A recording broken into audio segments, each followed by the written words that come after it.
innocence part of this case, because we didn't fucking do anything.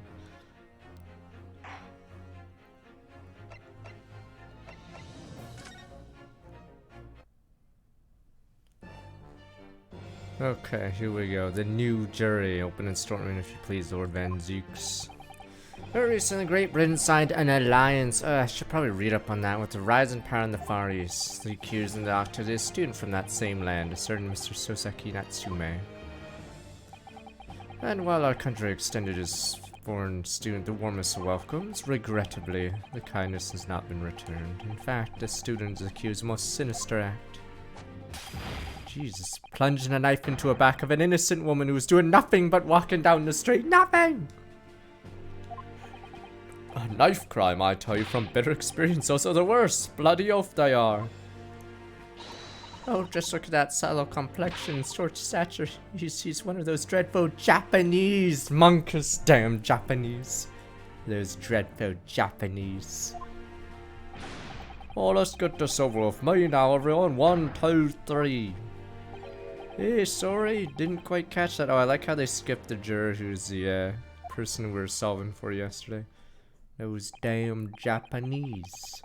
Pray forgive the discourtesy of smash my hallowed chalice here in this great chamber. Allow me to call the first witness to the stand. Very well. Bailiff, lead the inspector in, please. I want one of those fish and chips. Name and occupation, please. Yes, sir. Tobias Gregson, Detective Inspector at Scotland Yard. Will you please summarize the events of the case for the court inspector? Victim is thought to be a young woman in her 20s by the name of Olive Green. I want to see pictures! But why? Because you guys say she's that big. How big could she possibly be? I don't want to see a headshot. I want to see how big can the victim possibly be. And what's her age? Victim in the case found a knife in her back, likely wounded and proved fatal. A woman remains unconscious in her hospital bed. Beg your pardon, Inspector. Thought to be. Thus, having been stabbed in the back by her attacker's knife, the victim fell unconscious. That was 3 days ago now, and she's been comatose ever since. Pepe hints. What? So they don't even know who she is for sure. Comatose, I see. Her life is not in danger. Fortunate for the Eastern student, the charge will not be murder. Pray elaborate on the details, Inspector. Sir, if I could ask everyone to look at this street map. Oh, this is like their theme. Usually when there's like, in the old Phoenix Wrights, they have like a theme when they show maps. I guess this is the great case. Whatever, great one, yeah. Okay. This is their variant. Mention the incident took place 3 days ago at 5 in the afternoon. Happened on the pavement run alongside Brighter Road, a wide thoroughfare for horse-drawn vehicles. Had not long since stopped snow and his victim, Miss Green, was walking down the street. Assassin. Out of the blue, she was approached from behind by the accused and stabbed in the back. Assassin? What the? Where'd he go? Oh, I could look. I think for World Ends with You, we turn it down, but for Phoenix Wright, we could turn it up. Okay.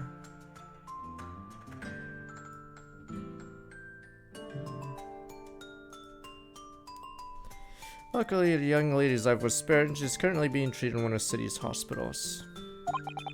Being unconscious as she is, we've been unable to take a statement from her, of course.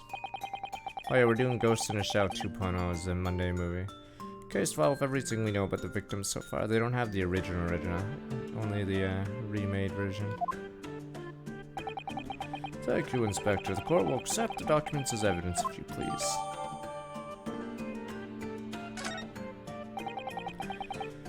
What of the weapon that was used? Wait, let me see this bad boy. Young woman rendered unconscious, olive green female, stout build, or that's one way to put it. Early 20s, rare east side. Porn officer, Rowley beat. Victim unconscious name was gleaned for a personal event. Other details are known apart from single stab wound enlarged. I know other signs of injury were observed. Same was seen run away by report an officer and was successfully arrested the following day.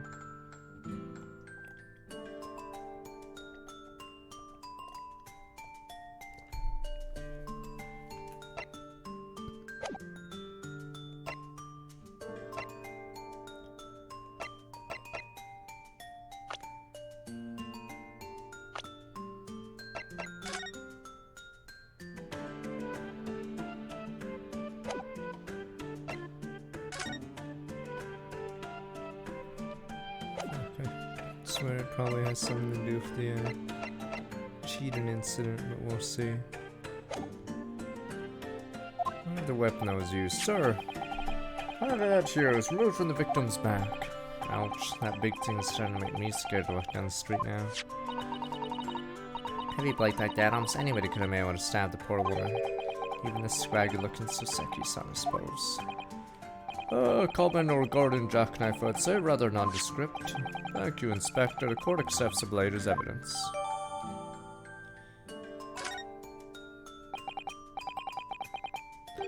Oh, then what do we do with the motive? Money or valuables, I presume. The knifer, the assassin's true weapon. Knifer Monkus. What the hell happened to the blade? Is it lodged in her back? Wait, is it lodged in her fucking back or something? Oh, look here, Mr. Naruto, just at the tip. This last piece of blade appears to be missing. You're right. Well spotted, Mr. Sato. I wonder what could have happened to it, yes. You don't think it could still be lodged in the victim, do you? Oh dear. I do hope not. That sounds terribly painful. Wait, what the fuck? Okay, there's so many, like, weird things about this. There's no blood on it. I don't even think this is the right knife. Okay, whatever.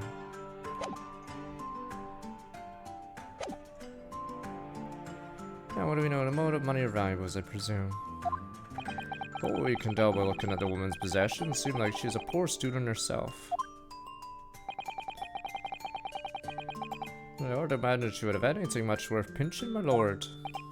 I see. Well, in that case, look at some deep-seated resentment towards her. I'm pretty sure she was stabbed at a different point, and then she, like, was walking down the street looking for help or something. So this guy has nothing to do with the case. Wait, I couldn't say. Apart from visiting second-hand bookshops, defendant Mr. Utsui doesn't appear to get out much. At this moment, we haven't been able to establish any sort of connection between him and the Yes! Theft and grievance have been ruled out as the motive. What reason could Mr. Natsume possibly have had for stabbing the young woman? Yet you arrested the man in spite of that. You're totally unjustified and heavy. Objection! What? Oh! Pray forgive the discourtesy of flinging a freshly uncorked bottle into the public gallery. Jesus, my fucking shirt, man! Fuck you, sir! Your words have soured its hallowed bouquet. For it is you, my learned friend, who's being heavy-handed here. What? Scotland Yard does not arrest people without good cause. That should be beyond question. Inspector Gregson, the prosecution calls for your formal testimony. Explain to the court precisely why the constabulary came to arrest the Nipponese student. Yes, sir.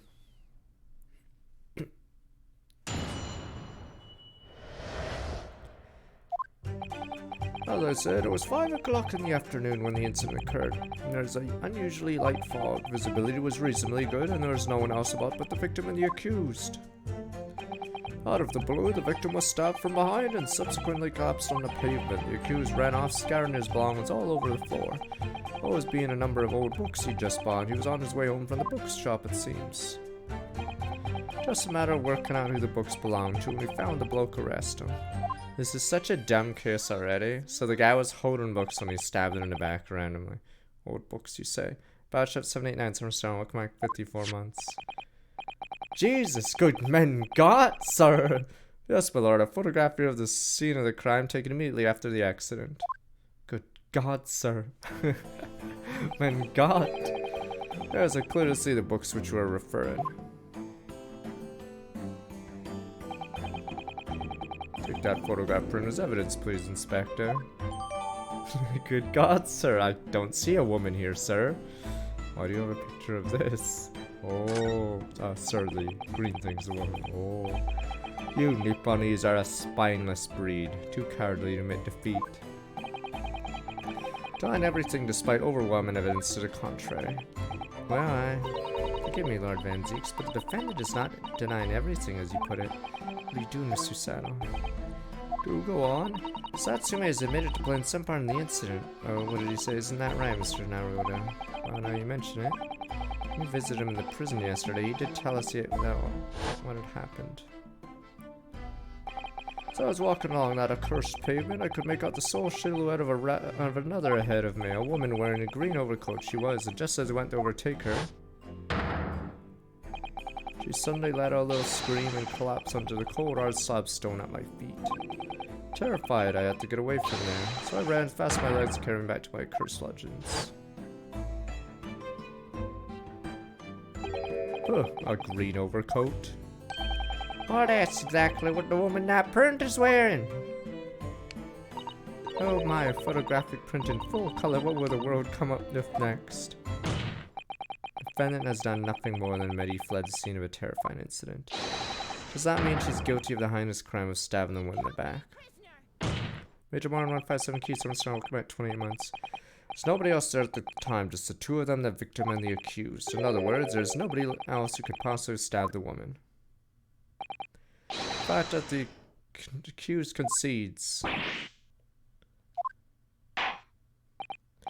Oh, it seems this cross-examination could be proved to be pivotal, counsel. One weird thing about this case is, so, I don't know how long it takes to do a color picture back in the day, but did they really not move the chick? It's someone who was like, sir, she's still alive. Let me take this picture first. Did no one, like, figure to get her to the hospital? That's why it's weird, because she's not actually dead. So normally if someone's not dead, you try to get them to the hospital. Hey, let me get this. 4J code, 7 star, welcome back 2 months. Like, if she was dead, then it would make sense. But since she's not dead, it's really weird that we even have a picture. Yeah, maybe they had a fucking crane. I don't know. Proceed, please. Yes, my lord. Nothing for it. I have to use this cross-examiner to turn the tables here. It's our only chance.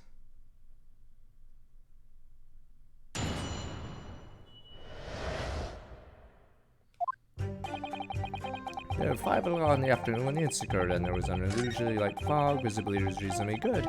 No one else but the victim and the accused. Out of the blue, the victim was stabbed from behind and subsequently collapsed on the pavement. The accused ran off, scattering his belongings all over the floor. There was being a number of old books he just bought. He was on his way home from the bookshop, it seems. Matter of working out the books belonged to and found the book to rest. Let's get info then. Asked for the help of the famous detective Herlock Sholmes, locate the defendant, I believe. Stuff and nonsense. Sorry. That Jack in office, a busybody, just comes and sticks his oar in whether we ask him or not. But according to what I have here, Mr. Sholmes is shown to the scene by Scotland Yard detectives. Well, it's nothing to do with me. The lads at the scene must have done it without my permission.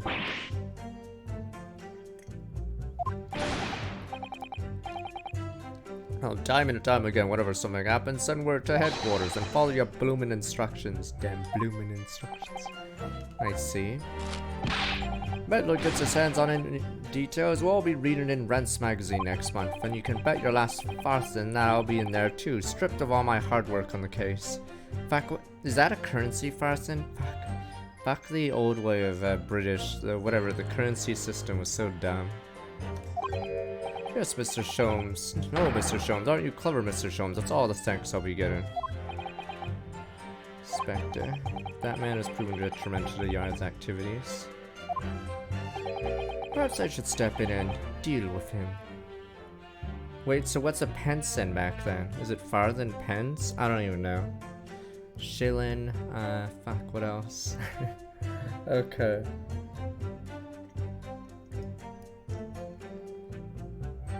£1 is 20 shillings, 1 shilling's 12 pennies, 1 penny into 2 half pennies, or 4 farthings. So a farthing's not even a penny, it's like a quarter penny?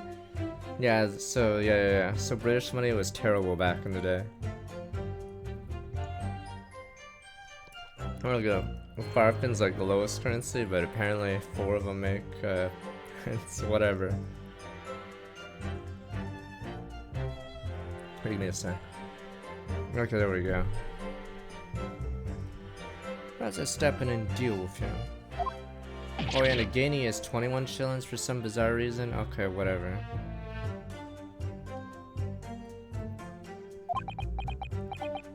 Yeah, they changed it to pence and pounds now, because the old system was very outdated. Using sector Gregson lots for words. Yeah, so Reaper's words carry a lot of weight, obviously. Anyway, point is this, the little Japanese bloke's already admitted it. Made out that those books all over the pavement scene were ones he bought that day.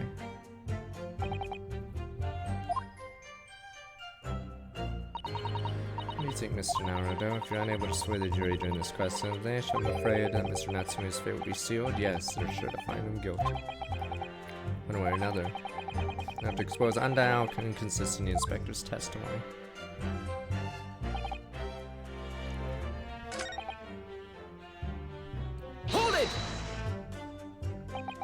Are you able to state that with any certainty? Quite simply, my learned friend. Because that is what the witnesses to this crime have told us. Yes, Inspector Gregson mentioned the witnesses yesterday, didn't he? That's right, one of them is a policeman, I believe, from Scotland Yard. I was correct about him. We must hear their testimony. Prosecution will of course call them to the stand, should it be necessary. But wait a minute. 5 o'clock in the afternoon in the middle of winter. It would have been dark already. No matter how light the fog might have been, no one could have seen. Unaware of the situation on your tiny island in the east. But here in the capital city of Great Britain, all main roads are illuminated in the night by gas streetlights. What magic is this? Prosecution believes there would have been ample light by which to witness the crime. Quite here in London, for the first time in history, mankind has completely conquered the darkness. Whoa, Britain! Which means we really need to hear those witness statements. If we could just get through the fog in this crossing of the age, maybe we'll be able to. Seems the counsel for the defense is taken stock. Continue with your testimony, Inspector.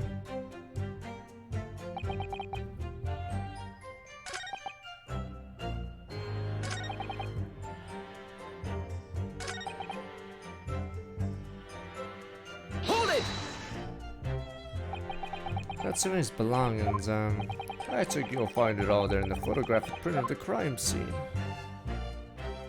Yes, the 3 books on the floor, right, my lord. Second-hand books, they were irreparably damaged after falling in the snow, of course. Accused could have easily carried all 3 books in one hand, which means other hand would have been free to wield her knife, for example. It's very clever, isn't he? What do you mean? It's made it extremely hard for you to assert that Mr. Natsume has hands full of books. It's made it to close the one avenue of escape we might have had before we even knew it was there.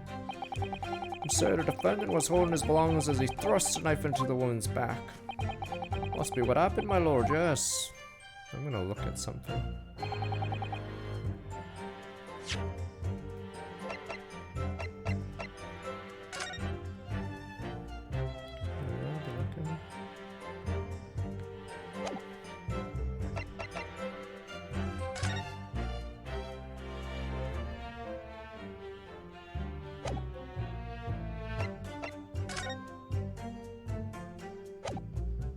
I wish there was a... It should say what 3 books those are. Guess that'll be a later plot point. So we'll have to figure out what those books are. Hold it! Turbo Tiger is from Strong Connect 10 months. Defendant apparently visits the second bookshop on a daily basis. So I understand, a shop full of old English literature.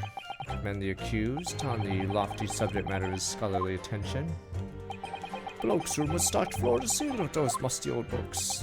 Can you tell us more about the bookshop in question, please, Inspector?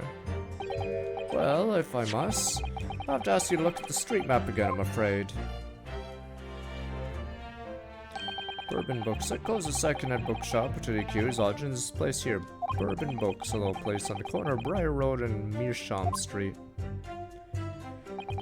happens, the accused is currently living in lodges on the other side of Bridle Road at the opposite end, which means it doesn't take a genius to work out the route he would have taken home. Something like this. Local map.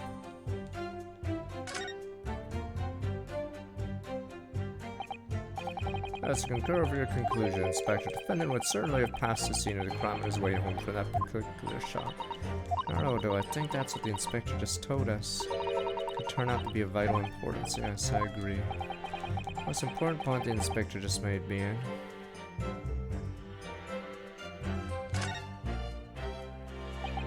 crucial detail what you just told the court inspector is the location of the bookshop. Couldn't agree more. So, where is it exactly? What we just said. Yeah. Hey, why don't me, Sunshine? I just explained that. I got the map out and everything. Used red bloomin' ink. Drew Bloke's route home on for you. Sickly remember seeing you not along, Counsel. Oh yes. Yes, of course. Oops, I must have been so nervous I didn't take it in. Splendor of the day goes to you, my learned friend. Oh, fuck, let me look at something. Which has only just begun.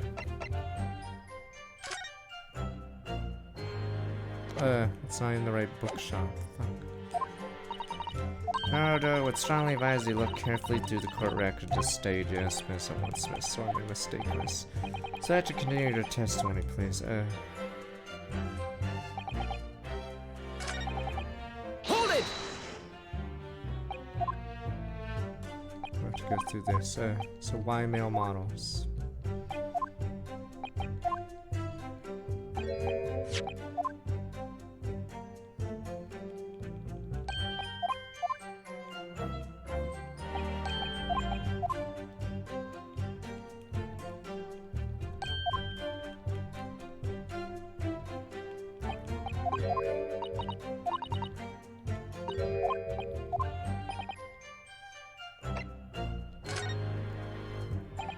Inspector Gregson, may I ask you a favor? What? Would you kindly add the name of the bookshop to your formal testimony, please? I believe it may be of vital importance. Maybe. Oh, well, you know. I mean, yes. Could be a very important clue. Very well, not that I can see it being of any great significance. Please revise your testimony accordingly, Inspector. Yes, sir, my lord, whatever you say. Could the man be any more sardonic?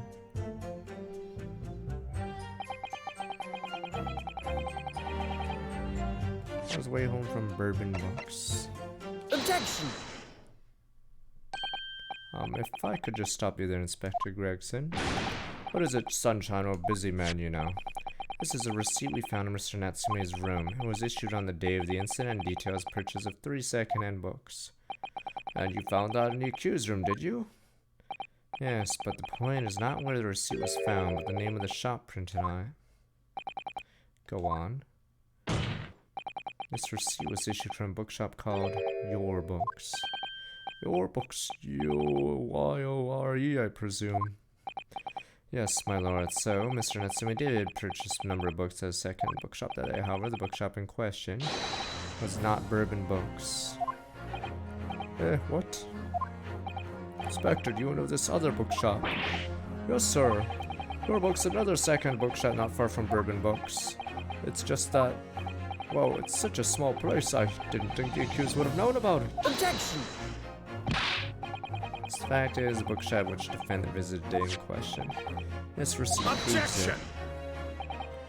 Yes, for what difference it makes, wherever the man purchases musty tomes, it makes no difference in the final analysis. I disagree. I mean, after all, I have the street map here. It might be a help. Alright, yes, thank you. Have a look at this, please. Where is the other bookstore? Defendant had been returned from Bourbon Books. Then yes, he would certainly have passed the place where Miss Green was attacked, however. Taking into account the fact that he was actually at another bookshop, Your Books, maybe well it turned out he wouldn't have passed that location at all. Would that be true? My, it rather depends on where this other bookshop is, but I do declare it may be a possibility. Oh no, it's one of those people! So, Mr. Lawyer, sir, what you just said. Absolutely could be right.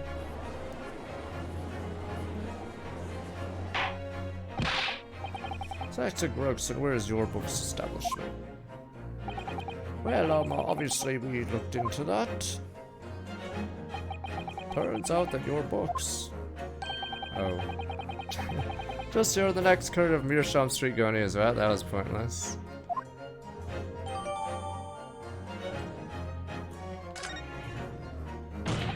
And there you have it, as you can clearly see now. Oops. Oh. So the evidence gathering point of this case was useless. Because he just nailed our only evidence that we got from the stupid thing. Yeah, I don't even know why there's an investigation so far. I think the investigation is going to show the woman was stabbed somewhere else. Okay, here we go. Lord Nipanai's friend is obviously in training to be a clown in the way he regales us with such witticisms. To your future career in the circus. Yay. Put that glass down now or I'll put it down for you. I didn't think I needed to spell out, but here we go. Accused was coming home from your books instead of bourbon books. Oh no! No doubt he still would have passed the place where the victim was stabbed. Yes, thank you, Inspector. Allow me to reiterate before I learned, if somewhat slow, Nipponi's friend. But to use this magic card again wherever the man purchases musty tomes, it makes no difference in the final analysis.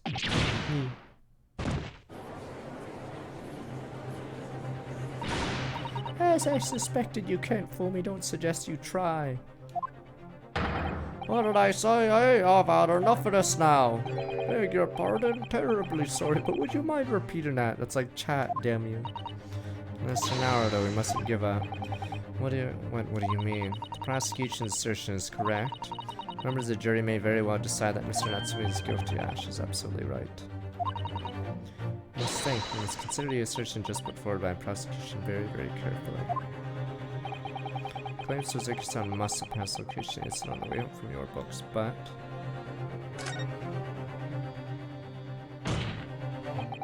Assertion just made prosecution fundamentally flawed.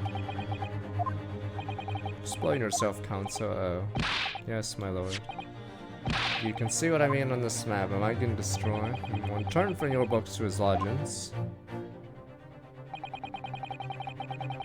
So we could have followed the route suggested by the prosecution, however, that isn't the only conceivable route to take between the two places.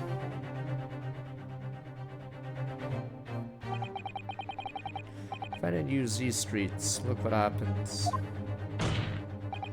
Rise back in his legend without passing the location where the victim was stabbed. So why, when we interviewed the fucking suspect, why didn't he tell us anything? Like, we're defending a guy that we know nothing about, like, how everything is. I wish he'd, like, actually tell us in the investigation part what happened, but instead, like, we're learning all this at the start. I have no fucking idea. Objection! Taken back to a clown is a fool's errand, of course, however, I feel compelled to point out that. That route is what is commonly referred to as the long way round. On a cold winter night, why would any man choose to take a longer route home? Well, maybe... That's just extremely simple. He wouldn't, in other words. The accused took the obvious route back to his lodgings, and the obvious perpetrator of this... Objection! Ah, yes, I've got it. Obviously, you must ask the man himself. Ask Mr. Natsume which route he took home. I've already informed the court of the accused's response to such a question. Alright, great, we're gonna get it. He claims he was... No recollection. For fuck's sakes.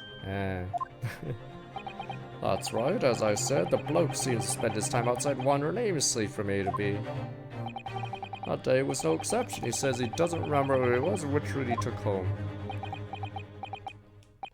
I don't believe this. My light points do-do-do-do-do-do-do-do-do. I thank you, my learned friend, and suggest that we do not waste any more of the court's time by wandering aimlessly around this subject. Pray, what say you insightful jurors? pretty beautiful people of the jury. Maybe we should do it now, but what do you, even if that's the case, defense still. Hold it.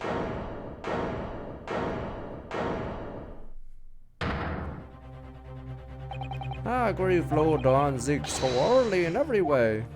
What? I don't believe it. Does this mean? We members of the jury are completely convinced now.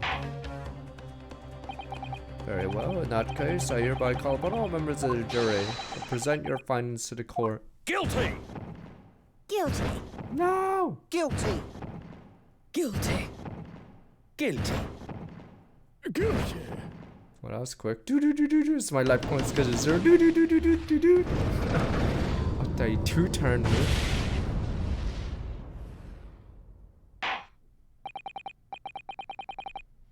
Appear the jury's leaning is unanimous.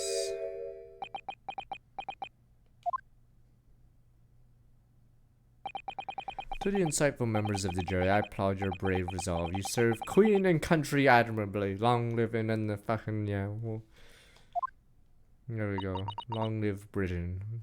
Mr. Naruhodo. No, not yet. This isn't over yet. What? Face down, card on field. I have one last chance to sway the opinion of the jury. I have to tip the balance of those scales the other way. I have to turn this around. Somehow. Those are the eyes of a quarry, not yet willing to give up and die. So I presume you intend to wield your rights again in this trial. Rights of the defense written into the antiquated British law that should have been buried long ago. Call it antiquated if you will, but it's the defense prerogative to carry out a summation examination if it so chooses. Very well, counsel. In accordance with the letter of the law, we shall proceed with summation examination. Members of the jury ready, Mr. Foreman? Of course we're ready. I'm all too familiar with that Nipponese whippersnapper and his uncle's refusal to throw in his alley. Damn Nipponese and their tricks. Very well then, yeah, jury, we may have just like anti-OJ'd the jury. Why couldn't we pick the jury? Ladies and gentlemen of the jury, we each explain on what grounds you've determined the defendant to be guilty.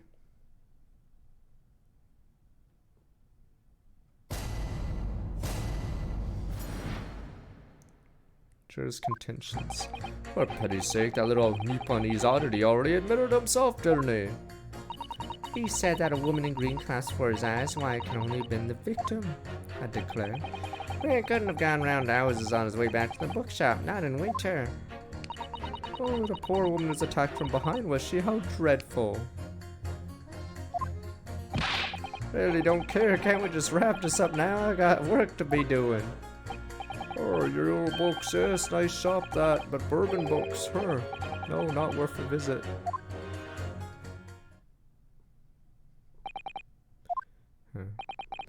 Only minor exceptions, reason for finding the defendant guilty are all too clear. The stabbing occurred, the only two people at the scene are the victim and the accused.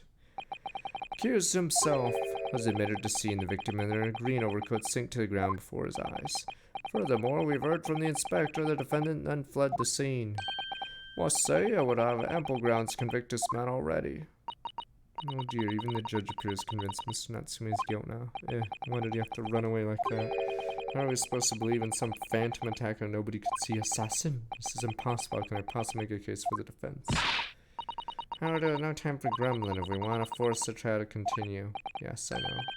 Turn the tide. I must make the jurors change their mind. Turnabout time, all four of them at least. Let us do exactly. We have no choice. We forge forward. How the Royal Council begun summation examination? Yes, my lord. Boof, boof. Need to keep this trial going somehow, whatever it takes. Come on, Ryunosuke, you can do it. Let us duel with honor.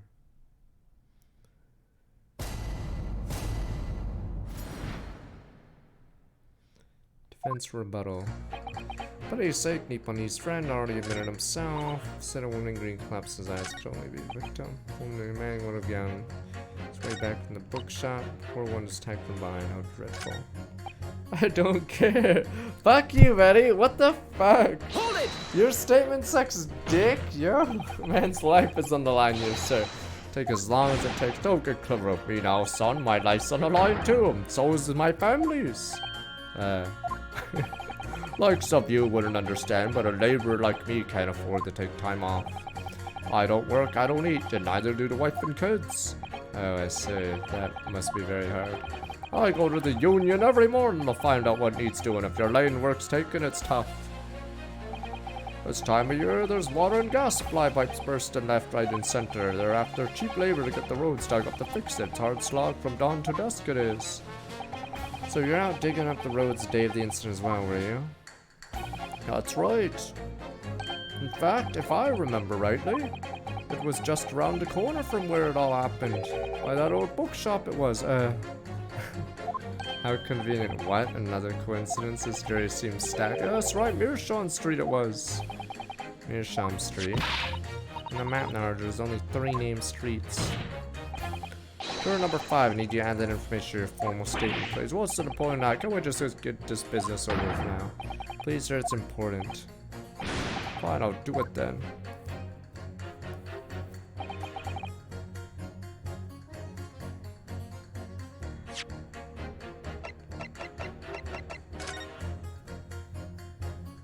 Oh, that meant he would go down the other way. I see.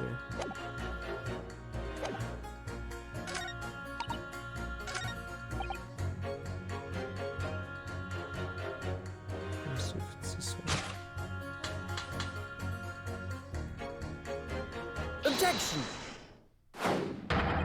Two spankly odds of one another. At all, it's counsel, explain yourself. Please don't point. It wasn't me, I swear. What? I just want to get this done and dusted. Juror number 3. Oh me, sir, what do you mean? Juror number 5's words just are extremely significant. Let's take a moment to consider the implication of what's been said on our map of our local area. Day in question, Mr. Natsume visited this bookshop to purchase a number of second-hand books, and on the same day, now know that there were works being carried on Meerschaum Street, making it impassable. Which means that the defendant's route home could not have been taken along Meerschaum Street down Briar Road. Oh yes, of course. What do you think, sir? Well, yes, you can't argue with that, really, can you? We must have had a good 2 yards or more of the pavement up. Every gentleman, gentlewoman that came along had to turn back and go the other way. So the only conclusion is this: the defendant must have taken the long route back to his lodgings. Yes, I suppose he must have. I suppose that must be right, eh? Juror number 3 said the following: the man wouldn't have gone around houses on his way back from the bookshop, but you see now he had no choice. Oh yes. My lord, Mr. Judge, sir, if I may. Yes. I don't think in all good conscience that I can say the man's guilty now. Yes, I'd like to see this trial continue so we get to the bottom of what really happened. Whoa! Murder force. What about you, sir? Oh, me? Alright then. If there's a hole in the prosecution's argument, it should be filled in, that's what I say. You guys would vote guilty, because you guys are like, but I'm with my VTubers on right now, fuck this trial, guilty. Hands. Alright, well, I'm done, Mr. Naruto, it was wonderful. Managed to change a couple of minds at least, strengthen our position somewhat, just case number 4. Prompt the other members of the jury to reconsider their stance as well, be asking themselves if their current leanings are really right or not. Now, if only, if we could just identify one more clue to discrepancy to make them stop down Mr. Natsume. We might be able to tip the balance completely. That's exactly what we've got to do. Antiques is looking to bring this trial to an early conclusion. That's what we have to prevent by whatever means we have at our disposal. Thank you, counsel. The summation examination, please. Yes, my lord. I mean, it's a foreigner committing a crime on British soil on an English person, so yes, the person most certainly will die. But odd one, the law. So most certainly, yes. The accused would die here. Because it would be all over the newspapers. Foreigner attacks woman. Yeah. Immediate fucking execution. Full attack behind was shield dreadful.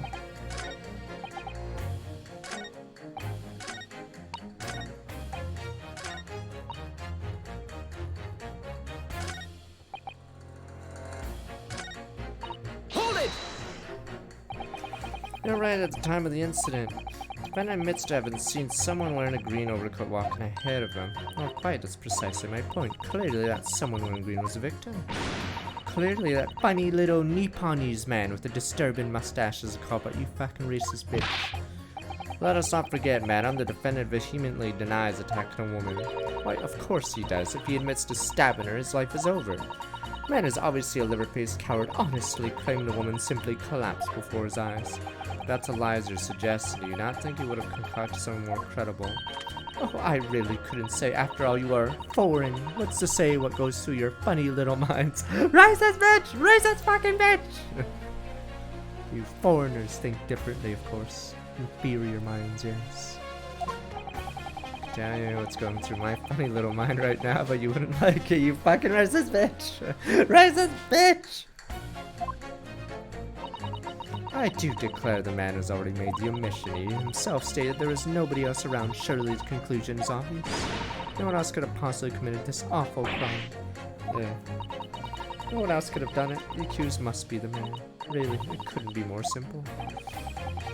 Argument's compelling its simplicity, I must admit. Oh my, you are too kind, my lord. That went well for her.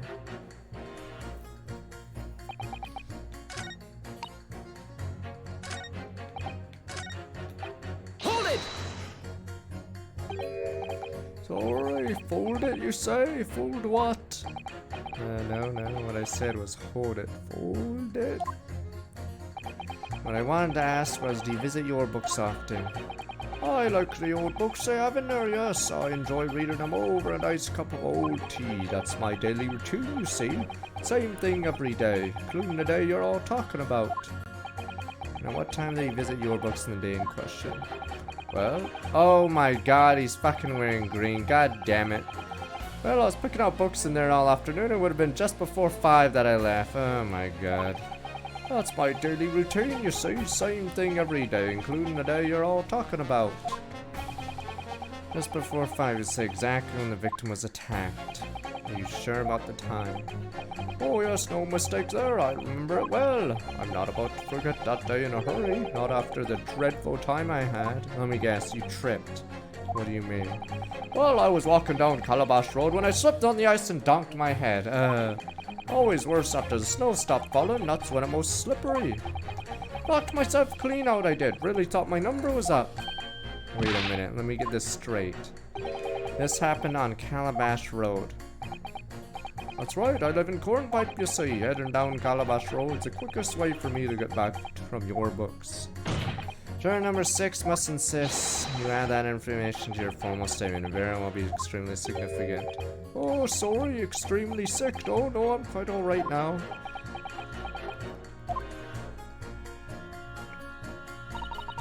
Change 2 of the jurors' mind. Yes, just 2 more to go. Over to the finishing blow now. Time to turn the tables here. Wish I knew how to do saddle takedown. Suppose words have to suffice for now.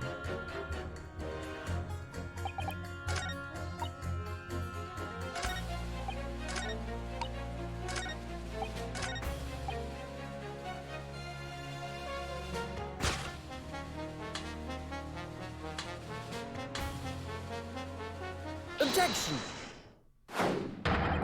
Two statements clearly show a flaw in the juror's reasoning. Flaw? What are you talking about, counsel?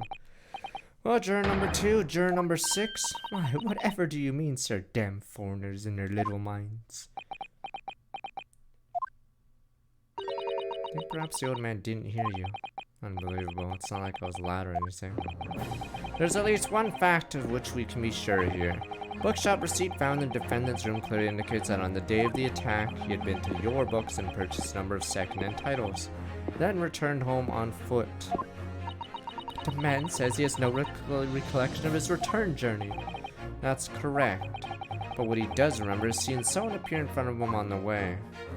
Someone in a green overcoat who suddenly collapsed on the pavement before his eyes. Yes, we're all well aware of this. The poor young woman was stabbed, obviously. Can we really be sure of that, madam? Whatever do you mean? Sure, you heard juror number 6 account of what happened to him that day. Same afternoon, there was somebody else apart from the victim who was wearing a green overcoat and fell over in the icy streets in the neighborhood. Oh my. Well? My goodness, you mean? That's right. I'm referring, of course, to the hard of hearing juror number 6.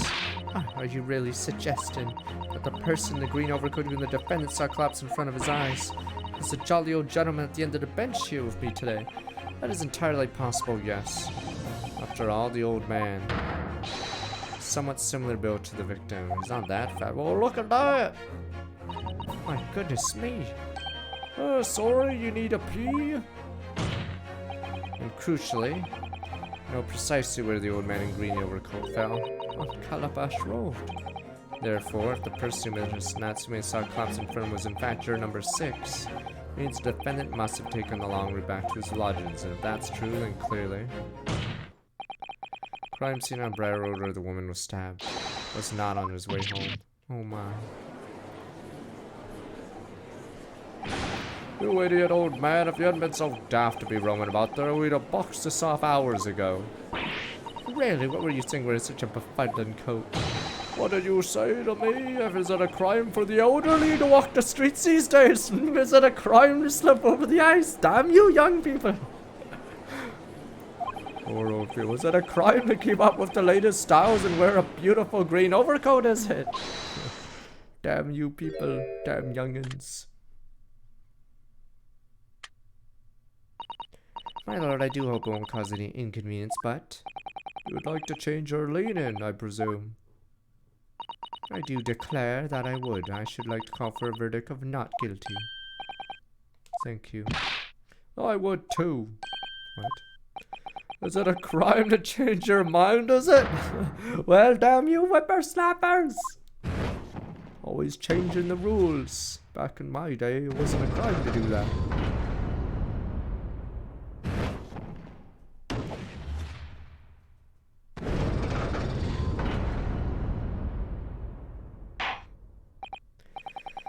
Summation examination conclude rather large shift in opinion, and eyes to the nose for us. So the nose have it not guilty, they say, which means we no longer have a consensus among the members of the jury.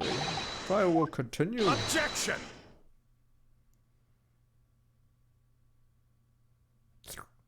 I don't know why they don't add sipping noises.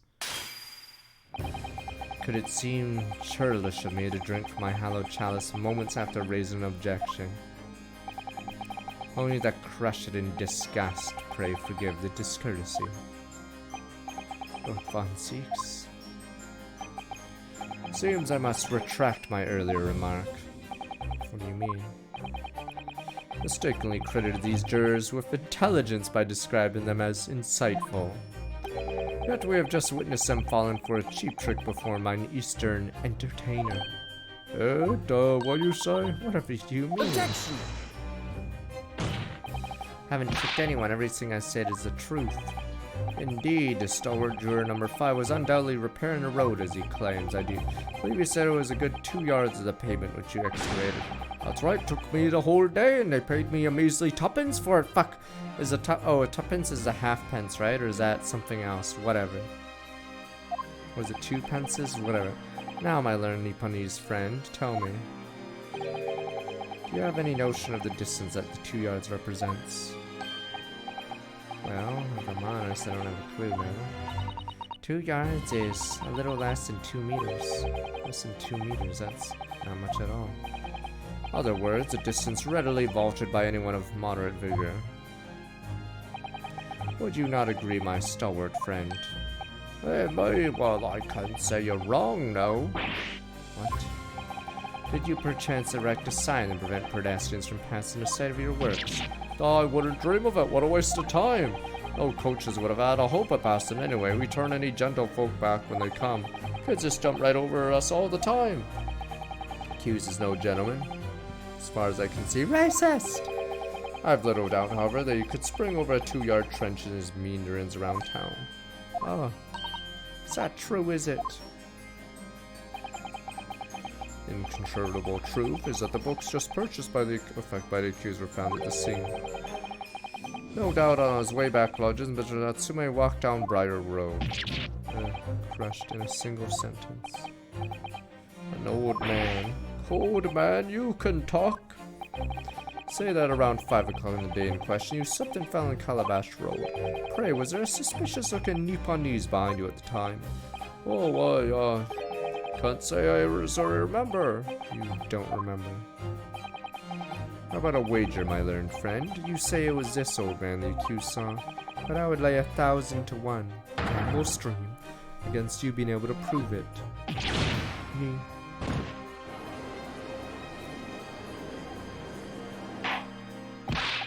Order! Lord Von Zieks, explain yourself, my lord. If you had such a treacherous argument up your sleeve, why in the world did you not proffer it during the summation examination? Wanted to give this young foreign student the sightseeing experience he no doubt came for. Let him see for himself how the opinion of the jury is so readily swayed. Hospitality has its limits, and they have been reached, I feel. She's going all out. So, my learned friend, today's sightseeing tour of London is now over. What are you talking about? My lord? Prosecution requests permission to call its next witnesses to the stand. Granted, bailiff, bring forth the witnesses. Its next witnesses. Naruto, do you not remember we've been told on several occasions there were eyewitnesses to the incident? Yes, I remember, one of them being a Scotland Yard policeman, no less. Yeah, it's likely to be the prosecution's next witness. Alright, no matter who Von Zieks brings to the stand as witnesses, and no matter what they say. Believe in Soseki-san, I know he's innocent. I'll keep believing to the very end, till this battle's over.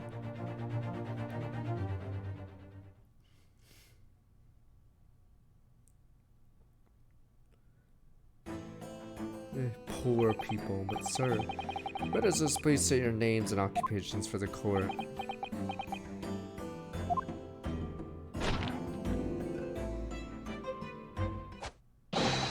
Constable Rowley beat Sa, not in a report on the streets, Sa.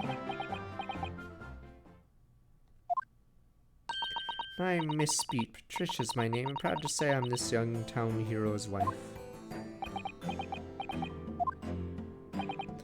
What's the story here? Well, in truth, we've not been married long. In fact, we celebrated our first anniversary only the other day.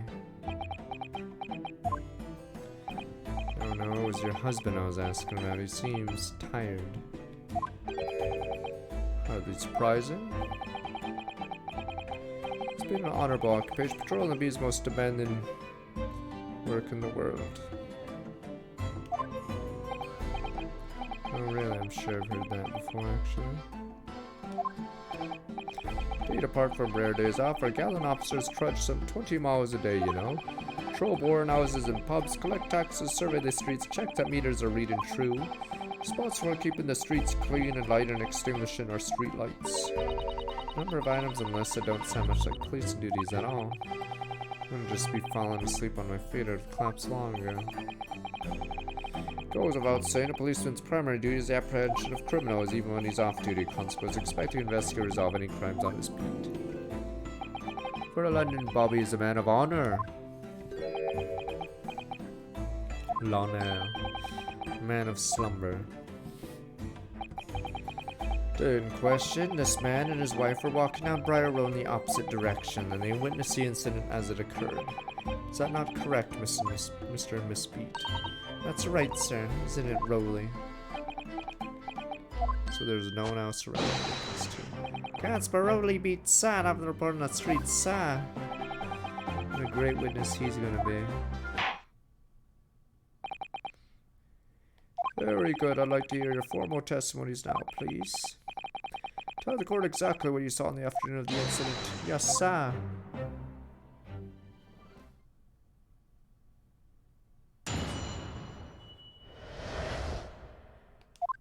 Mrs. Saw. It was our wedding anniversary and Rowley was taking me out for a meal. There was no time to change after work. Anyway, two silhouettes appeared out of the fog on the pavement in front of us.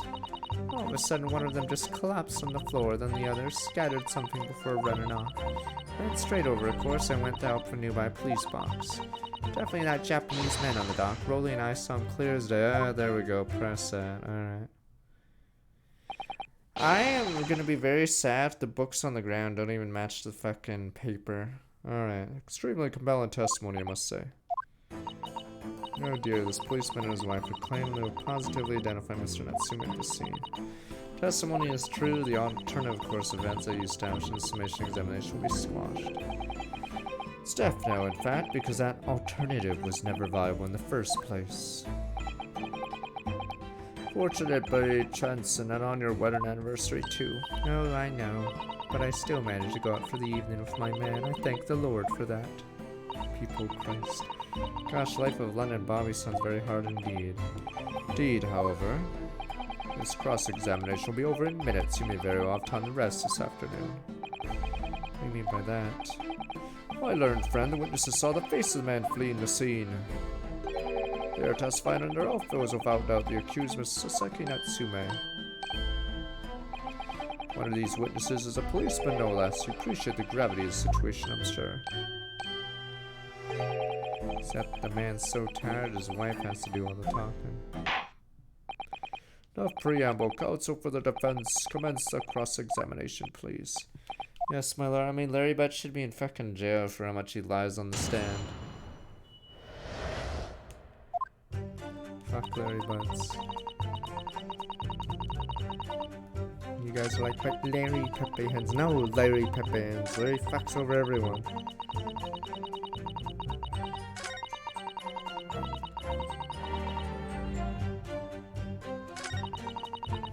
Why did they go to the police box if he was so low? Hold it! Sure wouldn't be able to see his face by the light of the gas street lamps, would you? Absolutely could. Us Londoners have exceptional eyesight, I'll have you know. Right. Light from the street lamps was more than enough. My husband's already told you fog was only light, didn't he? Yes, and what of the fog? Famous for it across the globe, I believe. But it's an absolute menace to those of us who have to live with it, of course. And it is. When it's thick, you can't even see the hand at the end of your own arm. Yes, alright, I take your point. Could you stop shaking your husband about? That fog makes our eyes very sharp, you see. That's why we can tell you for sure and certain that it was a little Japanese man we saw. Can't we, darling?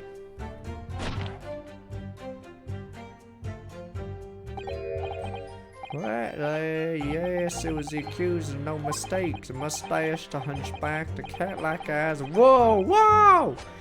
Comb of snub nose, unmistakable. So, whoa! As far as the couple's testimony is concerned, there can't be any question. Second son they saw run away from the scene of the crime. That's it, is it? That's their entire testimony.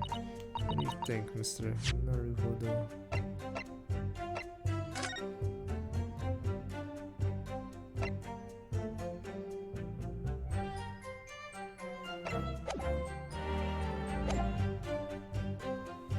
Mr. Naruhodo. Agent made about on hearing testimony. It really does seem as though Mr. and Miss Beats saw what they saw. Mr. Natsume ran away from the scene on Briar Road that day. Yes, I feel the same. So if that's true, where does it leave us? Members of the jury are sure to call for a guilty verdict after his testimony. No, then what do we do? Kazuma, we're here. What are you trying to say? I'm going to try to find a contradiction somewhere else in their testimony. What do you mean somewhere else? Their statements about Sume is unequivocal. Calling that into question will help. Identify some other prior testimony appears to be contradictory facts. I would discredit them to make the jury doubt if the person memory today is accurate, right? Yes, but something must find evokes the discrepancy in these statements somewhere. If we don't, pay a trauma each. Or land favorable conclusion why do I was so up against it.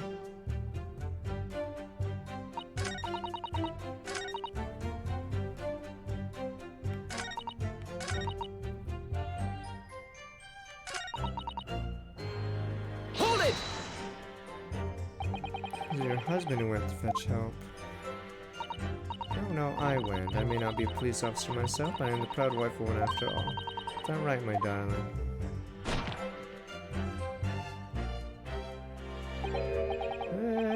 Yeah, that's right. I asked Miss Pete to go. I was off duty by that point, but a Bobby's never truly off duty. Of course, I felt obliged in saying guard the scene. Very laudable, Mr. Pete. Preserving the scene of a crime is a task of considerable importance. That's why I sent Patricia. You see, I told her where to find the right police box. Forgive my ignorance. What do you mean exactly by the right police box?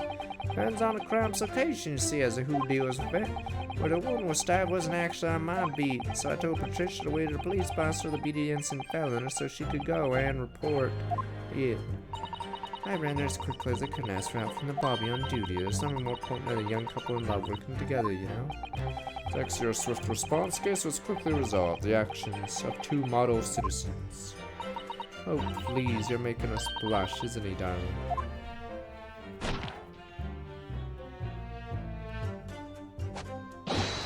Yes, sir, what Patricia said, sir.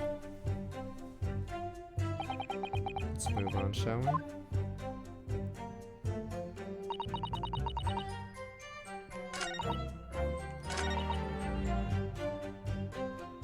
Hold it! It scattered something. What do you mean by that? Well, I couldn't quite make out what it was at the time, but then when we got closer, we realized that what it was. Didn't we, darling?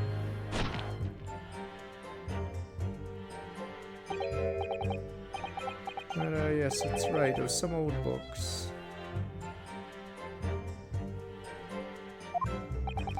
I see old books. Yes, sir, Copper dropped a number of them around where the victim lay in the pavement. Indeed, it's clearly pictured in this photographic print. That rotten Japanese man did that when he did the deed. Let's not forget, it remains to be established that the defendant was indeed the attacker. We saw him was a man in a duck without question, sir.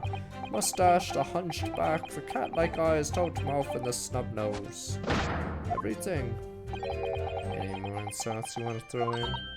That's right, he looked down at that poor defenseless woman who's with those terrifying intense eyes, and he suddenly threw his books on the pavement and ran away.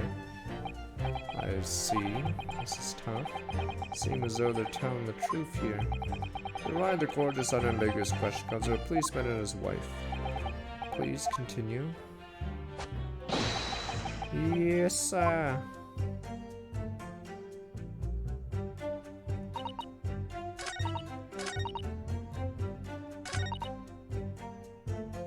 Hold it!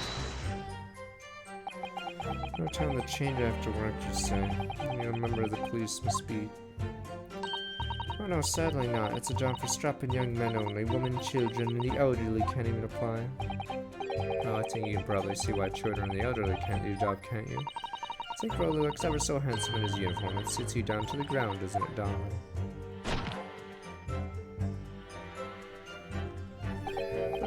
What? I just finished my beat. Pat and I were heading back to the station. I was actually planning on getting changed there. Is he talking in his sleep? This is creepy. Oh no, Raleigh, I much prefer you in uniform. Sometimes I don't recognize you when you see you in plain clothes. Oh dear, that doesn't seem healthy. Kindly dear, to the point, you were going for a meal after you'd finished your beat for the day, correct? That's right, sir, yes, although I was fit to draw, to be honest. Spending the whole day on my feet. Pieces of my life, sir. As long as I'm the proud owner of this, I serve my city and queen to the end. What's that now? Warrant card, sir, proof from a London copper as a noble founding principle as a force written on it. Private all as policemen ever sworn to patrol the streets of London town uphold the peace of the common man. Sir, and for such a noble cause, I cover 20 miles every single day without fail, without grumble. Cause I know that the plodding of my boots is all underneath the here. Feels secure, so fighting crime doesn't appear to come into it then. Sad, just on that one particular day, I was looking forward to celebrating my Nan anniversary. Miss Pete spoke of a lot being married to a Bobby like me. I want to show my dear wife how much I care. Yay. Oh, Pat. Oh, Rolly. We're in court, man. Oh, what a charming couple. Your young love is such a joy to behold. If a little over the top, perhaps. And then would kindly describe what happened next. Mr. Lawyer, sir. I fucking hate it. I knew it. It was we needed the press like almost everything here, right? There was no contradiction. Oh yeah, here we go. Can I ask you something? Oh yes, of course. What is it? Well, you keep asking us all these questions about everything we've told you so. It seems like you don't believe our testimony. Is that right? Is it well? Out with it. But no. It's really not that at all. My husband's a policeman, remember? And I know what I saw. Remember every last detail, everything like, oh, I know. What about the books the man drops? Here we go. It's not in the same books. Alright, here we go. I can tell you names of every single one I could. Every single one. Here we go. Now, you did a question how reliable my testimony is. That won't do, Miss Beach. No, it won't do at all. Japanese lawyer has no idea what I'm capable of. You decide to forgive him for insulting us. Don't think for a moment. Rolly well. Boof, boof, boof. Didn't mean that to cause offense. Please put your husband's fist down. Boof. But perhaps you'd like opportunity to supplement your testimony, Miss B. Might that appease you? Boof. Oh, thank you, my lord. That would settle things nicely. Wouldn't it, darling?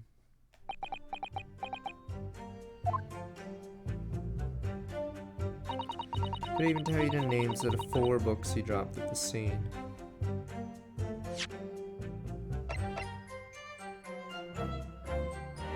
Objection! So you're saying that there were 4 books, that's right, remember? All of them. I'm assuming the prosecution would just say the fat woman brought one of the books. Picture of Monsieur Somebody, what's at Yearnings, a meal for someone in a Thungummy something.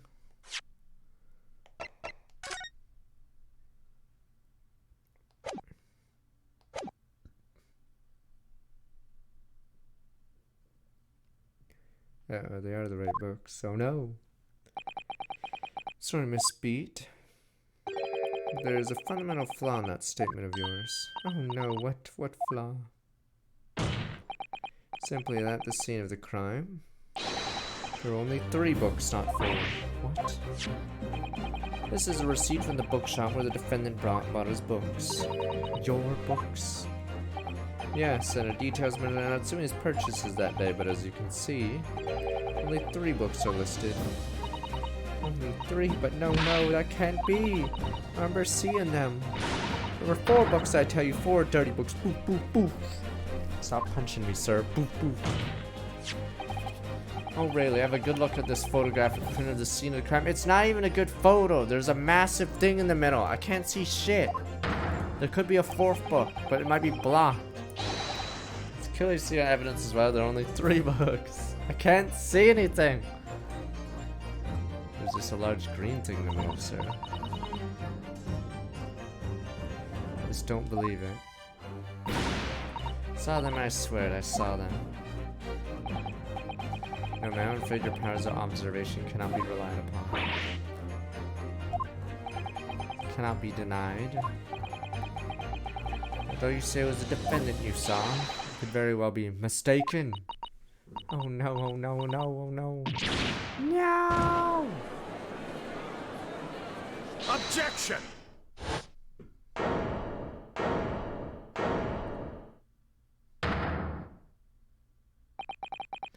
Plainly evident. That is your powers of deduction and cannot be relied upon. My learned Nipponese friend. Nani. Cannot be denied as these 2 witnesses saw the accused running from the scene. In fact, you know very well that you have no hope of disproving. So you've striven to avert attention from that by dint of some inconsequential discrepancies. Would that be fair? He sees right through me. Your plan has somewhat recoiled against you. What are you talking about? It's quite simple. Let me explain with a toast. Let us drink to this. To the policeman's wife and her entirely accurate testimony in every respect. Oh. You see, the matter is not up for debate. Scene of the on Briar Road, a total of 4 books were most definitely found. But But what about the photographic print? Only shows 3 books. Quite right, only 3 can be seen in that print. Print, you mean to say? I will present another. That one shows the victim's hand. Did you eat that book? Oh, I think that girl took that book from the house that had the fire. Yeah. So she's the cheating person or whatever, and the person who stabbed her is the woman in the jury. Don't believe it. It's the 4th book. As you will observe, 4th book was hidden from view in the original print by the victim's torso. No. No.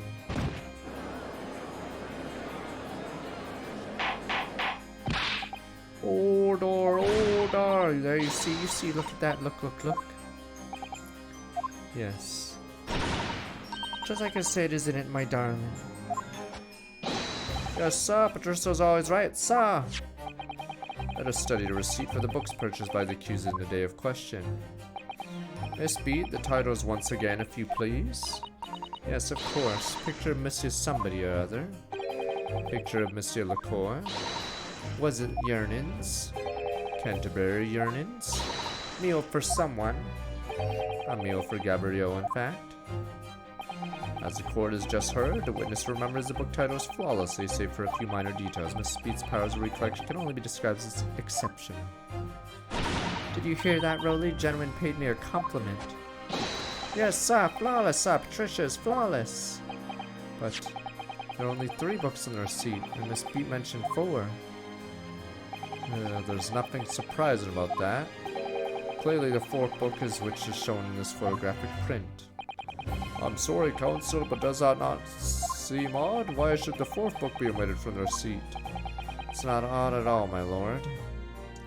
As the photograph clearly shows, the 4th book was found in the victim's clutches. In other words, belongs to the victim. The victim was holding her own book. I wonder, what became of that 4th book? Obviously, it was an overlooked by the investigating officers at Scotland Yard. I have it here as evidence. We'll submit that in the aforementioned photograph print to the court, please. My pleasure, my lord. Second crimes of what I got entered in the court record. 4th book has been entered into court record. Prosecution arrest. This is, oh, there we go. Hey, look at this. The book has been badly burnt. You're right, you'd never be able to read it in a state, especially not the latter pages. What a terrible waste, judging from the scorched edge of the paper. Damage must have occurred very recently. A book recently damaged by fire. Why did it seem to raise a red flag for me?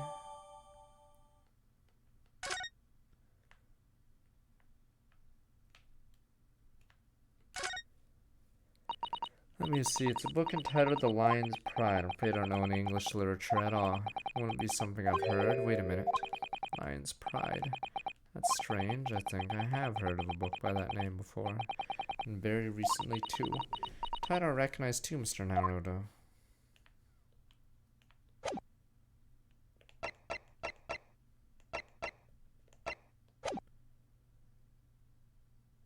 Prosecution arrest.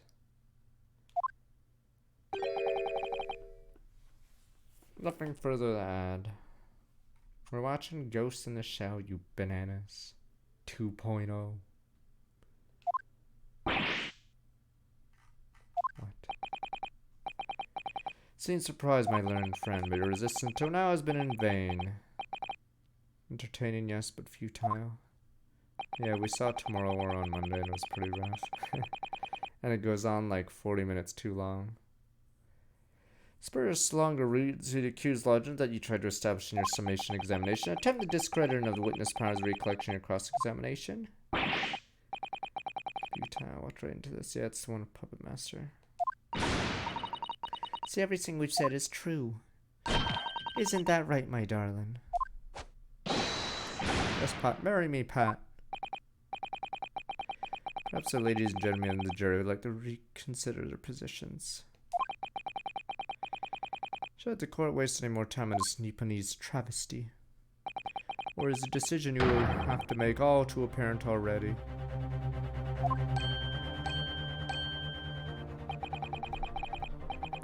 Heard all witnesses, seen all the evidence. It's a remaster of the first movie. It's a weird, it's like a director's cut version. 2.0 is the original, except it like changes a few things, I think. Yeah. However, I'm afraid we're in a terribly precarious situation, I know, but if I fight back in the wrong way now, it could very well just make matters worse. Think, Ryunosuke, think. What do you do? Objection! I'm not done yet. My learned friend, it's over. That last cross-examination, we have final chance to establish a credible defense, and you failed. Die has been cast, there's no room for debate. Might be over as far as you're concerned, but I can't think of what to say. Is there a face down card? What? If I may, Lord Van Zeek's a face down card, but I didn't play that. Seems somewhat boorish to close down the debate at this point. Huh. Your insignificant little Eastern Isle must be a lawless hole indeed. Fuck you! Fuck you, we have laws. We have everything. For a lowly judicial assistant have the audacity to intervene at a moment like this. Oh.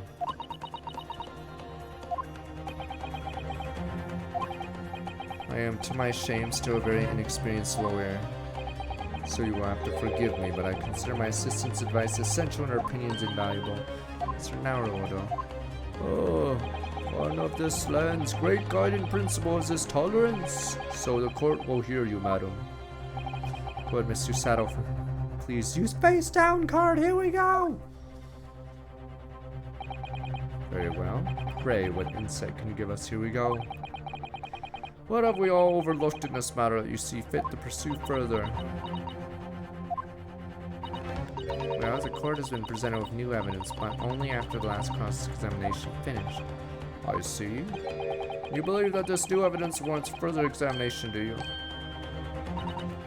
Mr. Naruto, what do you think?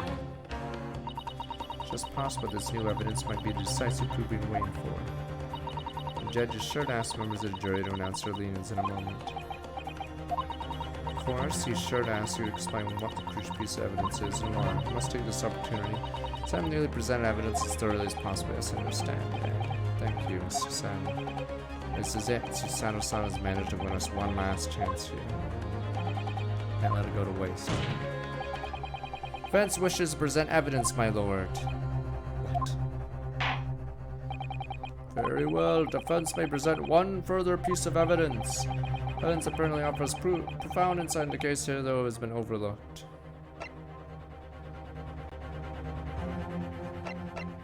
Wait, which one are we talking about? Are we talking about that? Take that! The evidence in question is what we can see from the newly presented photograph of the crime scene. Oh, it is.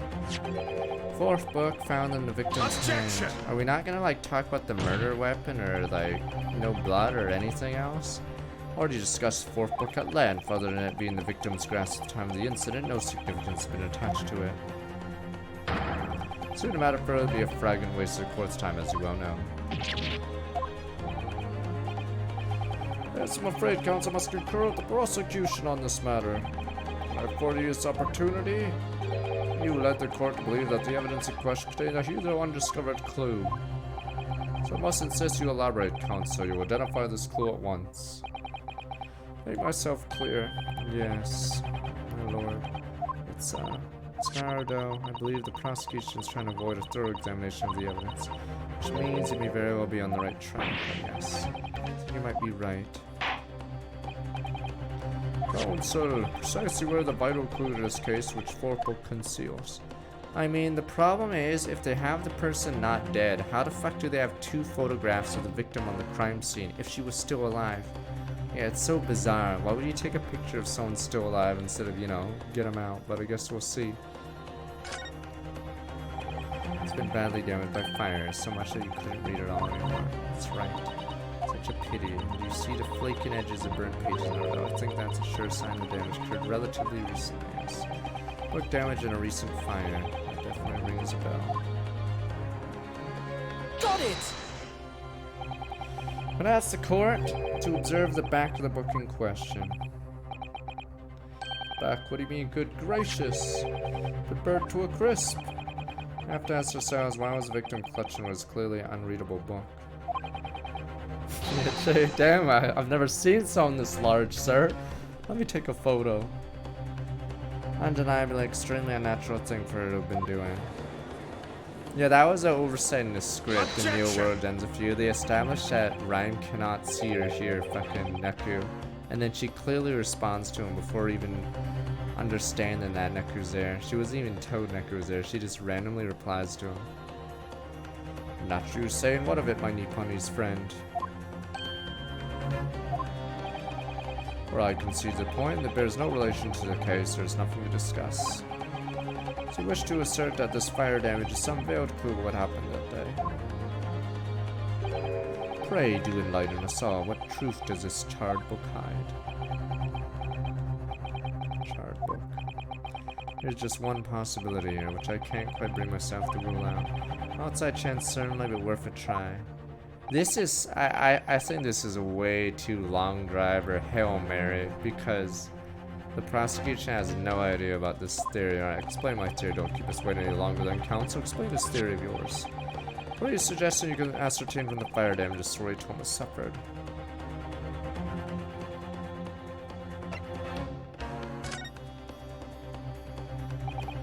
My lord, the burn on the back of this book reveals a startling truth about the book's owner. This is such a Hail Mary because we didn't present this to the court at all. Beg your pardon, but I already know who the book belongs to. The victim was gripping it in her hand when she fell to the floor after all. It's obviously hers. The question of how this book became in the victim's hand is yet to be answered. I don't like this line of question. This is such a insanely Hail Mary. Because the prosecution's completely blindsided. It would have been overruled, yeah, whatever. I mean, yeah, it would be objections would be raised, whatever I mean. As it questions who the book really belongs to, where it originated. The defense has very credible answers. Good gracious, how can you possibly? Very well, I'll play along with this futile attempt to delay your inevitable demise. Do remember, the members of the jury may well burn you if your little gamble goes awry. Counsel, the defense's response here is very likely to influence the final outcome of this trial. Now, to court, who do you claim the owner of this burnt book? Yeah. The problem is, this guy was not mentioned at all in the trial. Alright. Take that! Now the prosecution's blindsided. That's right, the book belongs to a couple who own a house where the defendant has belongs. Am I gonna say how the fucking third jury? Starting Mr. and Mr. Garadeb. Landlords. Whether there's some extraordinary coincidence or some kind of fate at work, I don't know, but a lot of people in London, one of the 6 chosen for jury duty in this courtroom today. Another fucking random. I think there should have been an interview with the, the landlord earlier in the case. Like a small testimony saying he lives there. Another Miss Garadeb herself. Oh my goodness. Me? I think you must be mistaken, sir. I'm not getting Miss Garadeb, so if I'm his maid. Things would be so much easier if you would just drop the pretense. Alright then, how about a simple question for you. Have you ever seen this book in Mr. Garadeb's house? I would never presume to know all of the books he keeps, sir. Objection! This is an outlandish behavior. This woman is the accused landlady, you say. You implicate this hard-working member of the public. You must be searched without a shred of evidence. Your actions are unforgivable. Objection! This is not mere conjecture. Defense happens to know that on the day in question, almost exactly the same time the victim was stabbed in the pavement below, another incident was taking place in the room on the top floor of Mr. and Mr. Garadeb's house. Good lord, what sort of incident, counsel? A fire, my lord. I just like how they put this in here. This is, I know Ace Attorney usually does something, but I think this part is way too out there, because, like, it's completely introducing something completely different. Right, say it was, I'm in a blink of an eye, you know. Whole place filled with smoke, couldn't see a bally thing. Like, usually they'd have a picture of a fire, and we wouldn't be able to, like, point to it until much later. Because, yeah, usually what happens in Ace Attorney is they have a piece of evidence that you're not allowed to point to for a little bit, and then when that time came, you could point to it at that point. But here we're just, like, introducing outside stuff. Couldn't see a Bali thing, didn't take long for the fire to spread. Of course, the Bali furniture started going up as well. Yeah, now we're taking testimony from someone that's not related to the case or not in, like, anything. Yeah, now we're taking hearsay from, like, a different thing. Worst of it, I lost my favorite book called The Lion's Pride. Lion's Pride. Now we have to go get that guy for his testimony. By Jove, the very same title as the subject of this debate. Objection! This is risible. All you've told the court is a book by the same name was involved in a fire, in which case it would be reasonable to assume that was burned to ashes. Entirely unreasonable to infer that magically removed itself from the scene of the crime. Perhaps it would make more sense if I told you that the cause of the fire was a marital discord. Without going into the details, it appears that Miss Garrett was considerably enraged. Apparently, she continued to hang Mr. Garrett even amid the flames. How awful. Can't even imagine being so horrid to the one you love. Can you, Rolly? Absolutely not. Sir, my Patricia would never raise a finger against me, sir.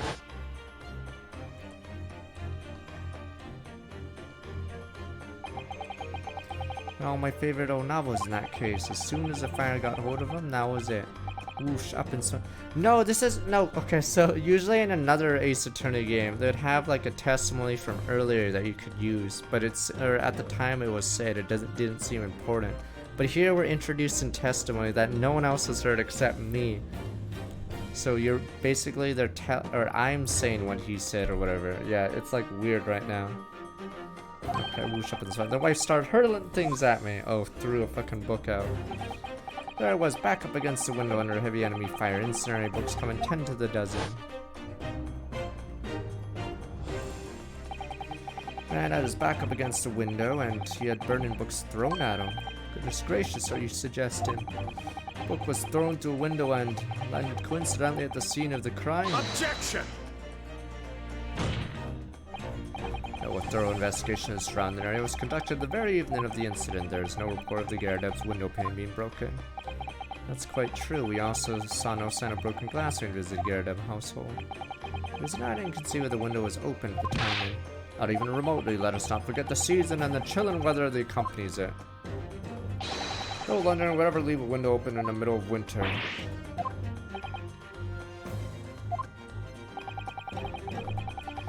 As the defense postulated the snare and seriousness, counsel, you earnestly claim the book found the scene and was a flaming projectile thrown by Miss Garredev's wife. I believe it's a possibility, my lord. It's quite enough.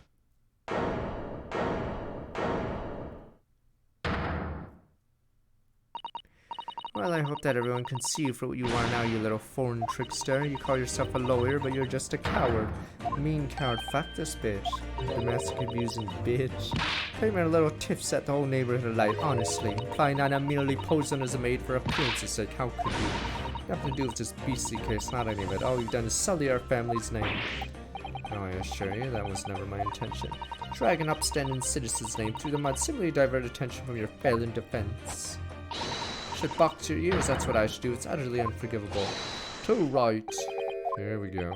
How long have we sat here now listening to this Nipponese spouting out his fancy foreign theories? But think about it. At the end of the day, the only person who could possibly have stabbed the victim is that little hunchback with the mustache, and he ran away from the scene too. Oh, I do declare you're right. It's true. Yes, what did I tell you? Makes sense to me. Sorry. What say it? Well, it appears that the ladies and gentlemen of the jury are once again in full agreement. What is your position, Lord Van Zeeks? In truth, my lord, I fear these have been unnecessarily protracted proceedings, but then one must always exercise patience in order to savor the best vintage. No, wait. The mystery of the fourth book still hasn't boof. Books are your predilection, my learned friends. Study them on your own time.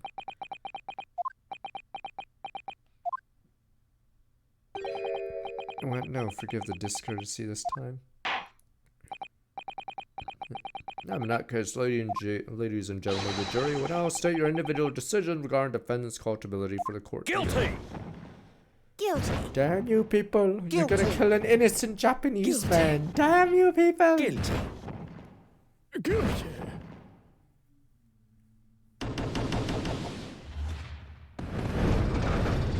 Damn you people.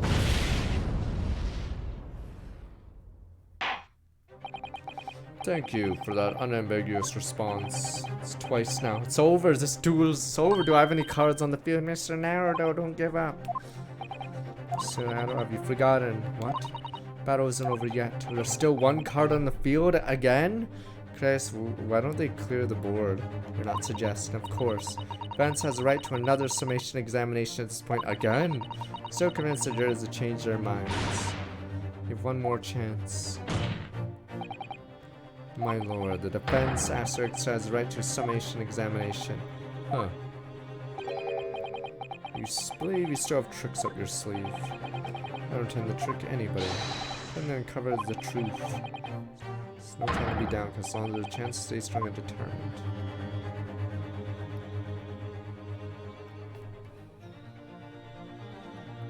There's still one card on the field, damn you, and you guys are like, meh.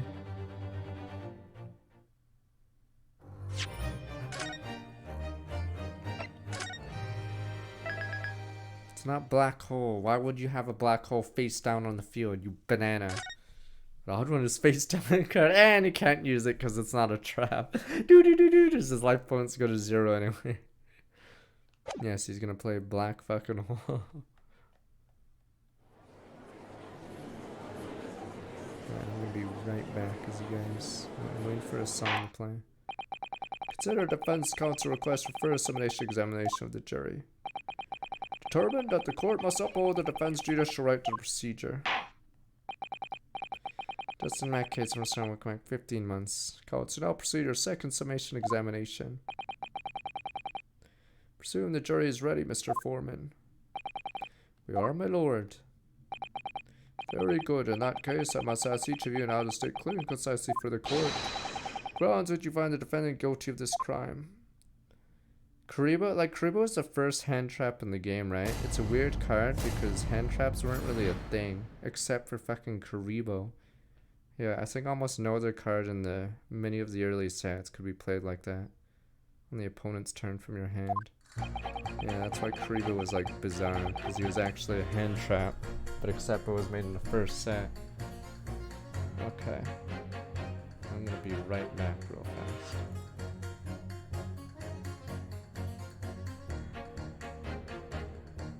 Karibo was weird because no other card, or I don't even think there was another hand trap in the game for a while. Okay. Yeah, Karibo was in the first set, but I don't think there was another hand trap. Okay, be right back.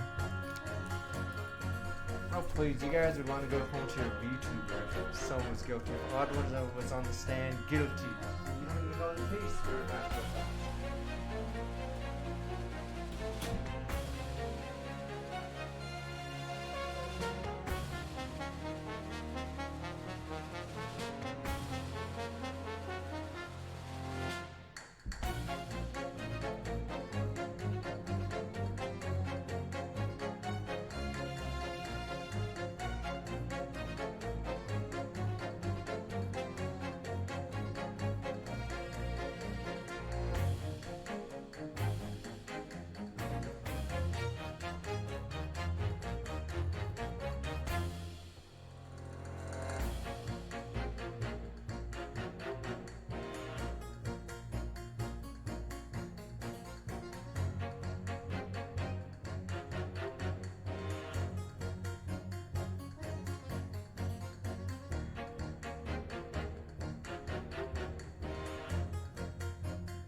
that stash.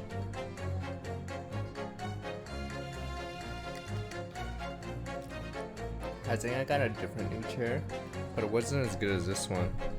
So that's why I've kept this worn chair.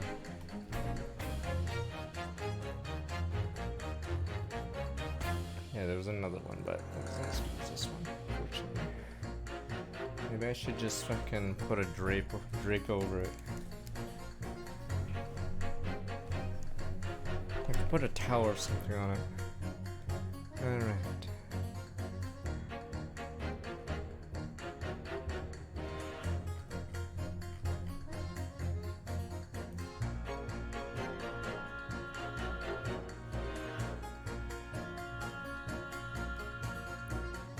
Books of his, yes.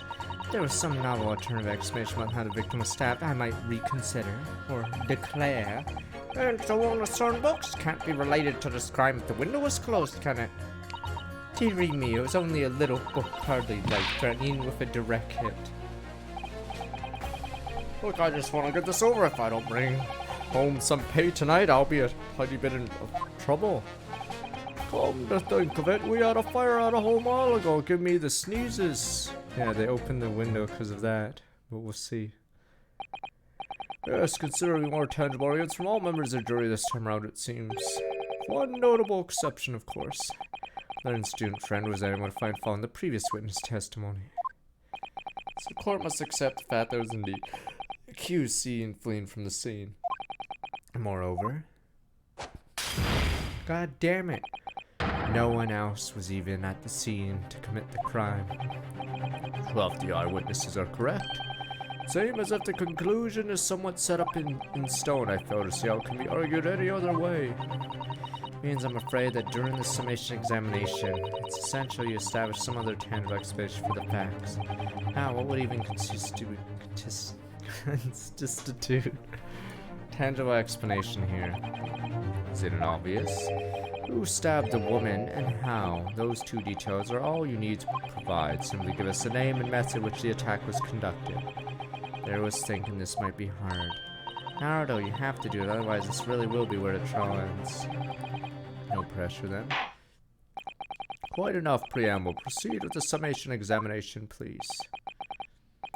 Assume you are prepared, counsel. Yes, my lord. Alright, Reinosuke, focus your mind now.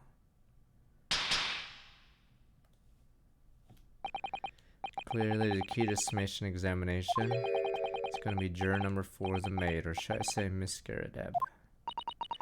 Have book that disappeared from Garrideb's house even in the incident. Fourth book found, yes, the knife was also thrown right. There must be a way to link the two, yes, that's what we have to find. Using every technique we learned in my short career so far, whatever it takes. Don't forget to keep an eye on Miss Garrideb, how she reacts, even at things other people say. Let's do it with honor. I mean, the funny thing about the OJ's trial is they didn't even, like, come up with another person who could have done it. Because they knew deep down there was no fictitious person who could have done it. They didn't even need to blame someone else. They somehow won the case without even doing that.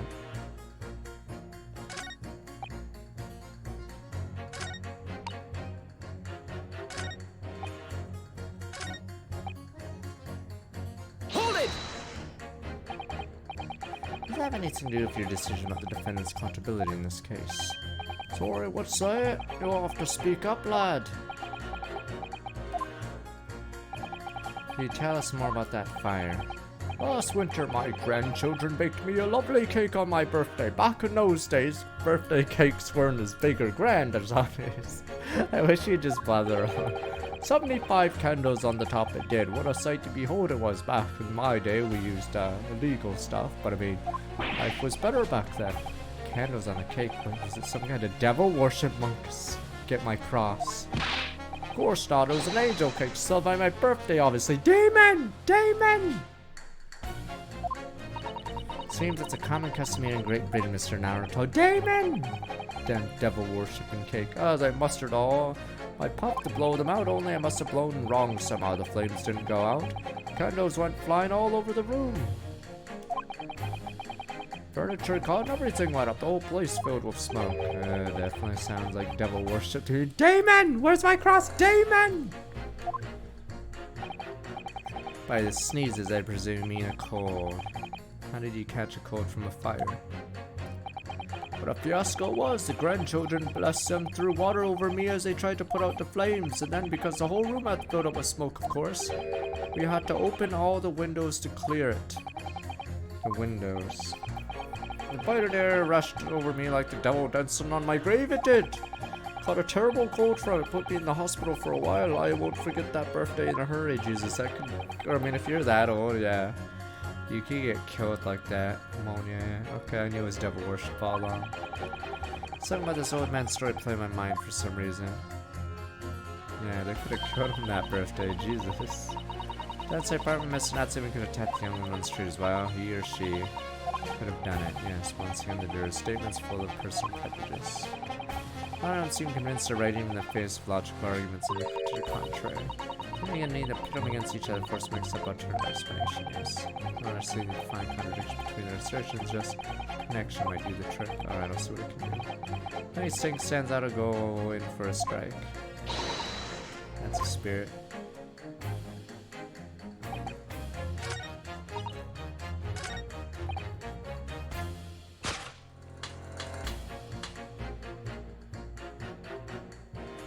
Objection! I mean, if Harrison gets killed by not wearing a coat, throwing water on someone, opening a window when it's chilly, could easily kill a 75-year-old.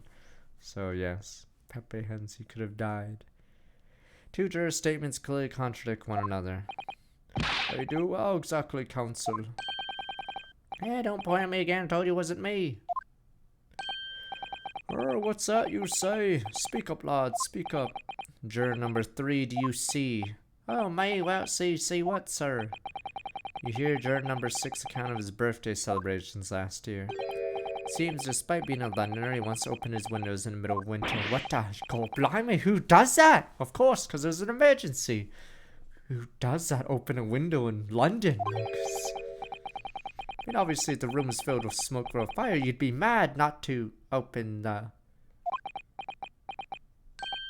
Oh. Exactly. On the day in question, at the time of the incident, there was a fire in the Gerdeb household. Mr. Gerdeb had the following to say about it. Whole place filled with smoke. Oh, my hat! Excuse me! Fuck this bitch. German 40, I have something to say about that. Miss Gerdeb. Dear me, what is the meaning of this? How dare you imply I'm hiding who I really am? Imperative that you confirm something for the court. Please, it's time to drop the pretense now. What is it? When the fire started in your house that day, did you or your husband open the window? What, I beg your pardon? What are you insinuating? The room would have been thick with smoke after the carbon bookcase caught fire as they did. A situation like that, it's inconceivable you wouldn't have opened the window.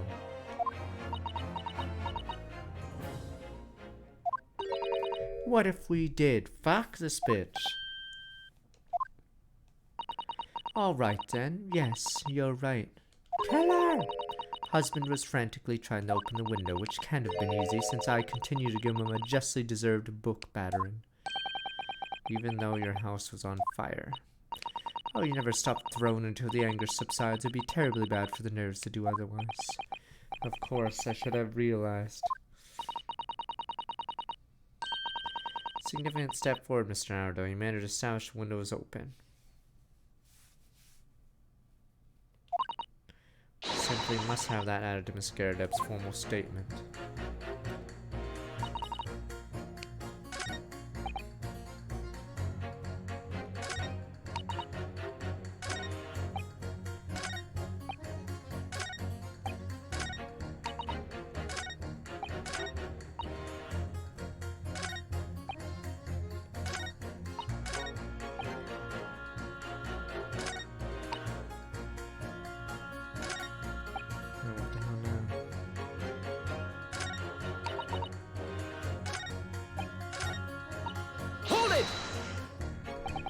So, you might be willing to change your decision to me. Oh my, such a light on your face, but I'm afraid I shan't be swayed by emotion. But we may think of me, I'm a very modern, metropolitan, and rational woman. That's great. One reads the morning papers, it's all forgotten by tea time, isn't it? So why read them in the first place?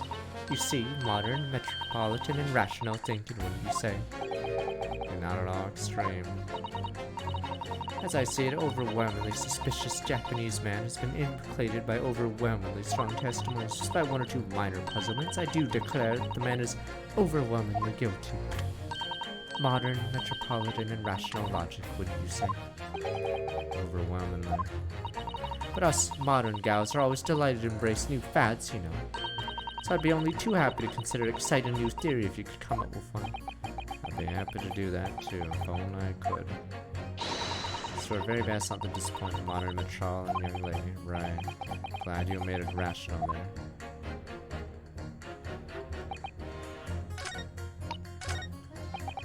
It's weird. We're still here. Hold it! Fourth book found at the scene of the crime shows very off signs of fire damage. Title of the book, The Lion's Pride. The same title, in fact, as the book Miss Scaredeb told us he'd been reading. Well, I really couldn't say. The day in question, did you or did you not throw at your husband? A copy of Lion's Pride that he had been reading. I did.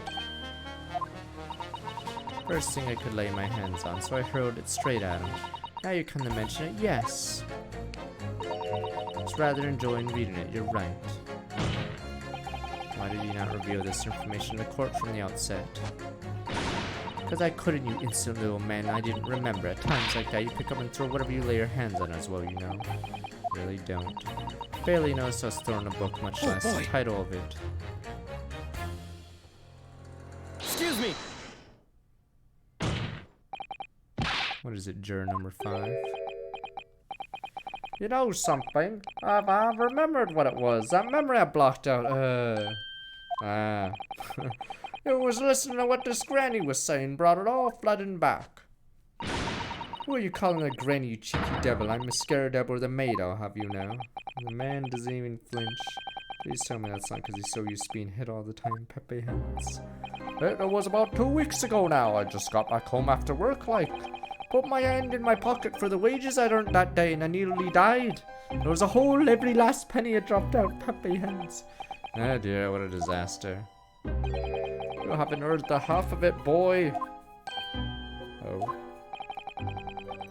The wife was cutting up some chicken at the time. I could hardly get the words out, but I told her straight, I've lost a day's wages, love. Next thing I knew, the blade was whistling past my ears, stuck on the wall next to me it did. And it's his knife on the ground, about 1 inch deep. No words, just terror. Smell it then, you know, that god-awful stench of the Thames. I was sure gonna have that face down in the muddy banks that night, I could tell you. Now, that's a real disaster, isn't it? I'll never use the word lightly again. Anyway, the point I'm trying to make is this. When women lose their rag, they'll throw anything, you knives, hatchet, hammers, you name it. Now, you mustn't think that all women are short-tempered and unrefined. No, I wasn't thinking that. Throwing household objects at people as well. It's so uncivilized. Yes, you British barbarians. There we go. Now that we've done reverse, you know, these British people. Yes, us Nipponese people would never do that. It's uncivilized brutes. Please attack with honor, using a bow or the like. Yes. What? Attack? Where are you going to attack? Never mind. Anyway, this man's words could be rather significant, I think. Alright, we'll come back to the bow and arrow thing later if I dare.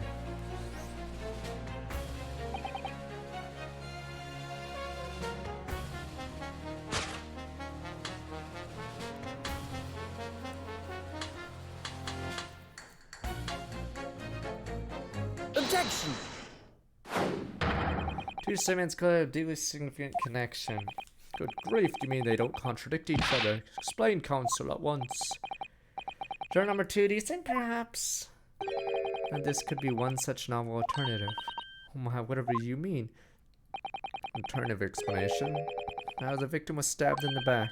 What are you talking about? Demonstrated the fourth book, The Lion's Pride, that was found at the scene of the crime. Originated in Mr. Garredeb's home on the top floor of his house. Therefore, it's equally possible that some other object besides the book could have been found its way from the Garredeb household to the street below. Oh, what's up now? After all, Mr. Garredeb could have thrown any number of different objects at her husband. Isn't that right, juror number 4? What are you saying now, you little beanpole? Beginning to think that, ever since the True Origins book came to light, perhaps she's had a feeling this might be what happened. Now you listen here, you Eastern Gala! Foreman of this jury, I demand a straight answer. You give us this yarn about some other object making its way out of this house, but what? What was it? Was it? Really taking a big gamble here. That was a bold accusation, mate, but I haven't any real evidence to back it up. But I'm certain, at the very least, this warrants further investigation. Right, Mr. Foreman, I'll try to explain the defense's theory. The other object found its way from Garredeb household to the scene of crime was... Take that!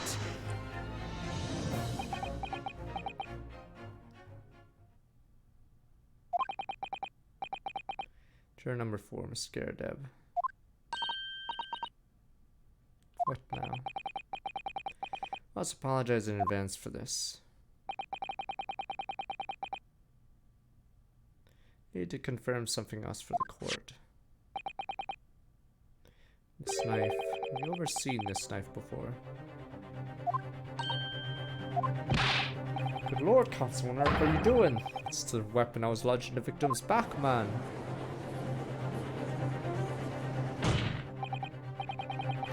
I remember when the victim was attacked, Mr. and Miss Garredeb were in the throes of an argument.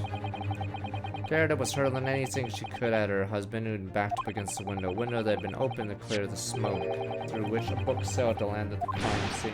Can't seriously believe that the book was found in the victim's grasp. Saying that flew out her window across the street to land neatly in her hand. Oh, even my missus hasn't got a name like that. Yes, I admit, there are many details we don't yet understand, but that's the point, precisely why. Let's not allow this trial to end, not right now. Come on. Oh. Garredeb, your answer, please. Have you seen this knife before or not? Oh,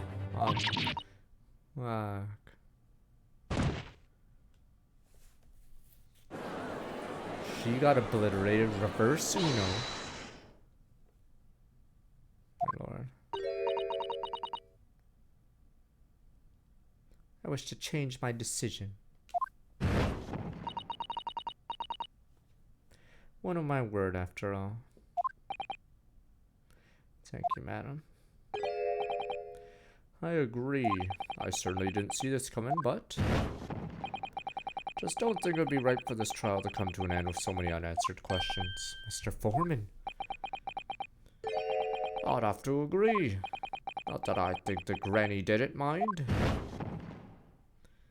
Yeah, so, you know what? I'm not quite happy about this at the moment either. All together now, ladies and gents. Old man's like, huh? Where are we?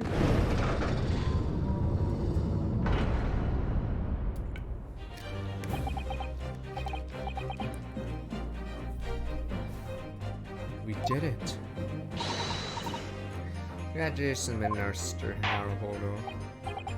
Result of the defense summation examination, number of the jurors' leanings have changed. 2 jurors called guilty against 4 now called innocent. Accordingly, the opinion of this court is divided. Trial will continue.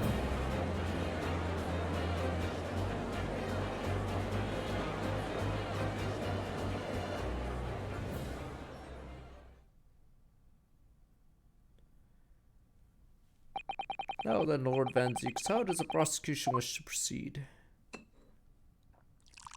Calling that witness. But you're mad. This trial is rapidly descending into a farce. Unleash his face down, card. Like a corked wine, the first few sips are bitter enough. No, another. How many? I thought you're only allowed 3 to a deck. How many fucking goblets does he have in his deck? Plays another hollow chalice. All this is so repugnant, it's good for nothing save the gutter. I may, Lord Van Zieks. Defense has just put forward a credible alternative explanation for what happened. Credible, is that your considered opinion, Mr. Foreman? Defense argument is a joke to which I barely know how to respond, but let me start by insisting. We must all familiarize ourselves better with the relative positions of the places being discussed. What do you mean by that? What's this angle this time? It should already be more than apparent that between the crime scene and the Garrett household there runs a rather wide street, Briar Road. Which means the distance from the Garrett's house to the scene is some, yes, 15 yards. Let me see, 15 yards? That's around 14 meters. 14 meters. Oh, that's quite a little bit further than I imagined. And as you ladies in judgment of jury rightly notice have a potential significance, the fourth book was found in the victim's clutches. In other words, a smoldering book, wantonly hurled by the lady of the house, traveled some 15 yards to land on the opposite side of the road, immediately between the collapsed victim's fingers and thumb. Is that your final conclusion, my learned and deluded friend? Did the jackknife follow near identical trajectory to plunge in the middle of the victim's back? Fantasy is somewhat stretched in the notion of having a bad day for the victim, I think. Even those pathetic serialized detective stories have more believable plots.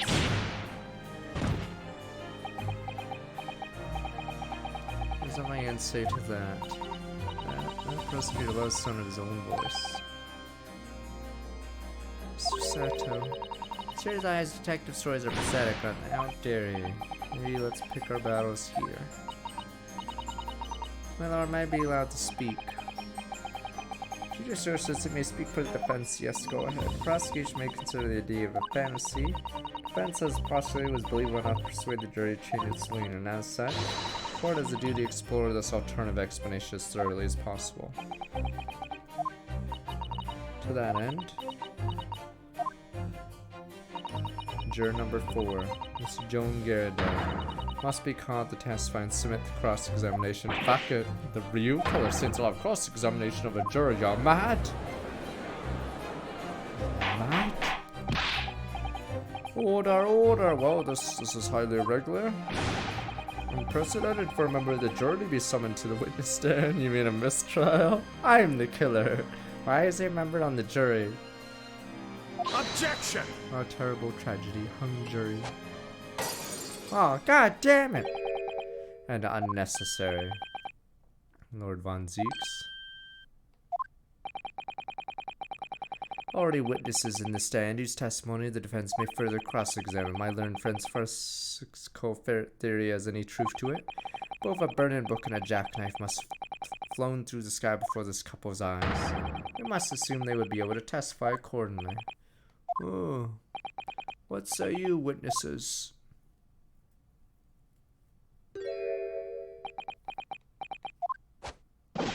Yes, sir. Constable Rowley be reporting our duty, sir. Well, good morning, officer. Sorry for dozing until now, sir. I haven't slept for a month on account of a villain who's appeared on my beat, sir. And they're so heroic, these London bobbies. Patricia, my darling, I've been neglecting you, but no more. Oh, Rowley, my hero, you make me swoon. Very well, I hereby reject the defense's request. Rejected. Oh, order the witnesses in this stand to testify again. State forthwith before the court any details pertaining to defense's alternative explanation of events. Yes, sir.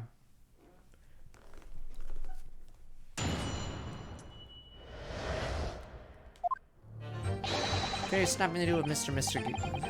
Miss Garrett. I believe you, London Bobby is good for his word. You see, sir, the windows on the top floor of the Garrett house are top-hinged casements. Obviously, if anything had been thrown out of the window, we would have seen it. Did leave the scene to go fetch help. My trusty Rolly was there to make sure nothing was disturbed.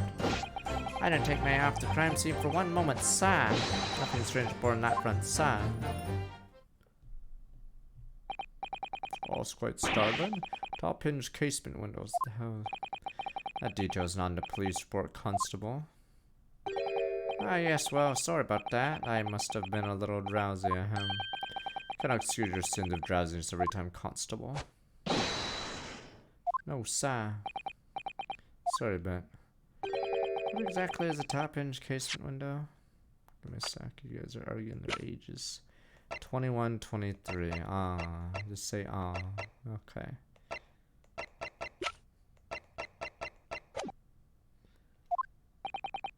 And you.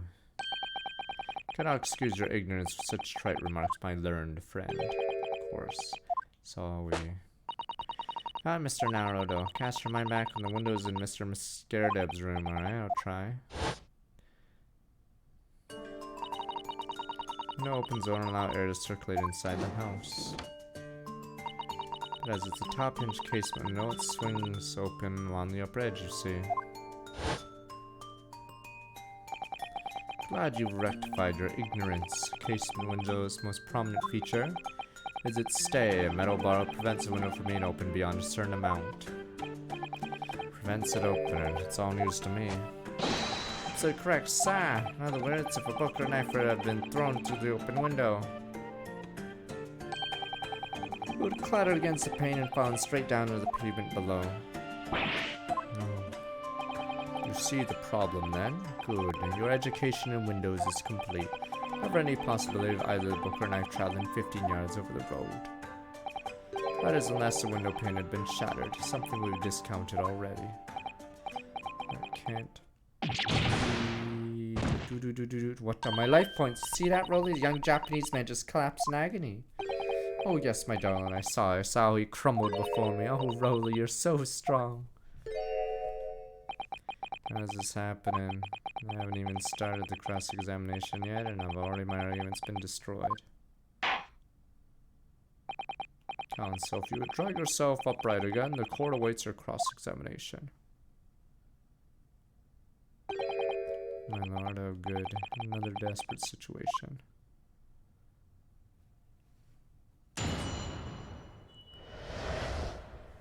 Pete's report. This case nothing to do, Mr. Scaredeb. Believe me, London Bobby's good for his word. You see, side windows, the top floor, Scaredeb has top inch casements. Obviously, if anything had been thrown out of the window, we would have seen it. Did lead see to the crime go fetch out my trusty roller there and make sure nothing disturbed. Did take my eye off the crime scene for one moment. Nothing strange report on the side. Nothing to report. Gregson, I had my eyes wide open the entire time, never looked away for a second. Well, no one else approached the scene and nothing was removed from it. It's way down the yard's on our side. Really? That seems a little strange. But your pants are strange, that seems altogether regular to me. Burnt copy of the lion's probably originally in the Scaredeb household. The question remains, how did it find its way in the hand of the victim? Can you shed any light on that, seeing as you were the scene of the crime the entire time? Could it be a different copy, Sal? One that just happened to be burnt as well? Even if that were possible, why would the victim have been gripping a book like that in her hand? You can see from the photographic print she had a bag over her shoulder. Oh, Sal, that book was in a lady's hand from the moment we arrived on the scene. She picked it up. Is that so? Something about this statement that's not sitting right with me. The mystery is how that knife ended up in her back, now the book ended up in her hand. I see some common thread between them. So, sir, Mr. Naruto, no right to speak out. What do you mean? Requested to cross-examination with Scaredeb without consulting you. Even if the judge did deny me, oh, I see. Well, I agree with you. If you need the testimony with Scaredeb, how are we going to get to the truth of this matter? You really think so? Well, think about it. No matter how far it is across the road, how that window opens. Scaredeb's book found its way to the scene of crime somehow, didn't it? You're right, and then there was Miss Scaredeb's reaction to me showing her the knife. Someone's hiding something, I'm sure of it. How do you need to use this cross-examination to cover more clearly? We'll get to the bottom of this one right now, I swear. Yes. Hold it! How can you say that for certain? Very good question, sir. The answer? This, as the noble found the principles of the force were not as remind of all us policemen of our sworn duty. Showed us that before, didn't he? Did he? Can't say I remember. Patrol the streets of London town and uphold the peace of the common man. That's what the job's all about, the unwashed masses, yes. That's why I can stand here today beside my long-suffering wife and tell you Bobby's good for his word. Rubbing my tired eyes, admittedly. Sir, Oh, Rolly, you're so manly. Of course I am, my darling Patricia. Oh, Pat. Oh, Rolly. None of this is what I meant. I'm not going to say for certain that this case has nothing to do with Mr. Muscardo. Ah, I see, sir. I should have said earlier, sir. Yes, well, so could you answer the question? That was a waste of time. Absolutely, sir. I'll answer the fullest of my abilities, sir. There's a surprising reason why Mr. Muscado's dispute can't be related to the case. Before I get into that, sir, just one thing. Yes? Very much you and your countrymen understand the great British institution of Scotland Yard. You savages need to know how strong we are. Hope you'll take back some of the tales of us London bobbies and how we uphold our guiding principles. I wasn't planning on going back just yet. I've only just arrived here. So to that end, sir, I'd be happy to lend you my warrant card for your perusal. I must warn you, you won't be able to get it through without shedding a few tears. Thank you. I'll try. Warrant card. Maybe just give us 3 leaves.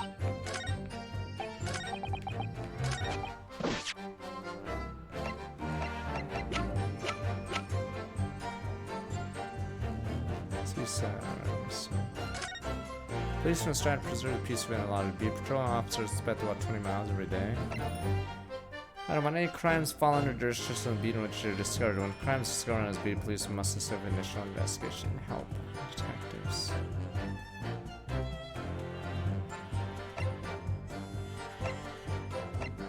I thought it wasn't his beat, but...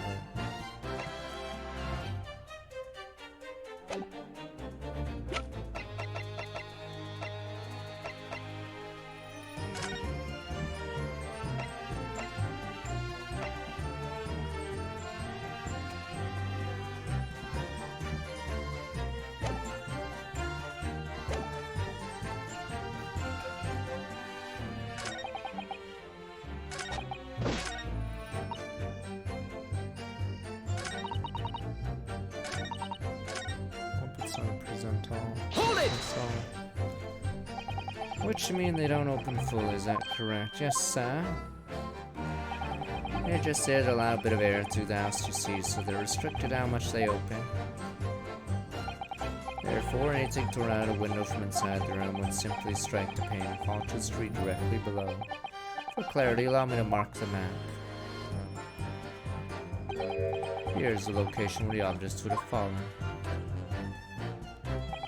Oh yes, directly opposite the scene of the crime on the other side of a rather wide road. It's been so hard for someone to mention this top-hinged casemate thing before. Well, I have another question for you, Constable. What would that be, sir? How do you even know? How would you have any idea what sort of windows Mr. Nerd? I think I know what happened. I think he moved the body. Okay, we'll see. To make sure it's not his beat or something. In fact, I remember this being a plotline in a different game where... In fact, was it a TV show? The body got moved, so it wasn't his problem anymore. It's the other beat's problem. Alright, why would you have any idea what sort of windows Mr. Cinder and Miss Garadev's house is furnished with? Well, sir, that's very simple. See, I helped the investigation yesterday. Excuse me! Yeah, something to add, Miss Beat. Sorry. You look well, delighted. Is there some particular reason for that? Oh, I was just remembering. That's all. We really were so lucky. Lucky? What do you mean? Well, of course I feel terrible for the poor one who was attacked. Don't misunderstand me, please. Just so lucky it didn't happen on Rolly's beat. Yep, I knew it. It was so close, you see. How convenient. Let me guess, your beat's across the street. Oh, I hadn't realized. Yes, that's Street Briar Road. That's the boundary between Rolly's beat and the next one. Isn't that right, my love?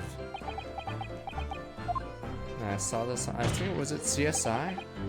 They were investigating the case, and then they realized the body was moved by cops because they didn't want to fucking deal with it. It was in someone else's precinct. Also a beat. Oh, yes, that's right. That's the reason I was helping out with interviewing the occupants of the Garrett household yesterday. Their house is on my beat, you see, sir. That really was kind of a close set. Constable, I wonder if we could clarify something. Garrett household is on your beat. Does that mean that the pavement next to it as well? Outside Mr. Garrett's house? Yes, ma'am. Pavement on that side of the road is part of my beat. I see, I was unaware of that. Just think, if the woman had been attacked just on the other side of Briar Road, we would never have been able to go for that meal to celebrate our wedding anniversary. That's the life of a bobby, after all. Extraordinary people are bobbies, tirelessly work for the benefit of all Londoners. You know what I think? I think it was the good Lord's way of rewarding my Rolly for all his hard work. I think so, my darling. That must be it, pat my love, that must be it. I should make sure we have that information officially on record. Give it to me, Mr. Nardo. I'll take care of it immediately. Case file information has been updated in the court record. Now it's my turn, I think.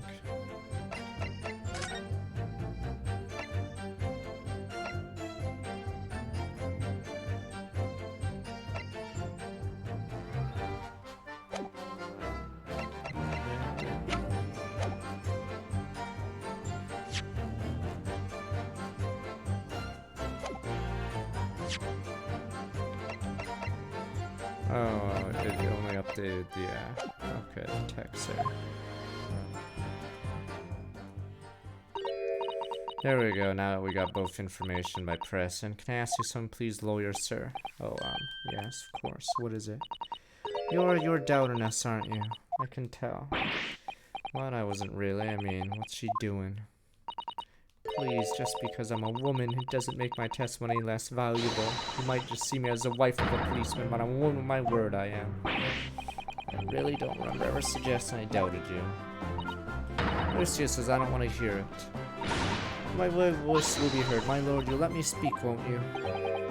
Yes, Miss Beat, I'll allow you to supplement your testimony if you so desire. Sometimes the path of least resistance is a sage one. Oh, that was very loud, Mara. I heard that.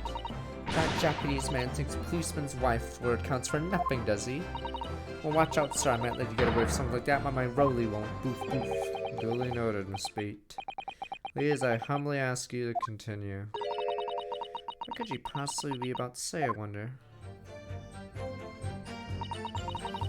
My eyes never let me down. My sense of direction's a little off sometimes, oh, huh? What's the point of this test? Hold it! Miss Beat, nobody's questioned what you told us. When I saw I did that, even I saw it clear. A little Eastern man with the whiskers, funny curved back, slinking away from the scene. Huh. I know what I didn't see as well. I didn't see any flame books or knives flying through the sky. All very clear. You also mentioned something about having a poor sense of direction. Oh yes, well, it's a little embarrassing, really. I always end up at the wrong place when I made arrangements to meet Rolly. He gets ever so cross. Excuse me! 812 SVO, someone's trying to plant 22 months. Constable Beat, is there a problem? Well, no, sir, no problem, sir. Did your wife's remark just now bring something to mind, perhaps? Well, in a way, sir, yes, sir. I was just remembering the same thing happened that evening is all. You mean Miss Beat lost her way on the night of the incident? Well, you see, I sent her out to find a police box and next beat over for mine. She was gone a fair bit longer than I was expecting. I thought she'd be back inside in 10 minutes, but my darling's gone a good 15. Oh, Rolly, you're such a tease. These aren't so long because of the bouquet, silly. The bouquet? Sorry, what bouquet are you talking about? There's a present for a wedding anniversary. Rolly's so romantic. He saved up for it with farthings and halfpennies and he found in the gutter while doing his rounds. Yes, how romantic. Forgotten all about him till just now. Had you, my darling? Yeah, yes. That was just between us. No talking about to anyone else, darling. You have to promise. Well, really, oh. What was that all about? Constable Beat looked very obviously troubled during that exchange. Yet I can't offer any useful insight, Mr. Naruto. Quite sure of one thing. We have to ask Miss Beat about the bouquet. Miss B, this bouquet you just mentioned, I'd like you to add details about to your testimony, please. Really? Yes, I'd love to.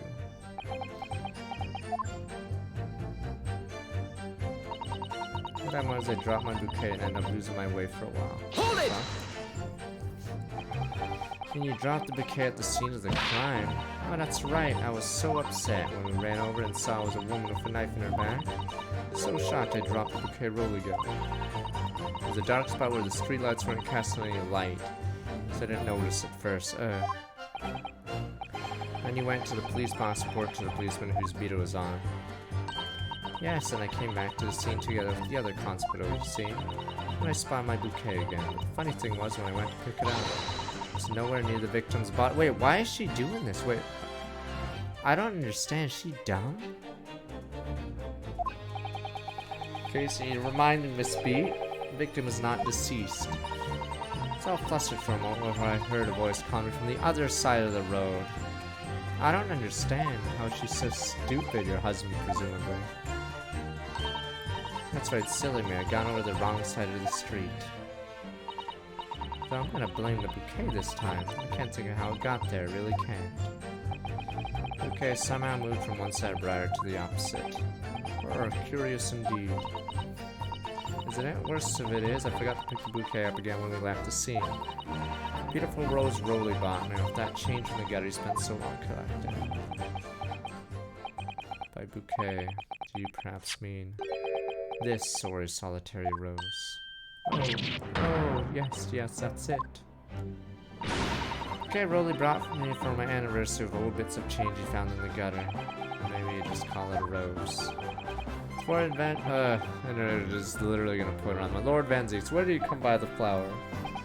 According to a report by the police officer in charge of the crime scene investigation, it was found on the edge of the pavement in front of the Garadeb household. By the Garadeb's house. Although it wasn't noticed until the morning as it lay where the street lamps cast no light. Believed to be of no relevance to the case since it was found on the opposite side of the thoroughfare. Thank you, sir, thank you. Can I have it back now, please? No, I think for good measure this rose should be added to the court record as evidence. Oh.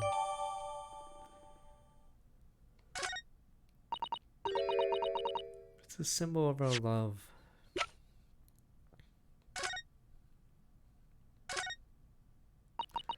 English rose, such a beautiful flower. Yes, this is a rose, is it? Never seen one before. I take an interest in flowers, Miss Nardo. I wouldn't say that exactly, but I do know 3 types at least. Gosh, 3. Plum blossom, peach blossom, and cherry blossom, perhaps. Consider branching out, learning some that aren't fruit tree based, for example.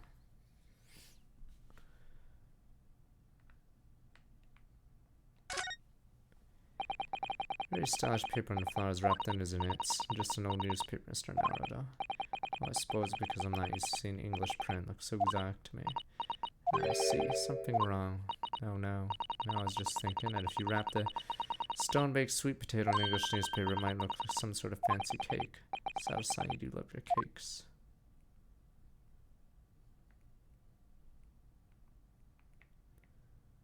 I don't think there's anything else.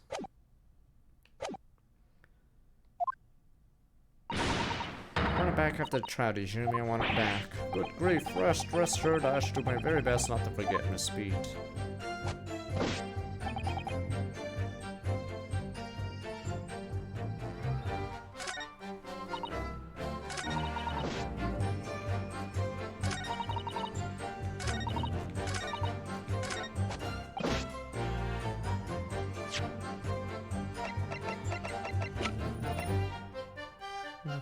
Objection! There we go.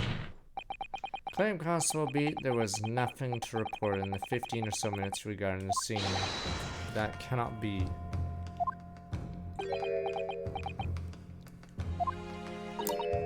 Well, what do you mean to say?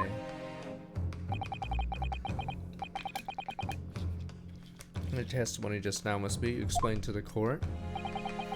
When you arrived back at the scene of the crime, the policeman assigned to that beat, the bouquet you had dropped at the victim's side was no longer anywhere nearby. Objection! The opposite side of Briar Road where the victim was attacked. Sitting the size of that meager bouquet, if a single sorry bloom can be so described. No doubt it was blown in the wind across the street back into the gutter where it belongs.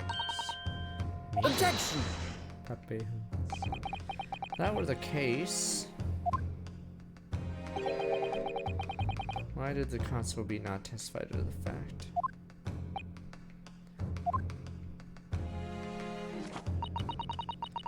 No one has approached the scene, nothing was removed from it. I mean, there was a prosecutor with a whip.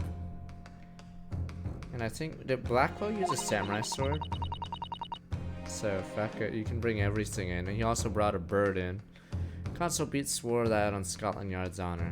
The bouquet belonged to me, it has nothing to do with the case.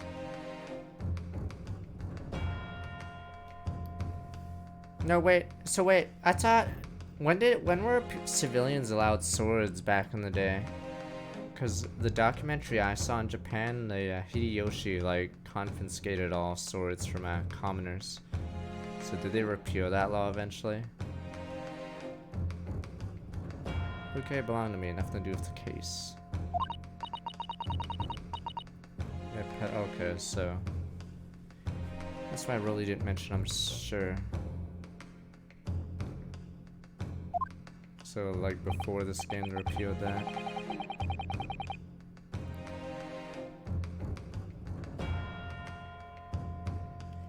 So that's not your only bouquet we're talking about here. Well, one thing in this case is mysteriously the wrong way around. What are you talking about? Yeah, you shouldn't have had a sword. Think about it, besides Miss Beat's bouquet, there's Mr. Garadev's book. Mr. Garadev's copy of the Lion's Pride, which is thrown out the window by his wife, would have struck the pane of the casement window landed here on the west side of the street, and yet it was actually found here on the opposite side of the road in a victim's hand. Meanwhile, according to the testimony we've heard, Miss Beat's bouquet should have been dropped here at the scene of the crime on the east side of the street.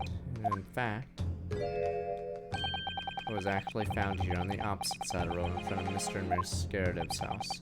There is no logical explanation for these things, unless somebody deliberately moved them.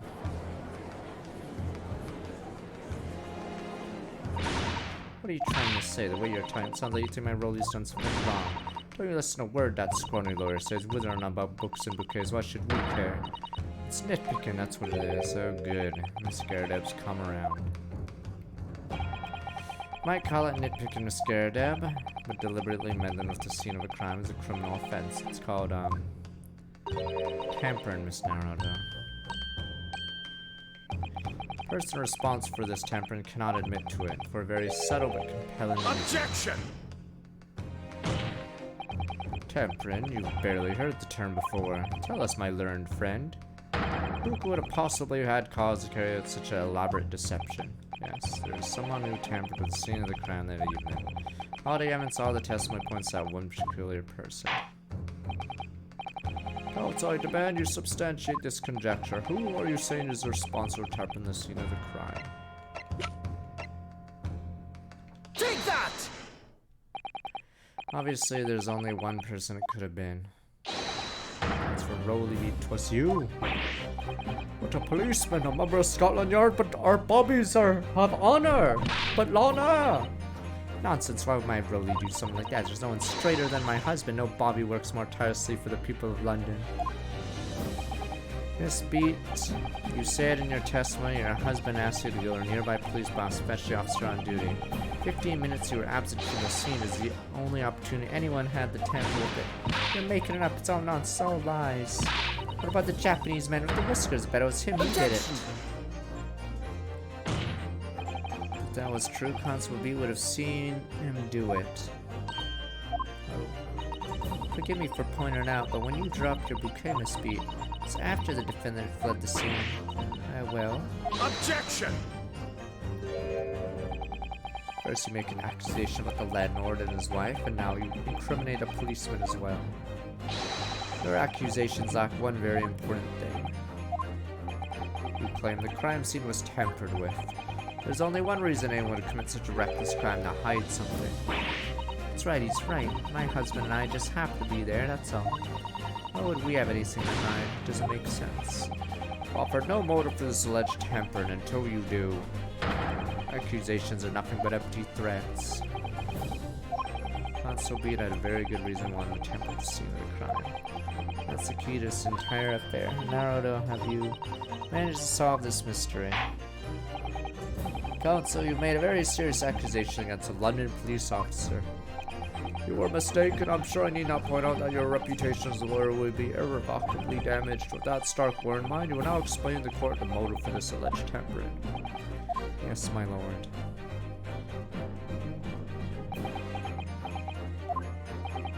Constable Beats motive for temper at the crime scene was to hide. Where the victim fell.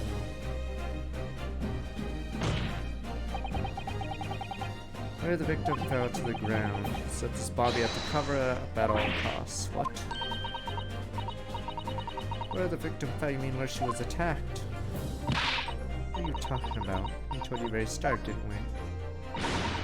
Treatment of Brighter Road, we saw it happen. Remember, they've used this before. Like I said, it was on a TV show. It must have been CSI or something. I don't know.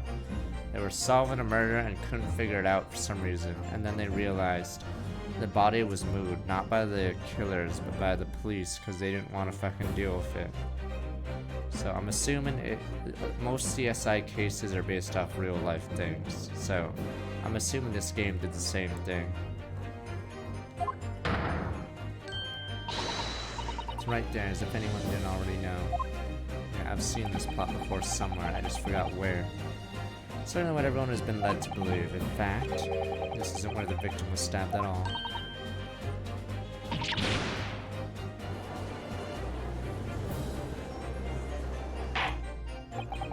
Getting to wonder where there's too much this trial will end, counsel. Oh, that's a good one. Going to jail for this. That's a good one. A police officer being charged for this. You're funny.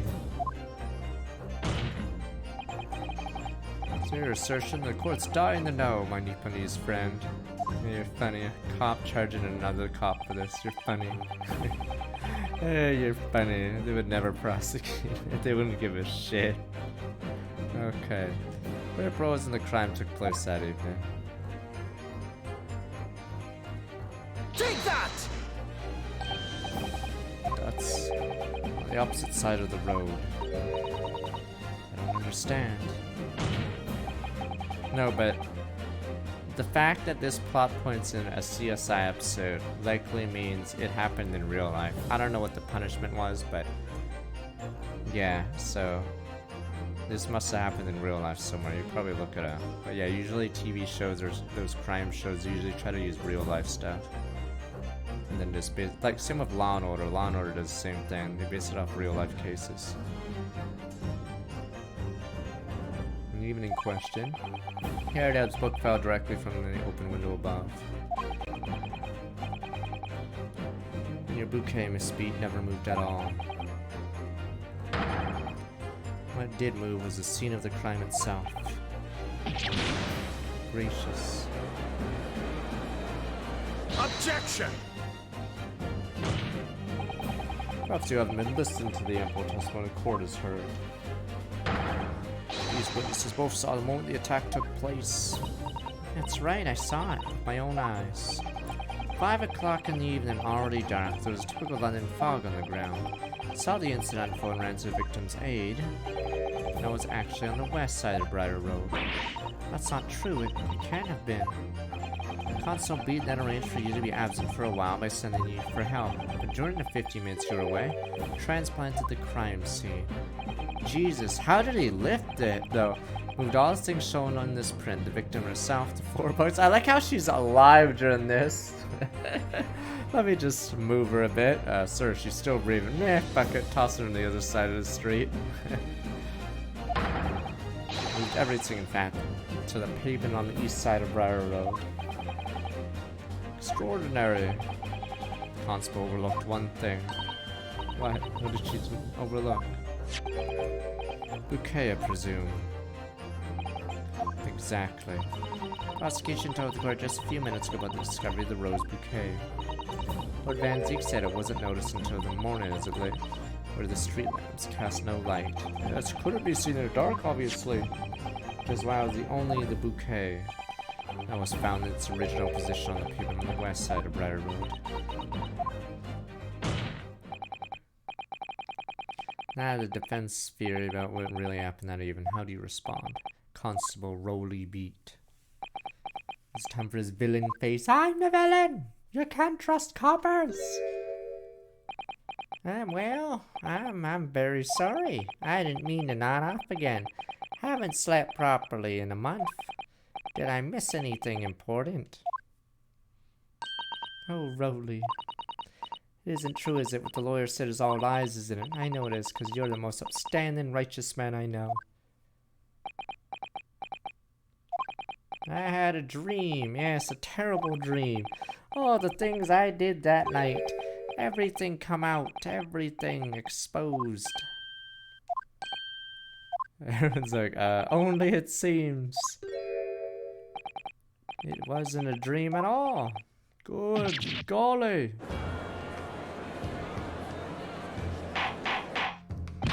Order, order, order! What on earth is the meaning of all this? Oh, Rolly, why? Why would you do something like this? Moving a corpse is a criminal offense, isn't it? Wishing the victim dead should be one too. Constable, explain yourself. Why would you do this? It's for respect member of Scotland Yard. Your duty is to protect the good people of London Town. I can't say, sir. What? Really am ever so sorry about all this. For damaging the Yard's reputation. For everything. A possible explanation. For why on that particular evening, Constable Beat felt compelled to move the scene of the crime. Think of one reason. What? How would you possibly know? You a foreigner, presumed to understand the mind of a Scotland Yard policeman. And yet Lord Van Zieks, it is this foreigner who has uncovered the startling truth of the matter thus far. But it would be beneficial for the court to hear this extraordinary young lawyer's theory. Counsel for their defense, if you please. Yes, my lord. Now then, I think you'd better show us some evidence. At once, my lord. England, Japan. Makes no difference where you come from. Human emotions are the same.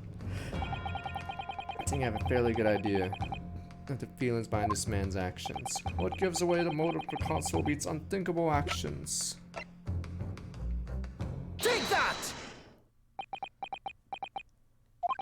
I realize that I'm a foreigner in this land. I've only just arrived from Japan, which is why all this information about London's so-called bobbies is completely new to me. I've learned that through though honorable, patrolling the beat is the most demanding work in the world, for example. Keeping the peace, looking after the citizens on his beat in all kinds of ways. No doubt the young bobby is charged with a great deal to do each day, certainly. Constable Beat, the day in question was special. Special how? Account of this bouquet, my lord. Oh yes, it was our very first wedding anniversary. Constable Beat worked so hard to be able to afford this simple gift for his wife, and was looking forward to taking her out for a celebratory meal, when he and Miss Beat stumbled upon a crime on Briar Road. Jesus! Good God, there's an enemy mobile suit attacking us! When he saw the shadowy figure through the fog clouds, he went, good God, man, God, sir! What's that? What is that large object? It's headed right towards us! It must have gone through the man's mind. What's that? Just on that one peculiar day I was looking for a celebrating my wedding anniversary. I can't. How do you evade? Evasive maneuvers that? I can't. Alright, must be put up being married to a bobby like me on to show my dear wife how much I care.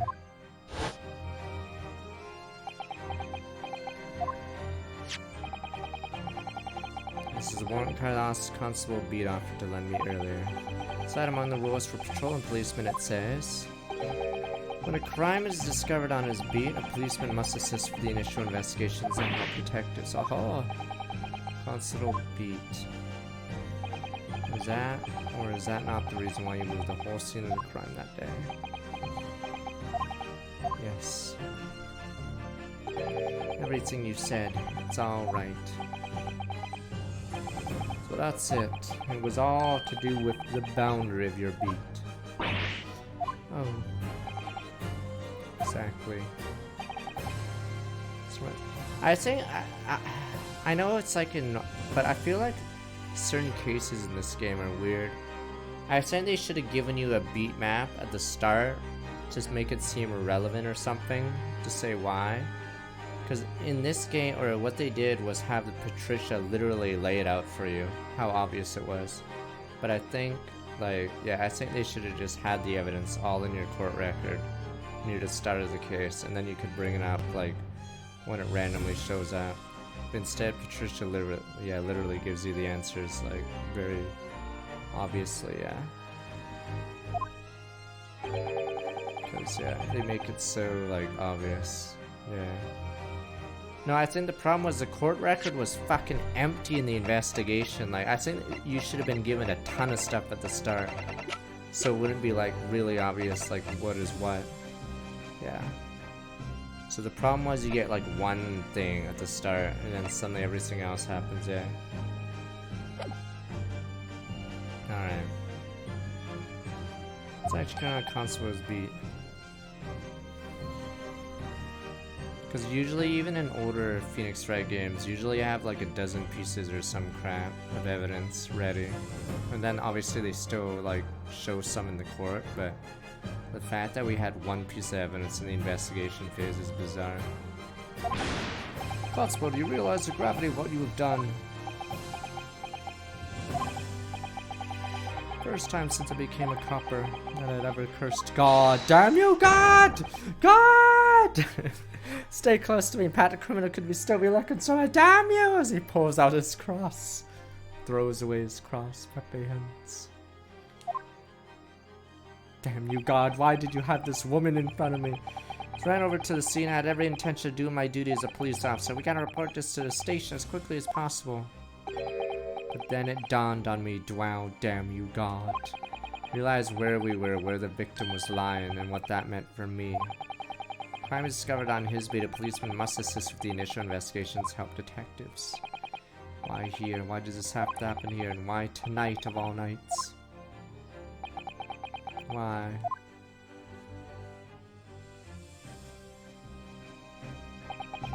Copper's job to guard the scene of a crime, so I told Pat she'd have to go to the nearest police box, fetch whoever was on duty there. It was then when I opened my mouth to speak. It just came out. Couldn't believe the words that were coming out of my own mouth. This is the next beat to mine, Pat. You have to go to the police box that covers it. Turn right along Meacham Street, and then...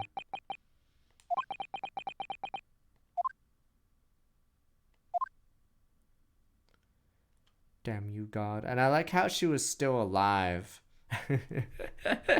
She's like, as he's dragging her across, she's like, shit, this bitch's still alive. Oh, well. Let me just toss her on this side like a piece of garbage. Alright, we're good. Alright, it's not my beat. Let's go get dinner.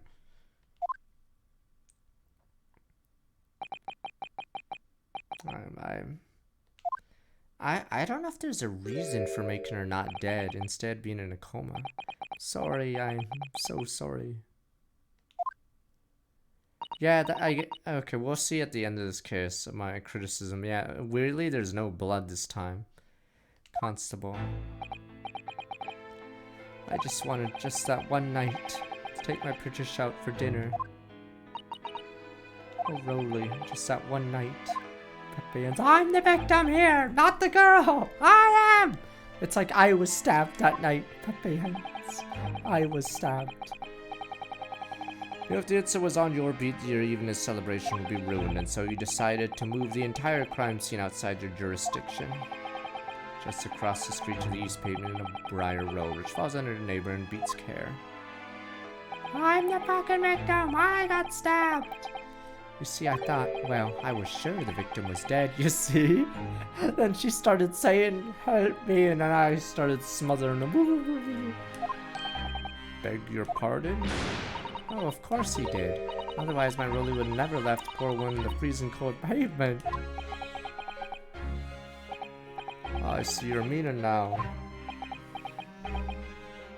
Rolly moved the body across the street because it's on someone else's precinct or beat. But God got me back for my sins, didn't he? Damn you, God! Show your cross, that's why. That's why you missed the rose I bought for Pat. Oh no, Rowley, it was all my fault. Should never have dropped in such a dark place. So sorry, Rowley. So he moved it from under the window of the Gyarados to the opposite side. Because it's the opposite precinct across the road. Tell us, Constable. How many books did you move from one side of the road to the other in total? Huh. 4 it was. Yes, definitely. 4. 3 of them dropped by Mr. Natsume, and the 4th being the one that fell from the window upstairs in the Gyarados household, of course. But what made you place that book in the victim's hand? All the others were scattered haphazardly around, I mean. Oh well, sir, that's because that's how I found it. Oh, you found it? What do you mean? First ran over to the scene. Victim was already holding the book, so when I moved everything, I made sure it was still in her hand. She probably bent over to pick up the book, and as she was doing that, she got stabbed. Sure was this book, The Lion's Pride, the victim was holding. Yes, sir, no doubt about it, sir. Interesting. 4th book.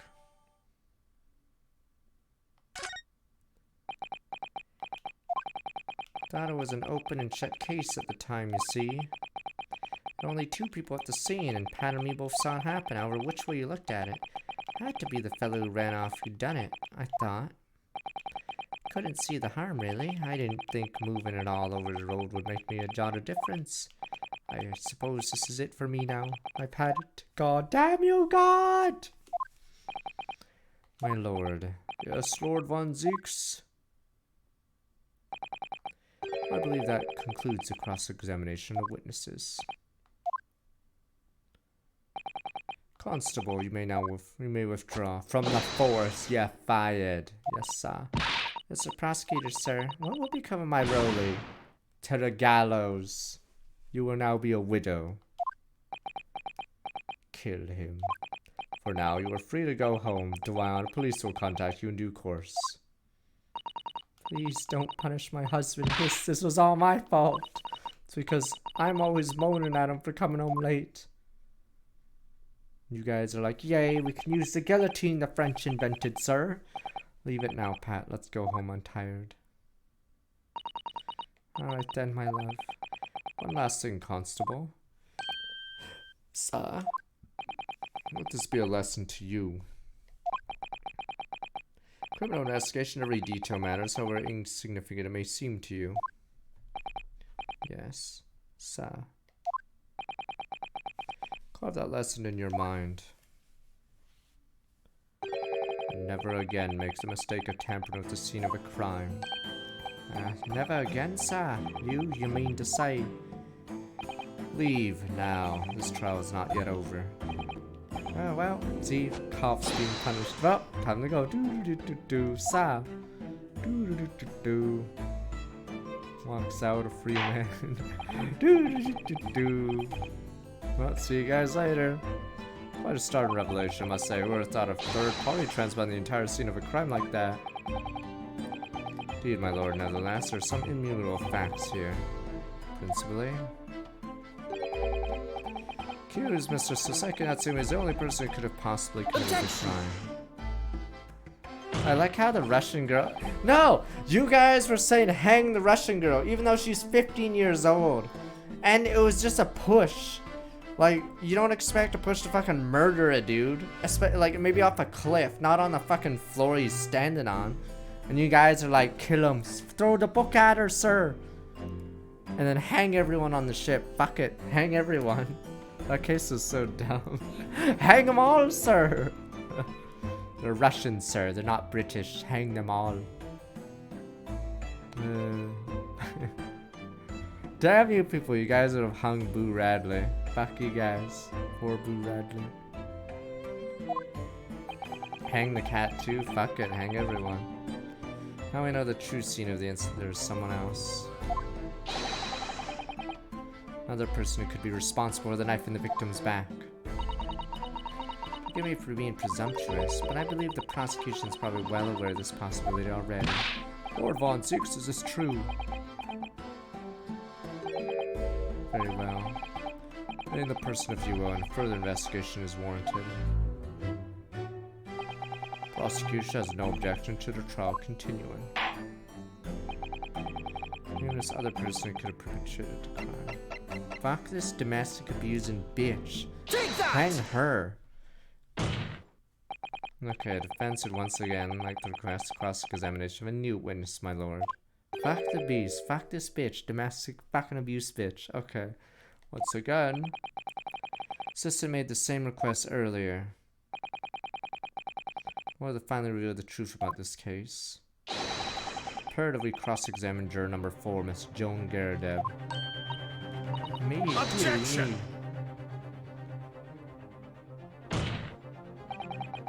Request has already been denied.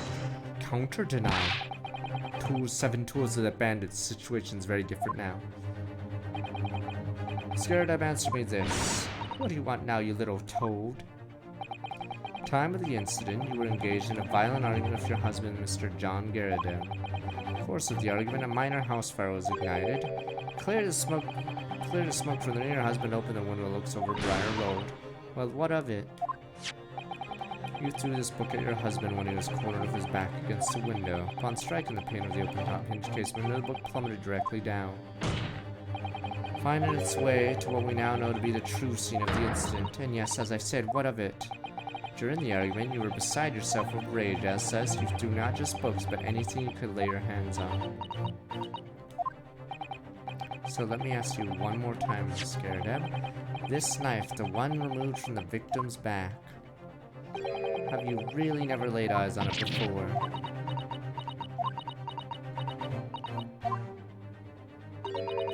I don't recall it. Seriously? Am I supposed to remember everything I picked up and threw at my husband? Anyway, a man over there in all that regalia said members of the jury needed to testify, didn't he? Conveniently, yes. Objection! No recollection of saying at all, juror number 4. Oh. Make no mistake, you jurors are not special in any way. You rabble, common, unwashed masses. You're not immune to the judicial process. If you know something about this knife, madam, let the truth come out. That's just a common or garden knife. Could have come from anywhere. Seen several like that at home if one went missing. How could you expect me to know? What, say it? Oh, you joking? What are you saying, please, Miss Garadeb? Nah, this is similar to Phoenix Wright 1, where Miles, in the 3rd case. Now you listen to me, I refuse to believe all this nonsense. I couldn't bear the thought that I'd injured someone. You hear? I couldn't bear it. Poor woman. So yes, I want evidence. I want to see hard evidence if you're going to insist on this being my fault. It was the Silver Samurai case, right? Number 3? I'm trying to remember. Because Miles suddenly, realizes, or would rather see the truth rather than, prosecute the wrong person. Forgot who the bad guy was. You're gonna have to prove me I threw that knife if that's what you think. Yeah, come along now. Chop chop, do your worst. Well, Mr. Naruto, if I had evidence like that, believe me, I would have thrown it at her already. What a movie director, yeah. Take stand, juror. Prosecution does not object to defense request to cross-examine this woman. Thank you, Lord Van Zeeks. I'm gonna testify. Juror number 4, as I'm sure you'll appreciate, I haven't observed. How old is Phoenix Wright 1? Is it like 20 years old now? Damn you people. But odd one, I could have played it. I could just look it up right now. I think it's older than you think because it was also on Game Boy Advance for in Japan. I'm gonna look up Phoenix Wright 1. When was it released?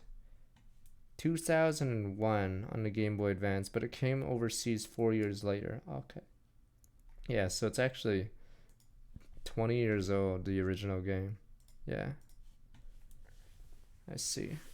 Yeah, that's why the 5th case in Phoenix Wright 1 is weird, because it's actually a new case that was made for the DS, which is why it actually used the DS features. Yeah, okay. Yeah, it's a Game Boy Advance game, so obviously it'd be in the early 2000s. Okay. Sure, you appreciate observe with your own eyes today. Test will witness testimony leading to most extraordinary truths being unearthed. Truths which the witnesses themselves may not have been aware. Oh dearie me. It was case 5 because the first game only had 4 cases, I believe. It was fuck, the shitty murder, the one with the statue. That one was, it's one of the worst cases in the series because it's a beginner case. And then the second one's the you know who dies in the office, and then 3 is Steel Samurai, and 4th is a boat. But it's like 2 cases sort of in one, I guess. Yeah, the boat one sort of goes into the elevator case. Yeah, and then 5 is, yeah, Rise from the Ashes. Or 5 is a very good case. It's just very long. I'm assuming it's one of the longest cases in the series. Phoenix Wright 1 and case 5. I'm assuming it might actually be the longest. Yeah, because there's a ton of investigations and case or whatever. Yeah, that was the DS exclusive case. Yeah, Rise from the Ashes is the...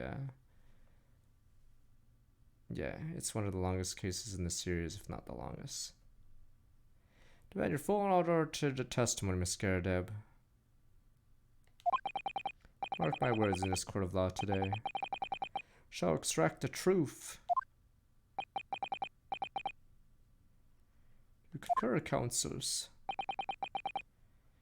Certainly, my lord. They had to have Emma in that case because the original Game Boy Advance games, doesn't Maya leave at the end of 1, then comes back obviously, but yeah, number 5 had to have a different person because yeah, she leaves at the end of the first game and then comes back for 2. Yeah, so they couldn't have her bring her back 1-5. That's what I'm hoping for, my lord. Alright, let's just do this one now. Such a strange feeling. For the first time since arriving in this country, it actually feels real. I'm here in the Old Bailey, and I'm a lawyer. I say we get this domestic abuser. But you guys would be like, but you can't hang her, sir. She's British. And I'd be like, fuck you guys. You hung the 15-year-old Russian. We're hanging this bitch. Wouldn't state your name and occupation. Hola. My name's Joan Garadeb, and I'm, well, mature and such like. Sounds like even she doesn't know if she's a housewife or a maid or what anymore. The court has decided your testimony is required in order to clarify matters in this case. Do you understand, madam? Yes, my lord. Tell the court everything that took place in your household in the evening in question. And I warn you, do not attempt to hide the truth. Oh dearie me. Chin up, Joni. Nothing to worry about now. Here we go, the husband. I am the killer, actually. I didn't know you were there. Here, John. Wasn't only you in that room that day, old thing, was it? Rather think I ought to testify as well, don't you? What about your knee, dear? Don't you worry about that. Hardly notice it. I'm not the sort of chap to leave a comrade to face disciplinary action alone. Oh, John. Hang them both. But, sir, assume you were Mr. John Garadeb. Yes, sir. Former second lieutenant of the 3rd Regiment of the 4th Northumberland Fusiliers, whatever. Sir, seen my fair share of action, now lived a quiet life, as it were. Quiet life, where you now engage in incendiary battle with your spouse in the day in question. Oh, yes, quite. You may represent a first in the proud history of the British court. Call a juror to the witness stand is unprecedented. However, the court will hear your testimony now of juror number 4 and that of your husband. Recount clearly and concisely the events in your home at which time of the incident in question. Usually I read fast, so yeah, I'll just misplace certain words. Start at once.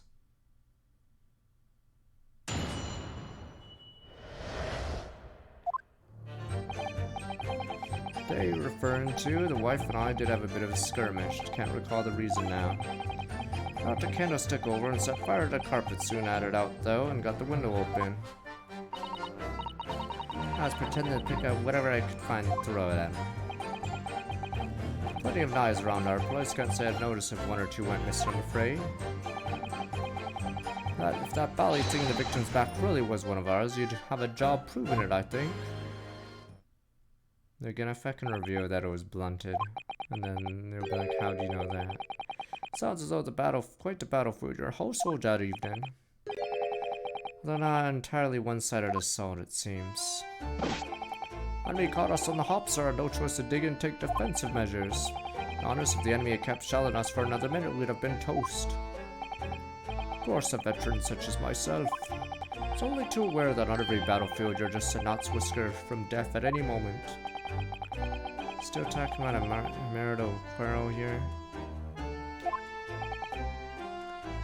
Well, I must say I'm dubious that this testimony will shed any light on the origins of this jackknife. Combat one's focus narrows and such that the surroundings are barely noticed. These witnesses may not be able to offer anything more than they have testified already. This may be a dead end. And Zeeks may well be right. Or whatever the chances. We only have this last cross-examination to cover the truth, Mr. Naruto. Yes, I'm afraid so. Very well, Khan, to begin your cross-examination.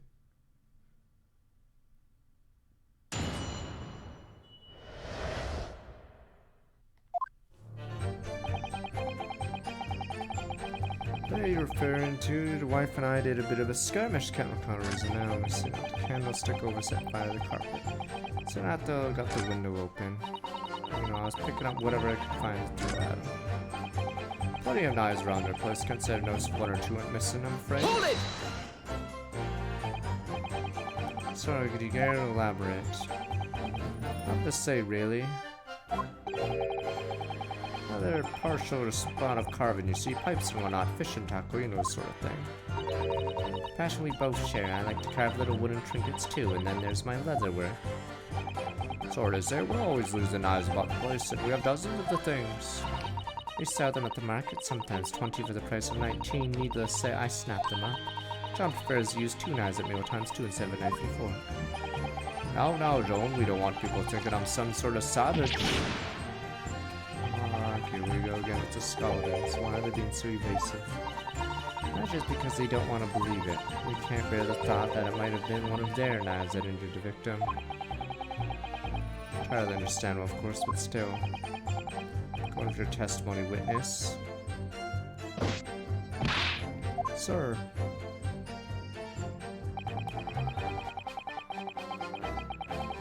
Hold it! I have no intention to admit it was your knife unless you can produce proof.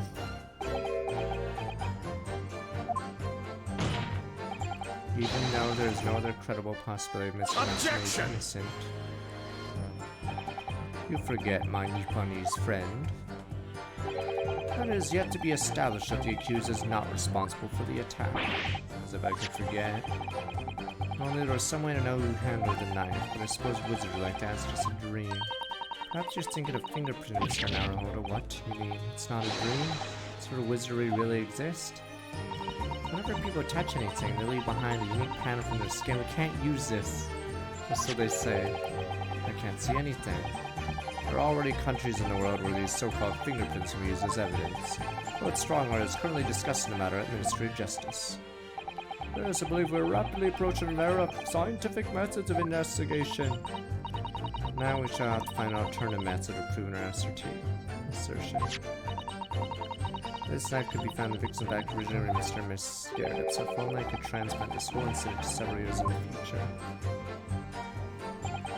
That's the extent of their testimony, is it? What do you think, Mr. Naruto? Well, I think we've heard all of this before, to be honest. I can't say I'm particularly confident we'll be able to prove anything new from this testimony. Yes, repressed. Cross examination is essential. We established how this knife came to be at the scene of the incident. Yes, I know. I'm sure both of them must be feeling very worried that it was in fact a knife blade when examined that caused the victim's injury. Find even a tiny shred of evidence to support that theory. Clinch this trial for us to explain everything. Yes, it would. Saseki-san's sake we must find the last crucial piece of evidence. I'm trying to missing another thing. We'll see when this case ends. There's also another thing that's really weird. But we'll see if the case ends here. Yeah, we haven't actually called the accused to the stand. I don't know if that'll be the final thing. No reason not to cancel it over, add it out, window open. Picking up whatever I can find it. We already do that one.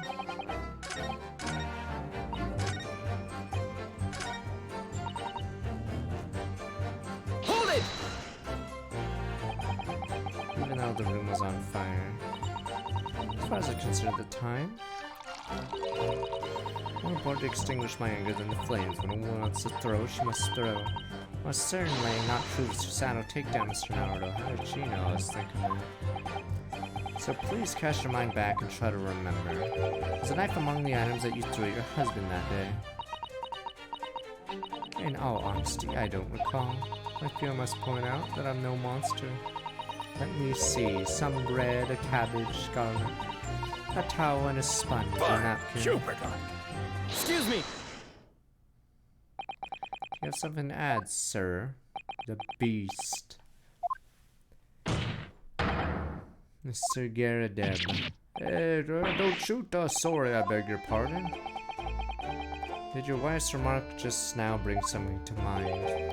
Nothing of any significance, no. Just a barrage of projectiles, and the old thing launched in my direction was somewhat more solid than she implies. Books, bricks, fire poker, I seem to recall. Ouch. Woman's aim is uncanny. She landed racket with every volley. This is so annoying. Oh, good grief, we're not at home now. This is a court of law. Oh, dearie me, ever so sorry, dear. What's she even doing with a teapot in here? Honestly, John, I never thrown such things at you, obviously. Well, take a look at this then. How do you suppose that happened, Well, a pipe, sir? I had this thing in my hand as usual at the time of the onslaught. About to clean out with one of her soft projectiles, she did, yes. When I went to pick the thing up, it was broken in two. I'd like to see a sponge do that sort of damage. I see, your pipe was broken. Never have been sent flying unless it was hit by something pretty solid. Anyway, I managed to bandage this thing up for now. You're one to exaggerate, aren't you, dear? What we should make of this account? Defense, please. Mr. Garadev's remarks sound to be great significance. I don't like question like this. Like, what's stopping them from lying? And I don't get why they don't lie. Objection! I guess we'll see. Or maybe he hates his wife. To be honest, I hate her too, so fuck it. Maybe he's actually trying to throw under the bus and he's free, so that'd be the smart writing. Time to throw the fucking wife under the bus. Yes, she threw the knife at me. Terrible tragedy, really. Oh, guess I'm free, I'm free, I'm free. As he runs out. Woo! As her wife's about to be executed. I'm fucking free. War veterans' words only tell us one thing. Tray of fury and pipes as well as hearts may be broken. Sentiment of wisdom perhaps are hardly worthy of adding a formal testimony. No, if you're, let's say your wife, let's say she wasn't a beast, you would have to start lying, especially if you realize that she's the killer or whatever. But you guys are like, meh, meh, I'll find a new one, meh. Okay, common sense one might say, meh, find another one. She's the killer. In that case, we at least permit us to examine the pipe, sir. Oh, well, I don't see why not. Oh no, there's gonna be a piece of the knife in it. Oh my god, it better not be that. Oh dearie me, there you go again, trying to ingratiate yourself with a young lady. Oh my god, are you fucking me? Very well, the court will accept the gentleman's pipe as evidence. Oh man, alright, here we go. Hope I didn't speak out of turn, Mr. Naruto. I was just feeling rather disappointed for you. Your request is turned down. It's fine, thanks to Sato-san. We have some new evidence to work with. We should examine it carefully. Thank you for that rebuttal, Mr. Garadeb. Now if we could return to the crux of the matter. What do you tell the court about the knife used to attack the victim?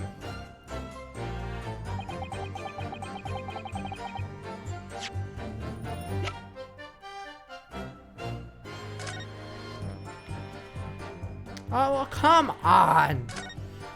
You'd figure it would be in the garbage by now, but sure. Somebody just tuned inside the chamber of the pipe there. Yes, something stuck there. I think let's turn over and give it a shake. What's this? Tiny fragment of metal. Looks like the tip of a blade or something. Tip of a blade, surely it couldn't be. Tip of a knife blade stuck inside the bowl of Gyarados. I don't even get how this works. So, she threw a knife, it got stuck in that, and then it flung out the window into the person's back.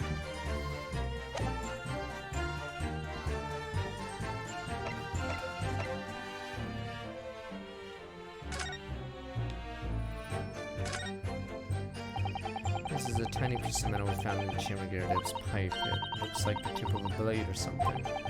Tip of a blade. Something wrong, Mr. Ardo, I don't really know. Something niggling me, I can't quite put my finger on what it is. Perhaps in that case, why don't you examine some of the other piece of evidence again? Am I supposed to combine the items, or am I supposed to present one at a time?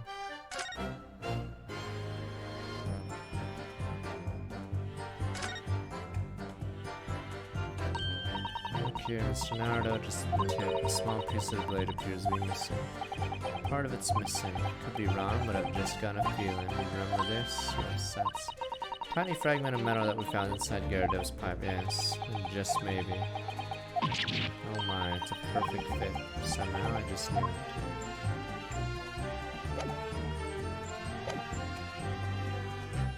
Just have to figure out which one to present it on.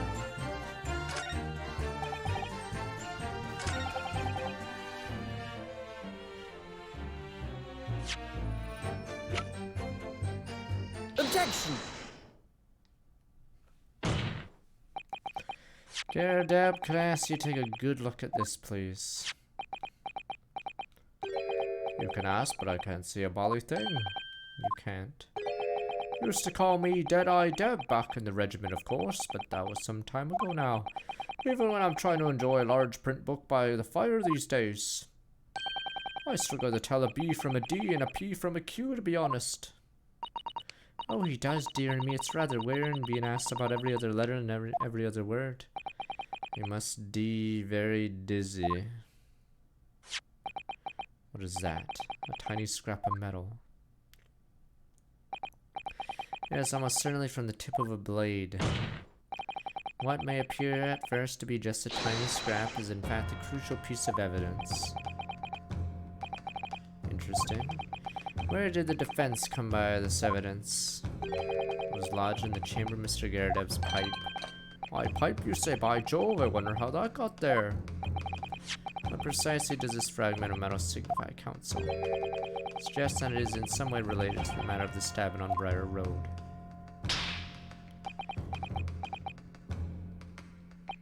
I am... What?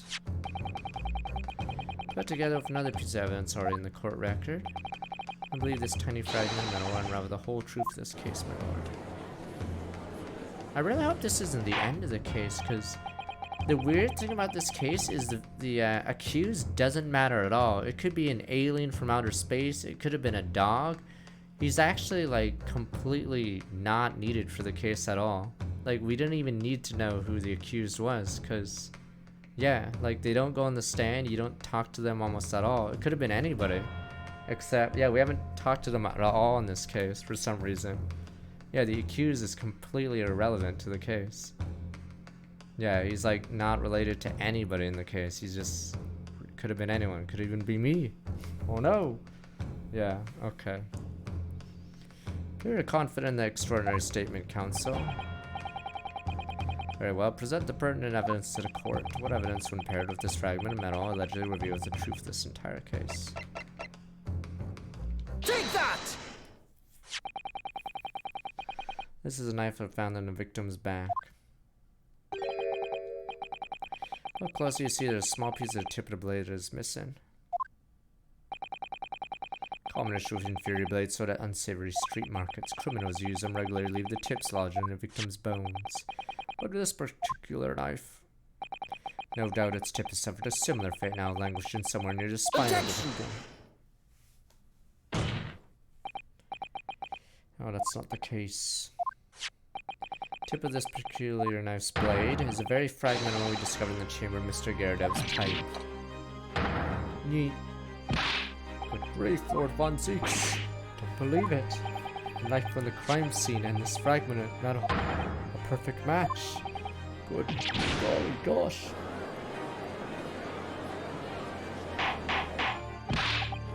Order, is this some sort of Eastern sorcery? Damn Japanese, I knew it. Close the border, but sir, close the border, damn witches.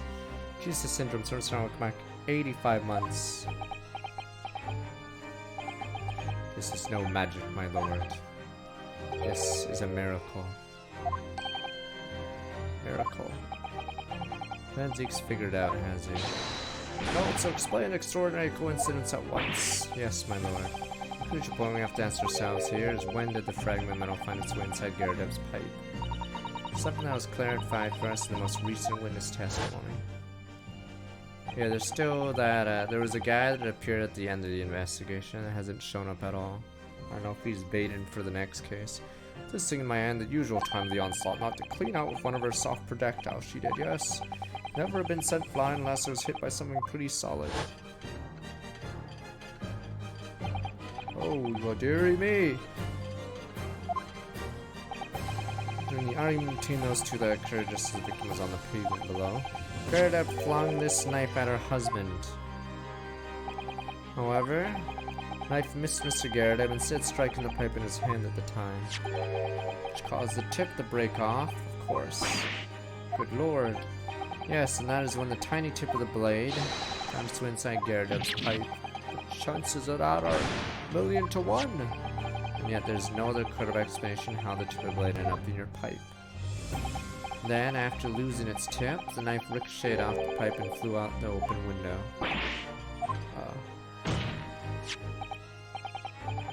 In short, this knife, which fell from the window of the Gyarados' house, the very same knife that struck the victim in the middle of the back on the street below. There's so many like weird things. Like I don't even know if that knife would like even cut because there's no blade on it, and it goes straight in the fat woman's back. Oh my gosh, dearie, oh, like I don't even know if it's possible at that point. Like it's not just dull, it's fucking flat.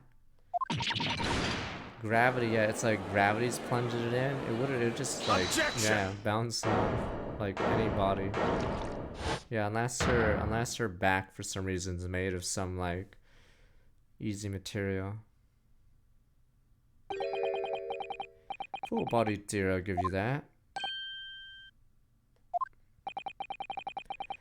Complex because seemingly trivial points positively arranged to create an almost passable vintage. Allow me to toast my learned friend's characteristically Nipponese approach to bottling his argument. Oh, sorry. After all, it is just a theory. But our theory is correct. Because you see, it's spoiled by an insurmountable inconsistency. Insurmountable? Final face down, Lord Van Zeeks, explain yourself. What is this inconsistency you claim to have identified? What? Miracles? Inconsistency of the simplest nature, my lord. Victim was found with the knife planted in the middle of her back. Oh, or explain it, yes, in her. That's right, silly little man. Now, Joan, old thing, what are you getting so excited about? Let us consider basic facts case once more. Wait, are we actually talking about it? The victim was walking along the pavement where he stabbed the back, falling to the ground. If the knife struck her, had fallen from above. This is his final argument? What a joke! No possible way I could have planted itself on the victim's back. Oh, for Christ's sakes. Yeah, this part's so pointless at this stage. What the fuck? He's actually doing this argument. I thought he was gonna come up with like an actual, like, trap. Alright, order. Quite right, you see exactly right. The knife had fallen her from above, but it struck her on the top of her head. Well, sauce for words, look. Are you serious? I knew it. I never liked to see her in the first place. I don't know, though. What really did happen? Oh, it appears the defense has made rather spectacular blunder. No, he didn't. There is even one consistency it cannot stand. Your theory, my learned friend, is history. Yeah, this is a bizarre, dramatic scene. So close, I could see the truth. So sure we're on the right track. Now the way has been blocked completely. No, it has by just one simple inconsistency. Or in other words, you simply need to eliminate that one inconsistency and the theory will stand. Mr. Saddle. Don't worry, Mr. Naruto. We were just caught off guard, that's all. And your mind went blank. The path you were on is indeed correct, and a way will present itself. The key to this in the court record, I'm sure. The information needed is there. Seems you have nothing to say, my Nipponese friend. Silence speaks volumes. Exit acceptance that your theory is fatally flawed. Objection!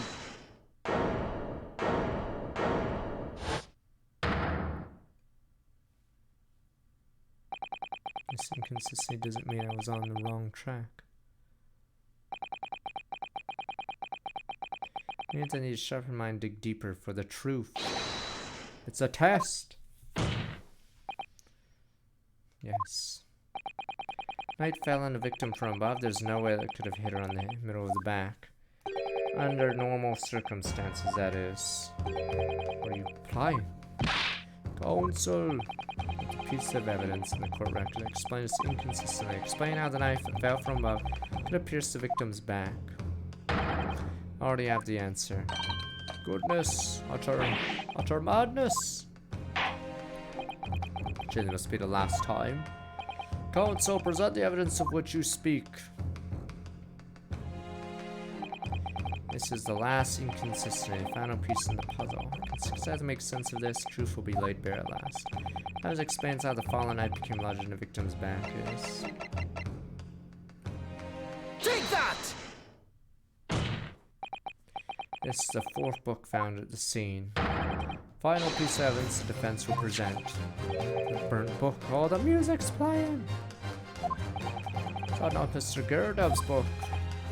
Yes, and under sense significance, we have to consider how it came to be at the scene in the first place. And the photographic print clearly shows the book and cover. I still find it funny. She's still fucking alive, and he's dragging her corpse along and just dumps her on the ground like trash. Puts the book in her hand afterwards. Fucking coppers. Help, I'm dying. Yeah, whatever. Toss to the other side. Alright, let's go get dinner. Victim holding her hand. Victim's like looking at him as he places the book in her hand. Smothers her for a little bit. As we all now know. Police constable put the book between her fingers like that. Quite so, as part of his wholesale transplant to the crime scene to the opposite side of the road. It's true, however. Part of his testimony, Constable Beat made an extremely enlightened statement on that point. But what made you place that book in the victim's hand? Oh, well, that's because how I found it. When I first ran over to the scene, the victim was already holding the book. So, when I moved everything, I made sure it was still in her hand. In other words, the victim had already picked the book up of her own volition. Clearly, that must have been before she suffered the knife wound. I should say so. After being attacked with a knife, I don't imagine she'd have been doing much of anything. So the question becomes, why did the victim have that book in her hand? By jingo! I think I'm beginning to see what may have happened now. Oh, dearie me. I say we execute the both of them. We know that the book fell from the top floor of the Gerdov household on the pavement below, precisely the moment that the victim was walking past. Exactly that moment, the young woman was walking along the street in the light fog. All of a sudden, the book fell right in front of her. The book I threw. Yes, Miss Gerdov, and what do you think the woman did? What would you do if you were walking along and suddenly a book landed in front of you on the pavement? But I really can't imagine it. But I suppose she might have reached down. Jesus, man, God! I don't even get it. Why is she so big for some reason? Is it to match the old guy in the jury? The book That's exactly what the woman in fact did. She picked up the book. Oh, heavens. And the woman reached down to pick the fallen book up. What position would her back have been in? Oh my god. That's right, facing the sky completely and utterly defenseless. And then in the very next moment, while the woman was still bent over picking up the book, assassin.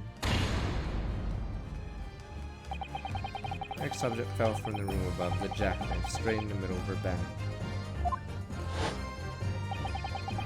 Same time, walking by chance directly behind the screen, was the defendant, Mr. Sozeki Natsume. Why never? Here, Mr. Natsume. But the woman simply collapsed on the floor in the dark and the fog. He didn't see a knife falling on her from above. Ah. And from the other direction, Constable and his wife saw no one but the victim and her apparent attacker. However, it was a real culprit to run from the scene of the crime in the first place. No, this was nothing more than a series of unlikely events culminating in an unfortunate accident. Okay, so when Russian girl pushes someone, pushes a grown man, and he dies from it, not an accident. But here, when you're throwing knives around, accident. Alright, fuck you guys. I see there's two court systems here. So if it's a Russian person, guilty, kill them all. But if it's a British person, terrible tragedy accident. Let's all go. Okay, fuck you guys. Fuck you guys. Alright. There's a real truth behind this case.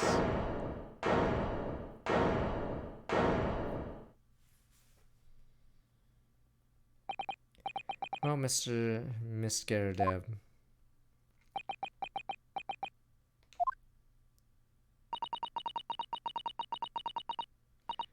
First time you showed me that knife, I had my suspicions. Wonder if perhaps it might have been something like that. There, old bean. Where's Misgaradev? Of course, I never meant for anything of the sort to happen, but it's all my fault, wasn't it?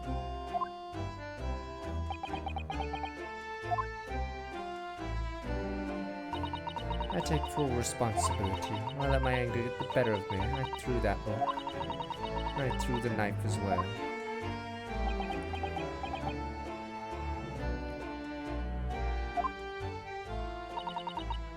John dear. It's alright, I know. He's free. I'm ever so sorry. Truly. I'm sorry.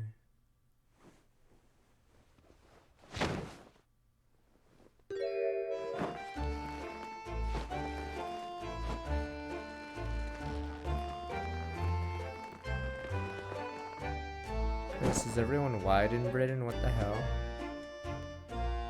Or maybe only nobility, or maybe only the upper class apparently isn't white, but apparently every non-rich girl is apparently white or something. I don't know. Lord Von Zix, what news of Miss Garadev? Taken to an infirmary, it appeared that today's events had left her in an especially flustered state. However, I believe she will recover in due course. There's no cause for concern. Unbeknownst to themselves, a cause what could have easily been a terrible tragedy. She has to prepare themselves for the consequences of their actions. There is some good news, however. My Lord Lamageshi woke up just had word from the hospital where victims being treated. Conditions improving steadily, and the doctor believes she'll regain consciousness soon. Strange. We've been talking about the victim all this time, but we've never once met her. How wonderful. The woman's out of danger, it seems. Yes, that is good news. Soseki Natsume. Finally, we have not seen this guy was filler because it doesn't matter who this culprit was in the case. They never testify in the case, and I think only one dialogue, the green overcoat, is ever mentioned from this. Yeah. Now this guy is filler because he has no relation to anything except his books. Okay. Apart from my fellow country, I'd like to take this opportunity to beg your pardon, sir. Came from your distant eastern homeland to study our great British culture. We have been repaid with immeasurable unkindness. Please accept our heartfelt apologies.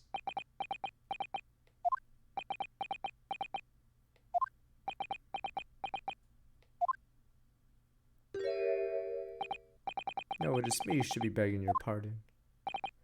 I know, Mr. Natsume. That evening, when the young woman just collapsed on the pavement before my eyes, I jumped to the wrong conclusion again in my confusion. What conclusion, sir? Sure that the one was dead. Yes, Constable Beat said the same thing, didn't he? As he pulled her along, she thought she'd been killed too. So she must have looked completely lifeless. No, there's a case after this. There's 5. It's been a year since I arrived in Great Britain now. I still can't get used to life here. I can't relax. I'm sure there are evil spirits lurking in the fog. Like they're haunting me. Poor Soseki-san. His imagination really got the better of him. Yes, poor man. What happened? I thought the young woman had been taken by the fog spirits. I'd never have dropped my books like that and run away. Should have called for help for a doctor, for the police. Instead, I've managed to create a rift in the relationship and trust between our two empires. For that, truly sorry. Is Japan an empire at this point? I forgot what territories they had this early. Or what year. I forgot what year. Is Japan considered an empire this time? Or did somebody just called itself one? I see it says some sort of mischief spirit has been working here, I think.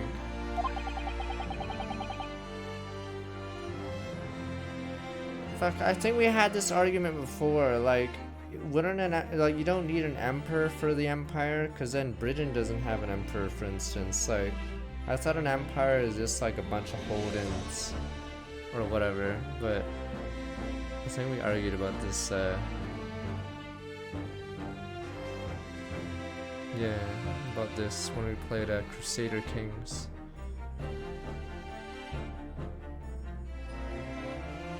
In Crusader Kings, when you make it, wait, you can make an empire, right, if you combine all your hold-ins? Okay, yeah. So you don't need an emperor, you just have to have multiple, like, kingdoms, countries, whatever. So that's why people joke about the American Empire.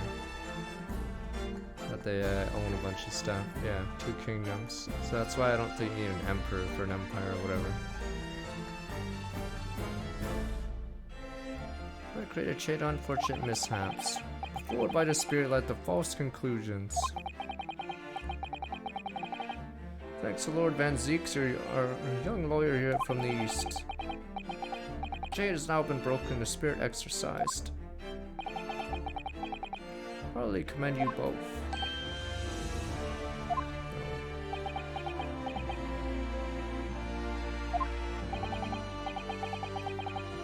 Oh yeah, they call it Spain, yeah, they call them the Spanish Empire, right? Yeah. Because they controlled, yeah, a bit of America and Mexico and everything, yeah. Now then, ladies and gentlemen of the jury, yes, my lord. Concluding this trial, must ask one last time for your decision regarding the defendant's culpability. You're ready to present your findings to the court. As foreman of this jury, I assure you we reached a fair and just conclusion. We do declare the truth can be extremely cruel at times. Well, I didn't suspect a woman next to me, that's for sure. Sitting in for the old bean while she's out of action, you know, I know what her decision would be. What does it mean? Finally get out of here and start work? Well, it's about time. I'll have a corker of a story to tell the grandchildren when I get home, won't I? Well, ladies and gentlemen, the jury hereby demand your final decisions. Mr. Foreman. Not guilty. Not guilty. Not guilty. Not guilty. Not guilty.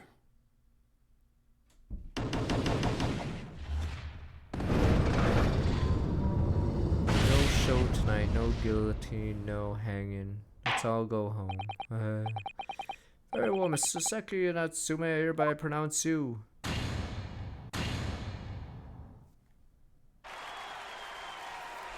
The rabble. Why is the rabble clapping? They're like, oh, I wanted to see someone die. Oh, remember that time when we hung a 15-year-old Russian girl? Huh? That was a good one. Alright. Finally, Mr. Natsume. Yes, Lord, sir. Now, free man once more. I hope you'll continue further your education in British culture.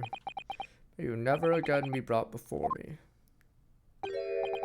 Oh, yes, sir, of course. On my life, I swear I'll never set foot in a courtroom again. I'm transported to tears. Thank you, counsels. Court is adjourned. Yeah, fuck you guys. You guys were clapping when the 15-year-olds hung. Serial pusher. Could have been me who was pushed. Monkus, everyone stared. Watch out, guys. The 15-year-olds pushing people left and right. Hide your kids, hide your wife. She's pushing everyone here, sir. Okay. Oh, loco. What you mean me? Of course. Is there another locum here? Is there even one? You're the original locum student, Mr. Naruto Esquire. Your name's seen and rather short, hasn't it? What's wrong with using my actual name? Yes, I'm free, joyful, joyous, jubilant, jubilation. Heady, hearty, happiness, hurrah. I am pleased, man. Natsume is delighted. Would it be so hard just to say that now? Welcome, you did it. You saved me from the brink. Well, what happened to the poor woman was in no way your fault after all. Just glad everyone else can see that now. Oh, no, no, not that. Lovely, loyal, local lawyer. Yes. Destructions of a strong workman. 63 months. Like I said before, I never get used to life here in Great Britain. Every time I look over my shoulder, I see foreigners, I see towering brick buildings. High up windows, I see them looking down on me, laughing. Look at that little hunchback. Oh dear, I'm sure it's all in your head, Mr. Natsume. But today, you locum lawyer got my glue in the boot. Stood firm on that baronial bench before all those babbling British. Battled to the bitter end, lying bare the baffling truth. And when I beheld the blinding fireworks among the beams of Bailey's roof, I bellowed, "Behold the best barrister ever born!" Very flattering, and I'm very pleased for you. This would give me a wonderful anecdote to recount my old friends back in Japan. An anecdote? Is that what's become of all my hard work? There you are, my dear fellows. Apologize for keeping you waiting. I rose late this morning. Is it going to lead to the case 5? Mr. Shones, what a pleasure to see you. We are not a moment too soon. A disaster has been averted, I'm glad to say. Oh. Trial shall begin presently, Miss Nardo. Wish you the very best of luck. It's just finished. What? No! No, my haste was in vain. Ah, it's you. Herlock Sholmes, Knights from Stark, 23 months. Have we met, sir? This is Mr. Natsume, the man you had arrested, Mr. Sholmes. Oh, I see. I failed to recognize you at first. Our previous encounters have taken place in the gloom, either of your bleak lodgings or that prison cell. Simply couldn't place that curious face in the light. Charming. This is all your fault, Herlock Sholmes. You're the reason I had to go through this terrible ordeal. I'm gonna give you peace of my mind. Apologies, sir, but I assure you, I'll replace you now.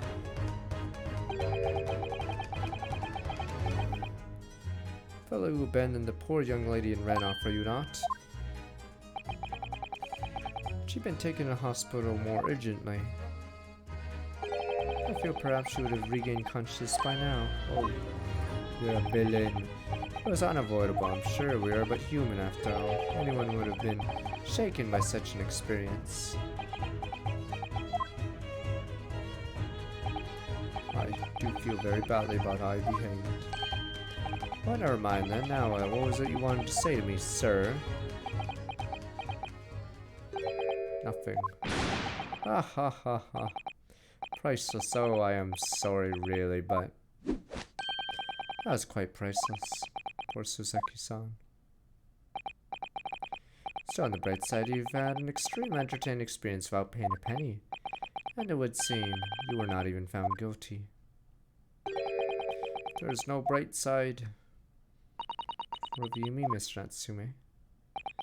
Even after this, I'm still cursed by the spirits and now by the Reaper. Lord Von Zeeks. I've forgotten, you know, when facing that man in court means, even if you're found not guilty, you're still doomed. I'll be alright, Mr. Natsume. Oh, if the Reaper appears trying to make trouble, I will protect you. Hiya! Boof. Perfectly execute Susanoo takedown.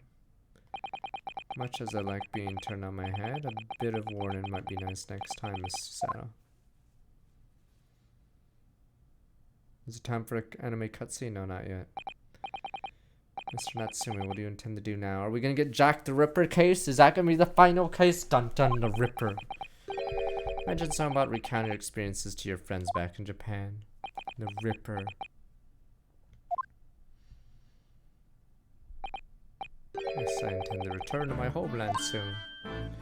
Oh. Already been a year since I arrived here in Great Britain. Visit universities, libraries, bookshops, been honored with tutelage of professors. But so much of the wealth of literature here in the city is shaped. Come to realize as my calling to stay home and tell my fellow countrymen about it. It's very touching, Mr. Natsume. Or perhaps less veiled terms. Wish to withdraw halfway around the world, escape the terror of the Reaper's curse. It's not at all. The more I learn of literature, the more the strange feeling claws at my insides. You're compelled to return my roots to depend on work of my own. I see. A work of literature by Soseki-san could be an interesting read. What about Miss Susanoo and yourself, Mr. Naruto? Sorry, what about us? We returned to Japan alongside your mustached compatriot. Why would we? The week has not yet passed since we arrived in London. Not to do another case. Why now does it feel that we finally found our feet? And you are accommodated in a hotel prison, are you not? That's right, but we need to find lodging before it bankrupts us. Calculated, we can only afford another 10 nights before our entire budget is exhausted. Well then, could take my lodgings. Oh, the windowless room. Ah, but what it lacks in windows. More than makes up for the floor, ceiling, and walls. Oh, Father's free house. Great. Of course, I'd be happy to leave behind the accursed evil spirit. Oh my, an evil spirit.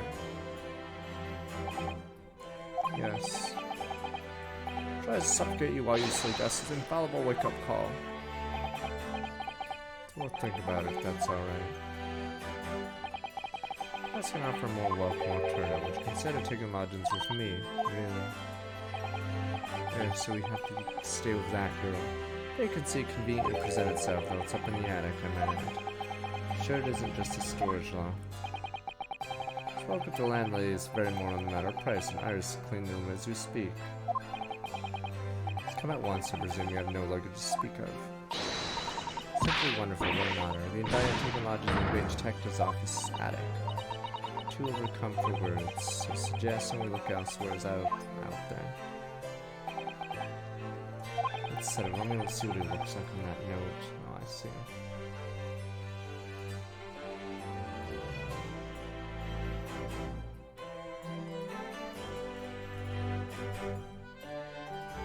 Prepare dinner this evening. You must come too, Mr. Natsume, I insist. I don't know what to say. Thank you, and yes. Wonderful. I'll go and complete the paper for your former Natsume. It shan't take long. Somebody's happy. Welcome. I knew what you wouldn't let me down. Truly delighted to have met you here in London. Likewise, Mr. Natsume. It's been a privilege meeting you too. Shame you're gonna have to say goodbye so soon. Well, I've come to realize I belong in Japan, but we'll meet again one day, yes, I'm sure. Hopefully by then, I'll be a successful lawyer. Hopefully by then, I'll be a successful author. Oh, my dear fellow, our carriage appears to have arrived. Shall we go, Mr. Naruto? Yes, Mr. Sholmes. No doubt Mr. Natsume will release some time for dinner this evening.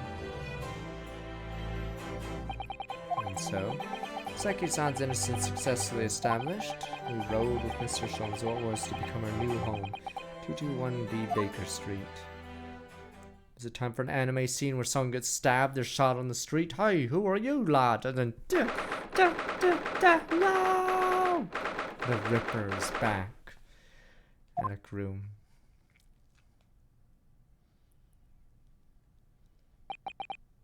So this to be our new office, yes. Our office. Rather like the sound of that. Me too, it's simply wonderful, isn't it? I hope you can see this, Casimir. Only a small step. Like to think we're getting a little closer to your dream now. So, my dear fellows, you like the place. That's his different forms. So, Sholmes, yes, thank you so much. Delightful room, Mr. Sholmes. Simply adore it. Yeah, pleased to hear it. Iris and I are delighted to welcome you. Hope everyone's hungry. It's nearly time for dinner. You've seen Mr. Natsumi rise up a lot to celebrate. Iris must let me help you. Alright then, Susie. You can be in charge of the salad. Splendid.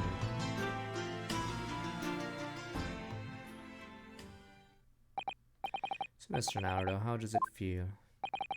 Have your own office in the capital. Very exciting, actually. I can't help wondering what adventures await us. Those were precisely my sentiments when I first stashed my office in these premises. Till I discovered the dark truth about the city of London, that is Dunton the Ripper. Sorry. London is a glorious place full of wonder, opportunity, prosperity, and mirth. The brightest of lights casts the darkest of shadows. Shadows, what do you mean? I believe you're well aware of the murkiness that lies behind London's facade already. So once again, Mr. Naruto. Welcome to London.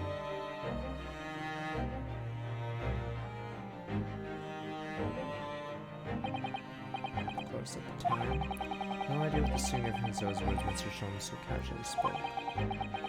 It wasn't long before my turn came to lift the facade and see the true depth of Mercury behind. Damn you, Ripper! Now, the Jack's obviously a very famous case because it was all over the news and photographs were coming into play. So it's really bizarre that we have a ton of photographs of the crimes that were committed so long ago. Oh yeah, and they published the fucking photos in the newspapers. You would never do that nowadays. Yeah, the photos they published about the Ripper murders is Jesus. Like, no newspaper would ever do that nowadays. Yeah, it's very gruesome pictures. Probably some of the most if they were in color, it'd probably be like one of the most gruesome ones next to like, yeah, some war pictures. Because it's like dismembered bodies. And they just never found out who did it. Hound of the Baskervilles, episode 5. Let's see the anime cutscene. Yeah, Ripper was never caught. That's why there's like always theories of who it could be.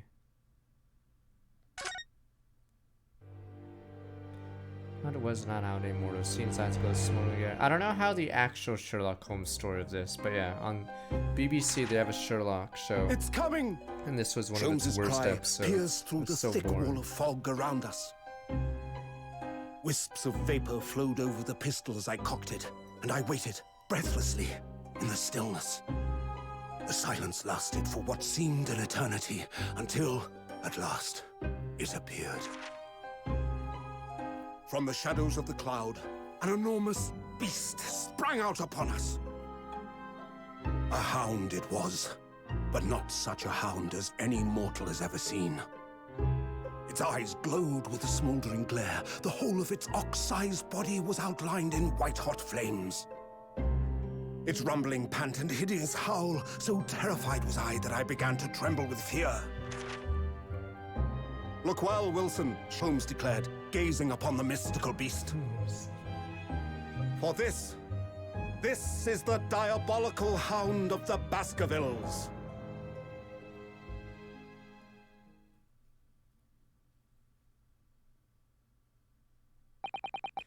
First 2 months in London passed by in a flash. Oh, we don't get an anime scene of so dime. Just concurrent courtroom experience first on the day we arrived in the country, and Soseki-san's terrible ordeal followed close behind. We had emerged victorious.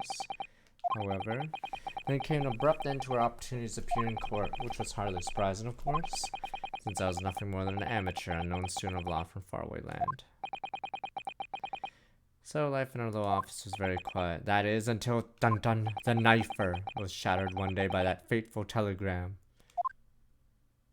Yeah, every episode has an anime scene. Some anime scenes later. Hodo's legal consultancy. Alright, I'm gonna be right back soon once we get to music.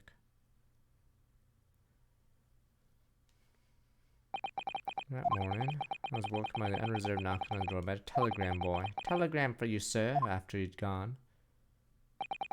Sato-san's behavior became very obviously strange. Well, Sato-san? Yes. Time to leave court already. Let me see, what case is it today? I'm not scheduled to defend anyone at the moment, am I? Of course not, how silly of me. I think Ira said she'd make us breakfast this morning. Go down to Mr. Sholmes' suite. Yes. This makes the most delicious breakfast food. She does, doesn't she? Once our bellies are full, we can leave for court and fight in fit form. Let me see, what case is it today? 2 rounds, so we're starting with back to 62 months. Here we go again. Alright, I'll be right back. Alright. Let me hear this music. Oh, there's a drama at the back.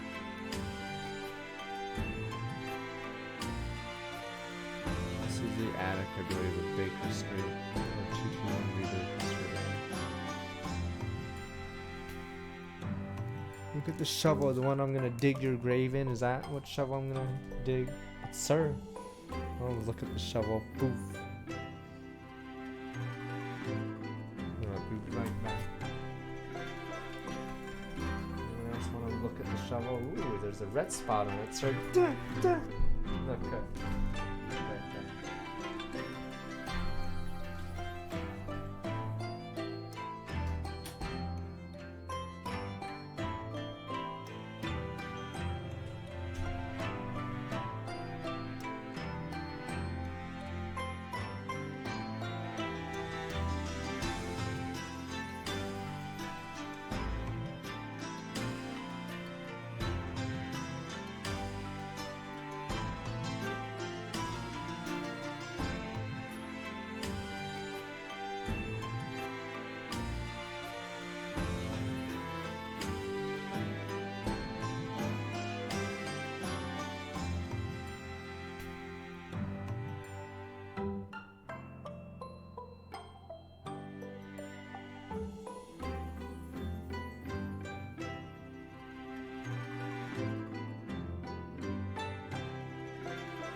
swear this Yamcha shirt gets smaller and smaller. Oh, and you guys love spoilers, so this is, like I said, it was from the P.O. box, this shirt. You guys say I spoiled. You guys literally give me a shirt that's a spoiler. Yamcha's dead. Damn you. Poor Yamcha. Can't believe Yamcha dies. The entire shirt is this Yamcha's dead body. And it literally says Yamcha's dead. I don't even understand.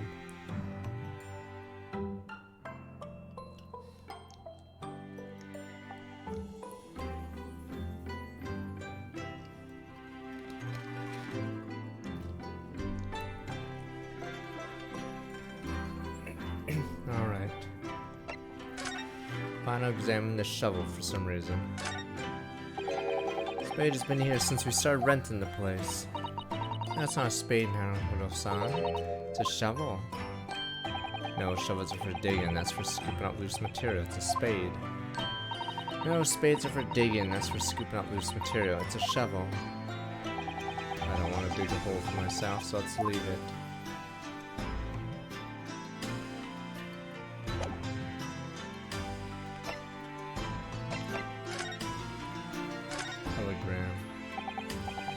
What was it about? Telegram that was delivered this morning. Oh, I gotta update the title. No longer case 4. Case 5. Rival branded 14 seconds gift and sub the Starnger. Welcome. Wait, so is there actually 6 cases in this game, or is this like Phoenix Wright 1 where it's like a sort of double case? Telegram delivered this morning, I mean. Okay, this is the last case. Okay. I don't know what you're talking about. What is this case 5? Okay, I forgot. The first case doesn't air.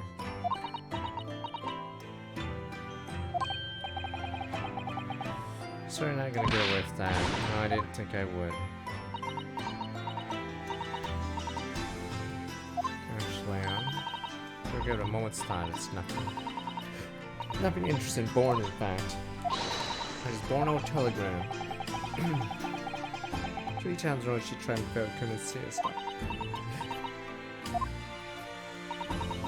Promise I'll tell you about it at some point. Alright, I understand.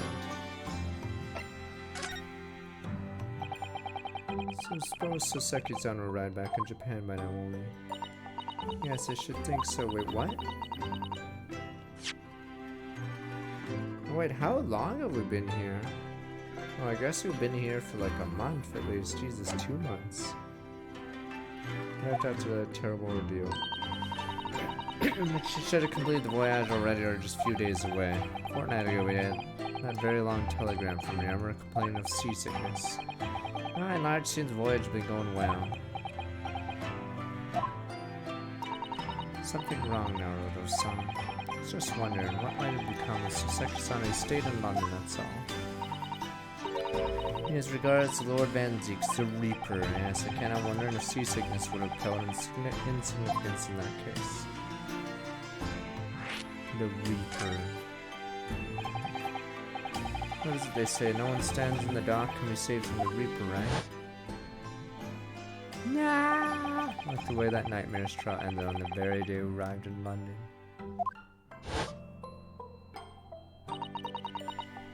Even 2 months on, the cause of the dreadful fire is still a mystery. Soseki-san safely out of country now, presuming that means. Of course, the Reaper can only take effect within the confines of the city of London. I see that's the case. A little comfort. Terrible sense of it, foreboding. Imagine the Reaper's is to be believed, it would mean he wields a sword of justice himself. Come to think of it, I wonder what he's been up to these past 2 months. Surely not wielding that sword against more acquitted defendants. I don't think so. Apparently Lord Van Zeeks hasn't appeared in court once since our last encounter. Oh. Yes, since Soseki-san's trial, he's withdrawn from judicial service again, it seems. Really. Just like before, when he wasn't seen in court all for several years. Guess me just have to face him in his recent spat of trials and, just my luck. I wonder if luck doesn't come into it. Sorry, what was that? Oh, nothing. Never mind. It's never nothing.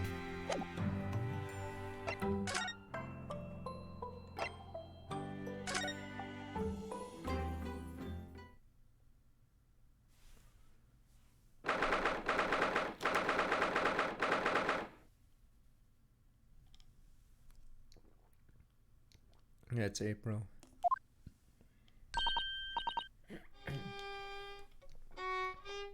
Morning, Rune. Morning, Susie. Good morning, Iris. Iris. What is it, Runo? My ears! What is that terrible noise? Sounds like a cat being strangled.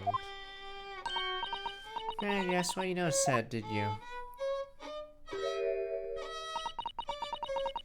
Hurley isn't in the best form this morning, it seems.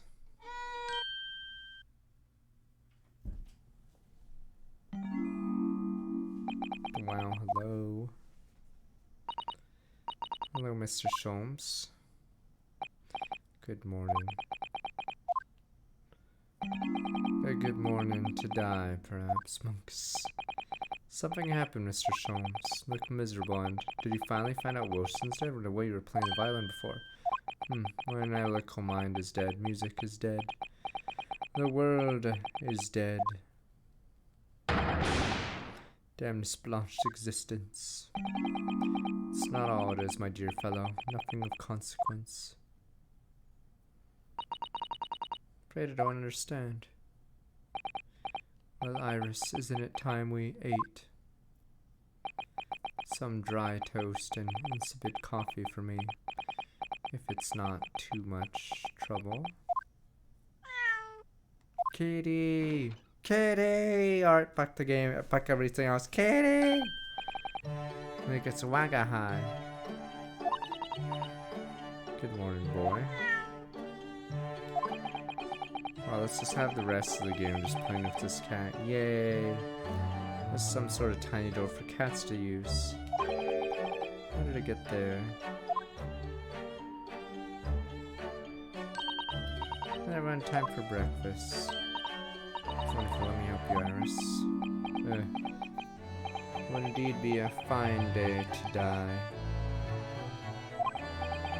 Here's something look different. Someone is missing from Sholmes' desk.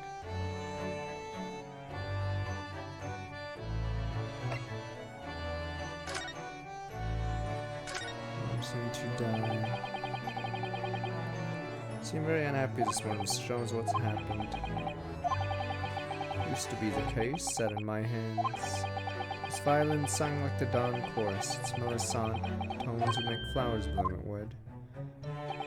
But now, the muses are unamused with me. The goddesses of music have thrown me over. What do you mean, Mr. Sholmes?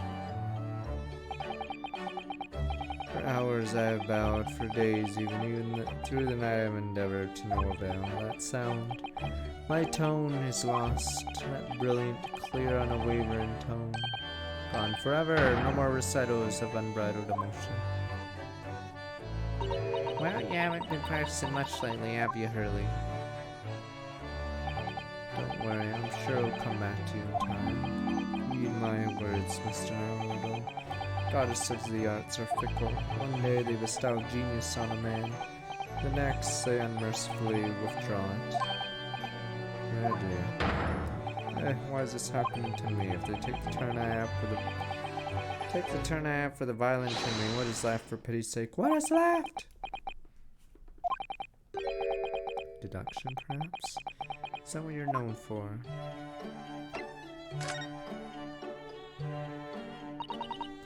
Sholmes, I don't like to pry, but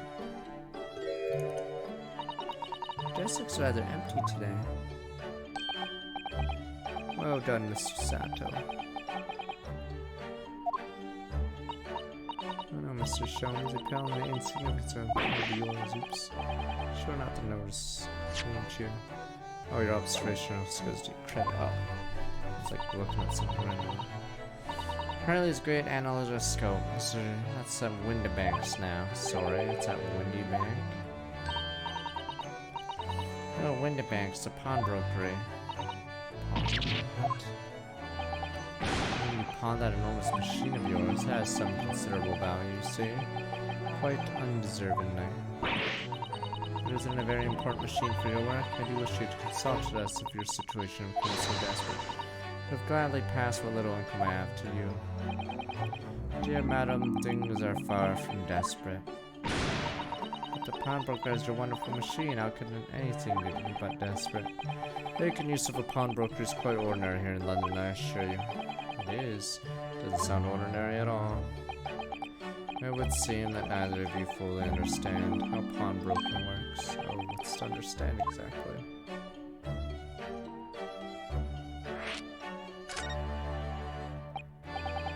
What do you mean when you say we didn't fully understand how pawnbroking works?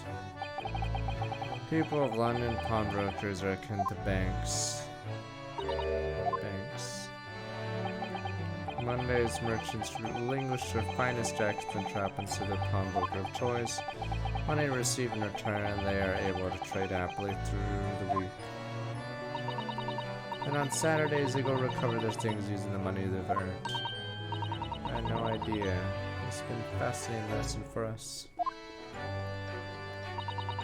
Everyone does it, you see, especially people in inner London. Should they have money to spare, they would purchase another fine jacket. Not to wear, obviously, but the pawn should the need arise. Oh, genius. We have something that's getting in the way, we leave it at Windy Banks, you see. Pawnbroker can be thought of as an extremely secure vault. I would have thought that even pawnbrokers are different here in Great Britain. Of course, you have to watch Hurley with him. Sometimes pawns things you really shouldn't. Don't you, Hurley? What does it matter? The world's dead to me now. Damn you, Depression Arc! Damn you, Depression Arc!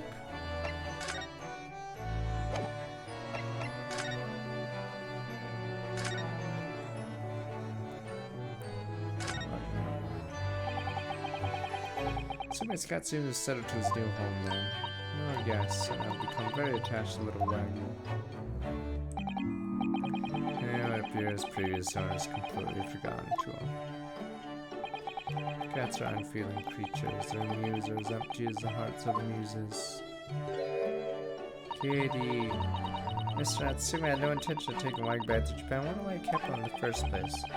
I suspect he would have taken him if he could, but pets are strictly forbidden aboard steamships in our experience. Good reason. Terrible things can happen if rules passage are not obeyed. Well, I don't mind, because Wag is adorable. Yes, he really is. Oh yes, what about the door?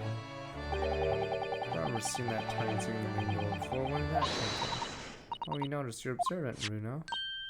Look, I use this. My latest invention. What was that?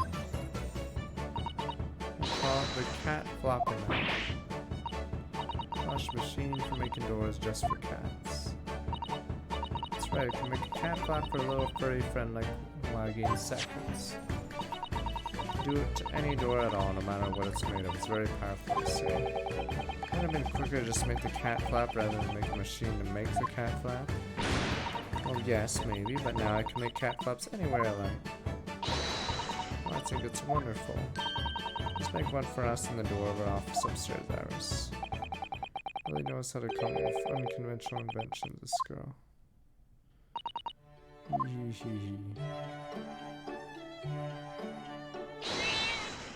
Hello? What was that? Kitty, no. Zano, no. You guys tangled up in your violin, well, by violin. I think it's a toy. I don't know what's he doing to it. Oh dear, Mr. Shone's precious violin. Why should I care? What? I shouldn't be surprised. That is more accomplished musician than I know. Damn you, Depression Arc! Let's move to the happy arc where we're executing people and you guys are clapping. Mr. Jones really is in poor spirits, isn't he? No, I'll put it back where it lives, shall I, Hurley?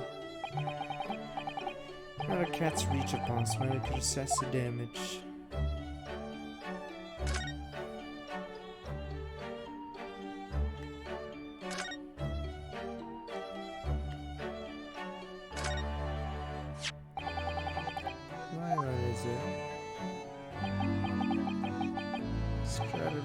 Yes, one of the finest violins in the world, made by the renowned Italian luthier Antonio Stradivari. And I see you didn't look anything special to me. I happened upon it covered in dust, languishing in a pawn shop down the nondescript back alley. Broker had no idea of its value, so I was able to purchase it for a mere 55 shillings. How honorable of you. Till today has been my faithful companion every great Paganini-inspired performance I've made. As is there a reason to live in a world devoid of music? Art is washed existence, so there's none.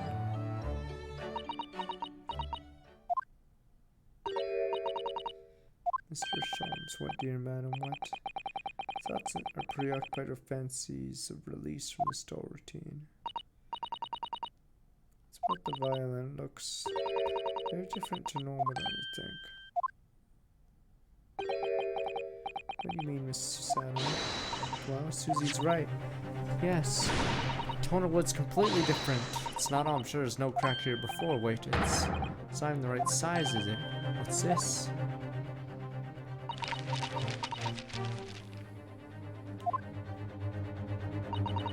Truly sorry to tell you this, Mr. Shum, but that instrument isn't a violin at all. What?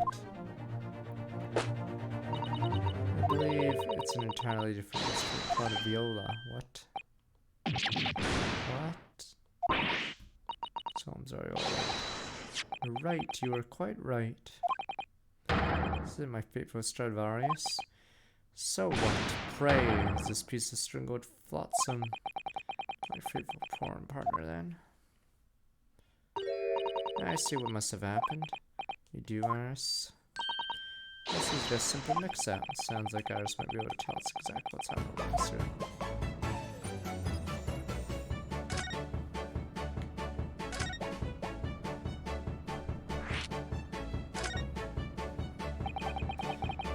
Mix-up, Iris. See this violin? Sorry, this viola I made. Was at Windy Banks until last week. Pawnbrokers. Not Mr. Sean's beloved musical partner. I've heard from these who chew make no doubt familiar, my dear fellows. Always let a beloved child travel. Yes, indeed, see what? Send your beloved violin to the pawnbroker and hope you experience personal growth. That's what a wonderful idea. Last week I pawned my great analyst-scope in order to release my precious instrument. Dear Mr. Windybang mistakenly furnished me with a tawdry fiddle instead. Ears cannot be deceived by the hollow timbre of this piece of timber. Nobody every sense was deceived by the fact that it just had strings. Chef finds their affairs this is, and why I always say, Mr. Hannibal, you're just a pawnbroker, try to fiddle you every time. Well, you told us you could think of a pawnbroker's extremely secure vault. Come, Mr. Naruto, dilly-dally will get you nowhere, so crunch in your toast with that bacon aspect, fresh in your coffee so obtusely. I'm a little embarrassed by your own conduct concerning urgency with which we are faced. Let's visit Mr. Windybank's broker at once, isn't that right, Mr. Shones? Alright, precise Miss Sano, found him once there. We're gonna find Windbroker dead. Here we go. Rich people. Big gun. I haven't finished my bacon and eggs. My dear fellow, surely you don't still intend crunch your bacon with increasingly bacon aspect of fresh egg ever so obtusely. Alright, say no, let's go then. Or we'd not be happy to eat up for you again later. Thank you, Iris. As if that happens, I'm really curious to see what British pawnbroker looks like.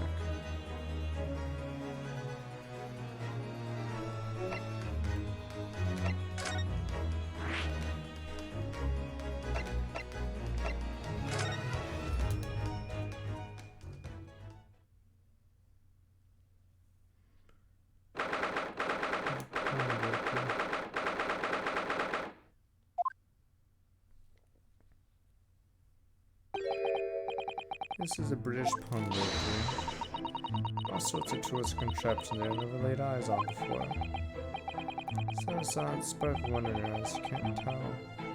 Can't wait to scour the shelves, can you? I get the impression you enjoy a place like this. Yes, I don't know why I've seen such a lot of things that understands a real thrill for me. My dear fellows, let us not forget why we're here. Mr. Sholmes. All that matters is business, not pleasure. Clear Mr. Sholmes means business too, judging from the spark of fury in his eyes. Mr. Sholmes, sir, welcome back. About the hear that brazen welcome? Oh yes, we're potential customers after all. Disgruntled customers from Naruhodo. It's time to inform Windbank of our ire. Come, the fight is afoot.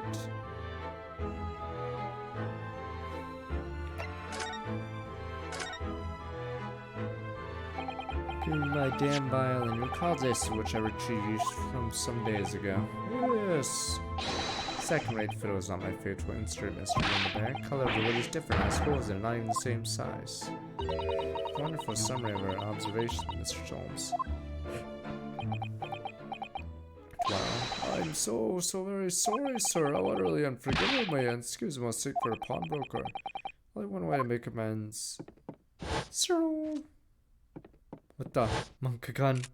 I thought to take my own life.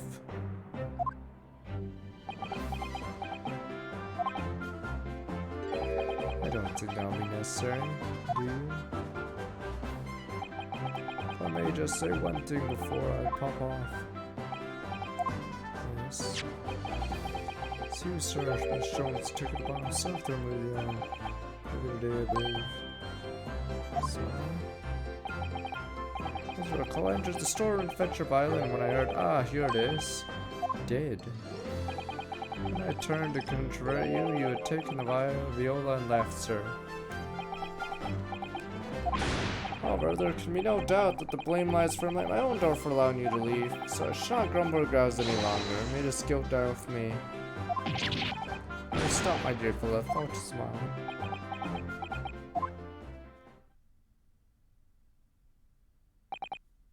Phew. Good, the fight is over. I apologize, Mr. Windbank. Evidently, my questionable disposition precipitated this tragedy. Well, you wouldn't be Mr. Herlock Sholmes without questioning my lord's disposition, now would you?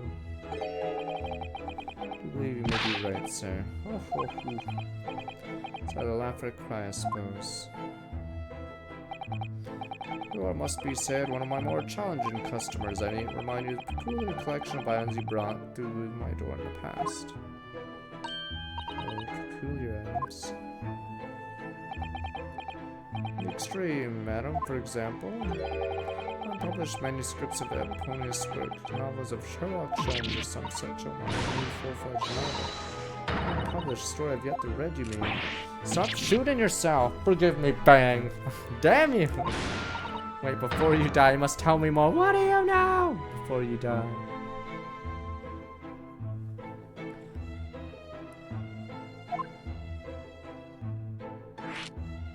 What is the story? Before you die, what is the story? Must know more. Tell me everything. Wow, that sounds really fired up now. It's really an unpublished story under this very roof. Is it the fucking Game of Thrones or something? Where's the last book? Well, one day the gentleman here brought an old metal chest, you see. Should like to entrust this to your care for a while, Mr. Windbank. Oh, for a chest like that, one shouldn't, sir, not a farthing more. How is it something of very great value indeed, the latest manuscript. Current the adventures of one Herlock Sholmes. Beg your pardon, a manuscript. Wish to deposit a manuscript. Indeed I do, for I'm confident it will be quite safe here.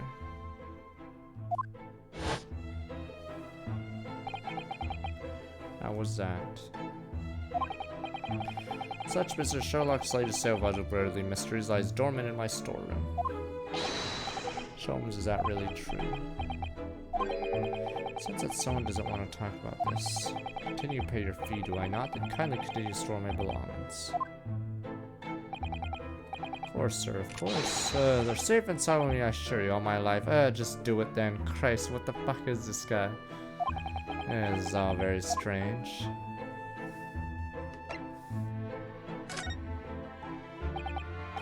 wonder, could I ask you something? Gentleman from the east, I see. Yes, that sable suit. Suppose I could offer you 6 pence for it. Not wishing to offend, the tone is somewhat dull. Sorry, bitch. Oh, but very splendid attire, madam. 5 guineas, no less. Colors exquisite, the design exotic, Eastern artistry as finest, I may say. My, 5 guineas, you say. We're rich. How interesting. I feel as though I've suffered some sort of defeat here. I was hoping to ask you about your business. Heard it is said that pawnbrokers are used rather like banks here in London. Indeed, many of our customers utilize the establishment as you describe, appraise their items and offer them a proportionate loan and 2 months of secure stowage. In that time, they repay the original sum to me plus the agreed interest in their items are happily returned. Let's see how this works. Okay.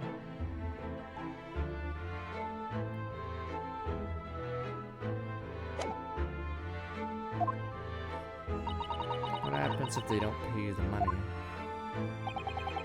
The items offered for sale in my shop, as you can see on the shelves behind me.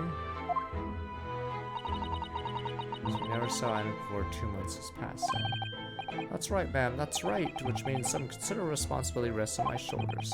Customers' precious belongings be lost. The only recompense is for me to end it all.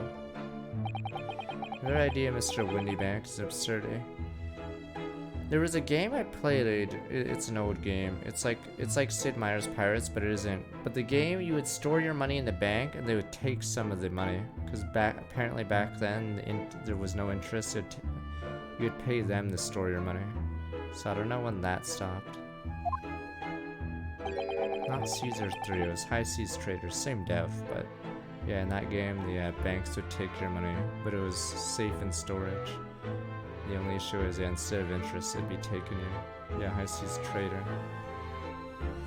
I should never talk one's demise so casually, says the man who's willing to telling us all it's a good day to die only this morning.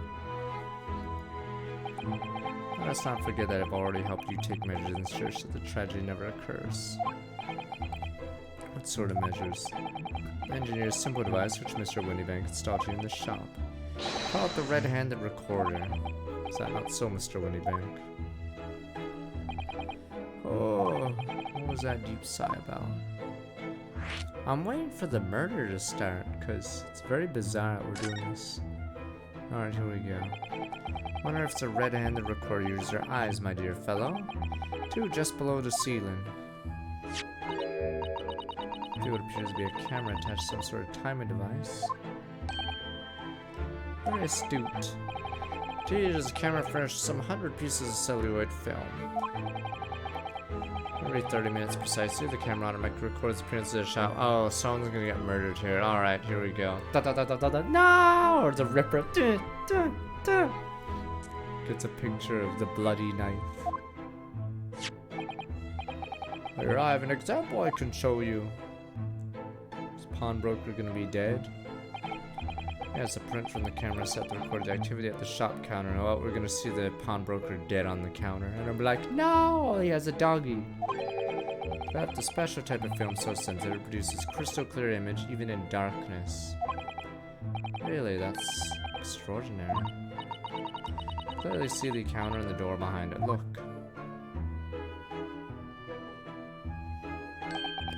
So you see where someone that entered the premises for ill intent, his identity would be similarly exposed. But did you not say the photographic prints were taken at 30-minute intervals? Do as you say, my dear madam. And what if the incident were to occur in between times? I could only say, that'd be a cruel twist of fate. Oh, I must confess your device has given me some cause for distress of late. Beg your pardon, Mr. Windybank. Surely there's nothing but distress and reassuring is a word. Cost of the film, sir. You most graciously placed not 1 but 2 cameras in my shop after all, which means I must pay for nigh on 100 utterly useless prints every single day. Afraid the cost of the film will break me before I'm very much older.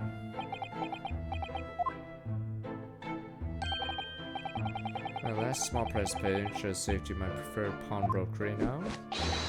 Dear fellows, we verge on the age where safety and security come at a price. Oh, heaven, help us. He's dead, sir. I'm waiting for this guy to die. Dwell? Assassin? Dwell? No, Mr. Sholmes, allow me to return your precious violin. Ah, the very thing. Thank you, Mr. Windybank. Perhaps this might mark the end of the peculiar items you try to pop, Because if anything were to happen to one of them, this would be the only answer. Don't worry about it. Someone's gonna shoot you first. I just think you ought to stop waving that gun around. Someone could get hurt. Fear not, sorry. Only loaded a single bullet, so no one but myself could possibly be harmed. That's not really what I meant. Oh, he's dead. Wow. Good day to you then, Mr. Windybank. He's not gonna live tonight. Been a pleasure as always, Mr. Sholmes. Mr. Naruhodo. Oh, you explore at last.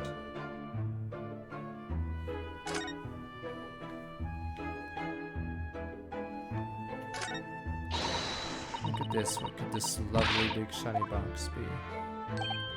That, my dear madam, is a music box. Surely you have such things in your own country. Why, yes, but I've never seen one so large before. Shall we listen a while?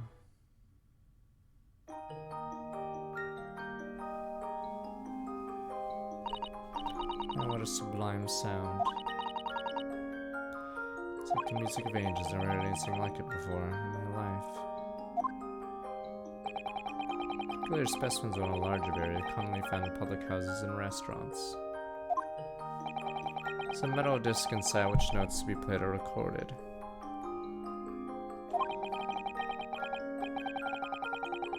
Seems like replacing a disc with another. Any music you care to imagine can be played. You're mad! You're mad! What? You can put another disc in with different music? You're mad! Give me the gun. We have to take this guy out. My goodness, what a simply delightful machine. You're mad! Indeed, though their popularity has waned recently with the development of the gramophone, of course. Ah, science and technology advance at such an overwhelming pace.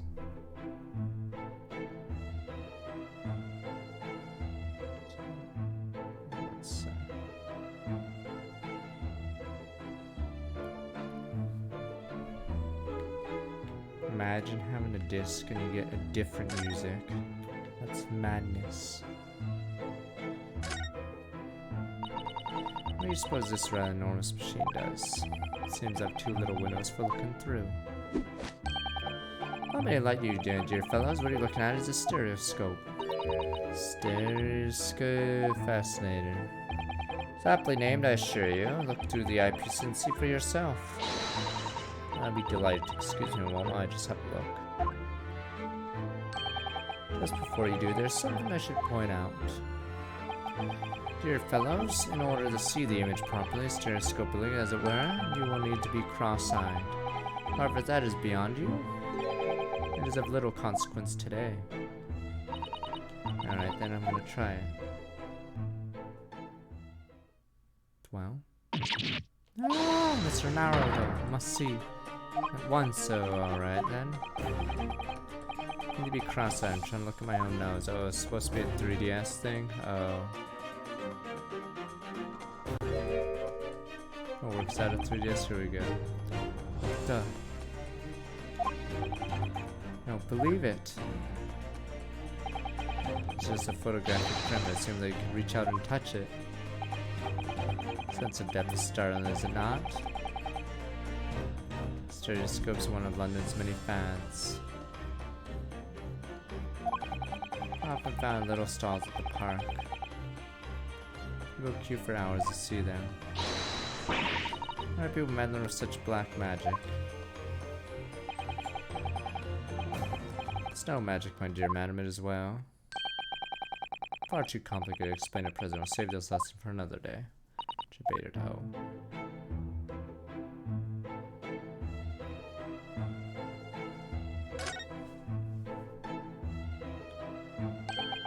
It's not a calendar you can easily miss, is it? 15th April, today's date. Yes, that's not for so, I must point out. It's an Eastern-style page-a-day calendar. Every night at midnight, I turn off the front page to reveal the following day's date. Perfect calendar for tearaway fellows such as yourself, Mr. Windybank. Who was it who walked out of here with the wrong violin before? Well, when the agreed storage period passed for repayment, articles are forfeited, you see, so have to keep a close eye on the date. It's something of a pawnbroker's obsession, you might say. Oh yes, I can see you're very dedicated to your job.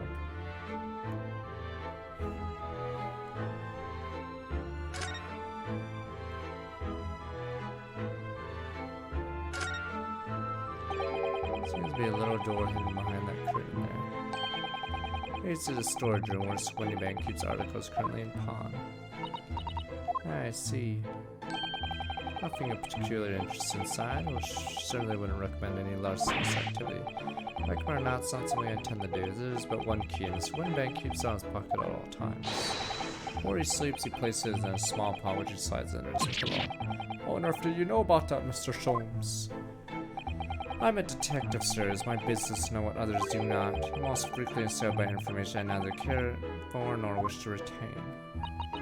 It's a Sholmes, or a wonder. Prime suspect if this pawnbroker is ever burglared.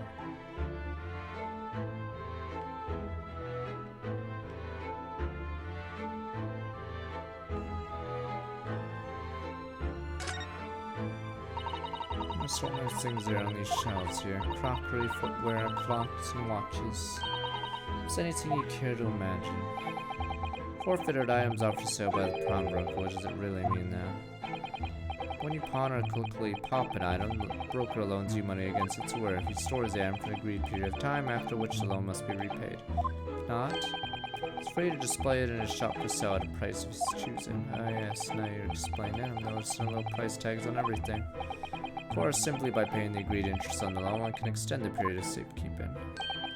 I pawn that black garb of yours without fear, my dear fellow. My treasured university will never embodies my student spirit.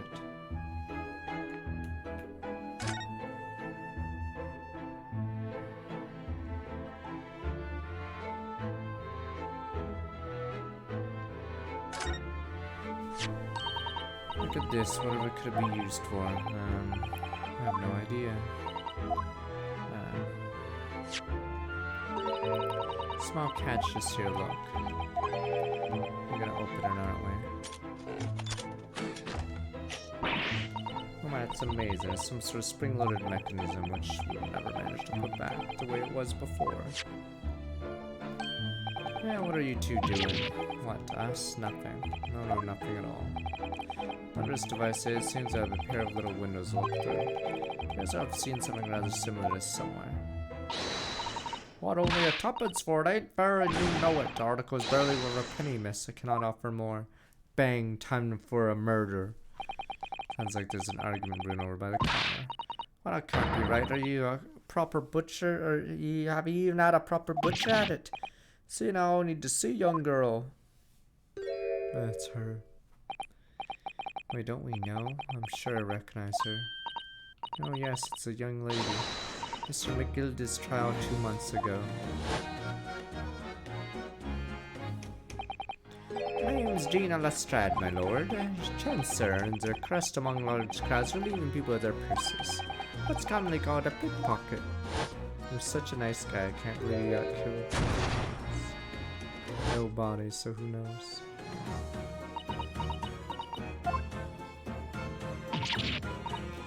Gordon Bennett, you lot. Oh, Miss Strad, you've been well. Yeah, what you remember then, do ya? I remember being completely surrounded by smoke, that's for sure. What are you doing in here? Down and out like the rest of us. Nothing to eat. Come to pop that black weasel sorry coat, have ya?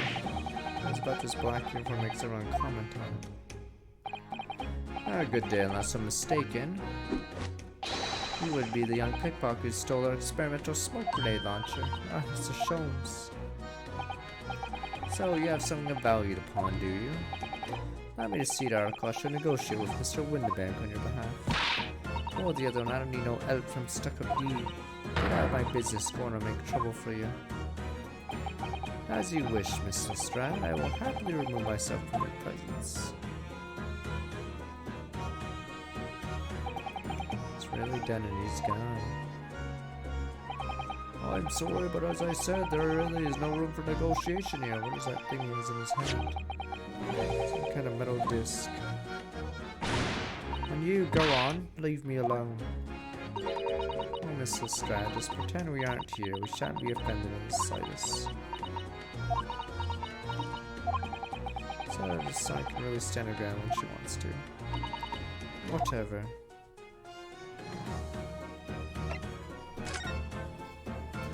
Pawnbroker customer.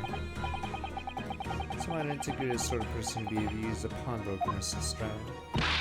Yeah, well I am, alright? I'm a Londoner, just like everyone else. It's a is that a problem, is it? No, not at all. It's just that well.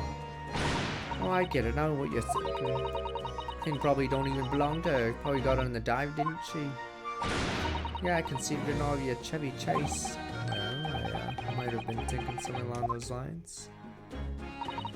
I'm not gonna deny it, Mr. Naruto. Alright then, I'm just gonna come out and ask you straight. You pawn things that you steal from other people. Well, I don't know how to best answer that really. Suppose sometimes. I'm not gonna deny it either, Mrs. Scrap. Not this time, alright? I swear, the thing belongs to me. This is Mr. Winbank's way. Perhaps we'll see what he has to say about all this.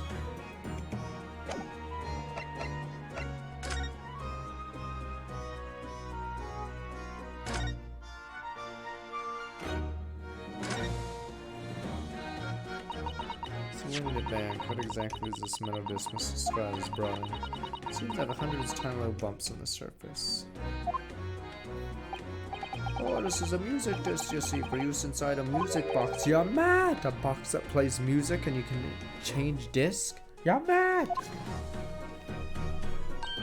What? You don't even know what a music box is? Tish, you Easternot ain't too savvy, eh? I know what a music box is, just never seen one of these discs before. Small protrusions on the middle just record the tune to be played by the music box. Simply insert the disc and set the machine going and beautiful music plays. Yeah, Matt. Incredible. Tell us what tune is on this disc. Well, afraid I couldn't tell you that. There are so many different types of music boxes. See, British made, German, Swiss. No way of knowing which particular machine this disc was made for. Let's see. It's it in a nutshell. I wouldn't have any customers tonight like this, even if the young lady forfeited. Really already offering more, I should add a penny. Pack of lies, he told me that he said it was well. He who? Never you mind, it just ain't right is all. Just worth good money, I know it is. Well then you'll have to try your luck at another pawnbroker's, won't you?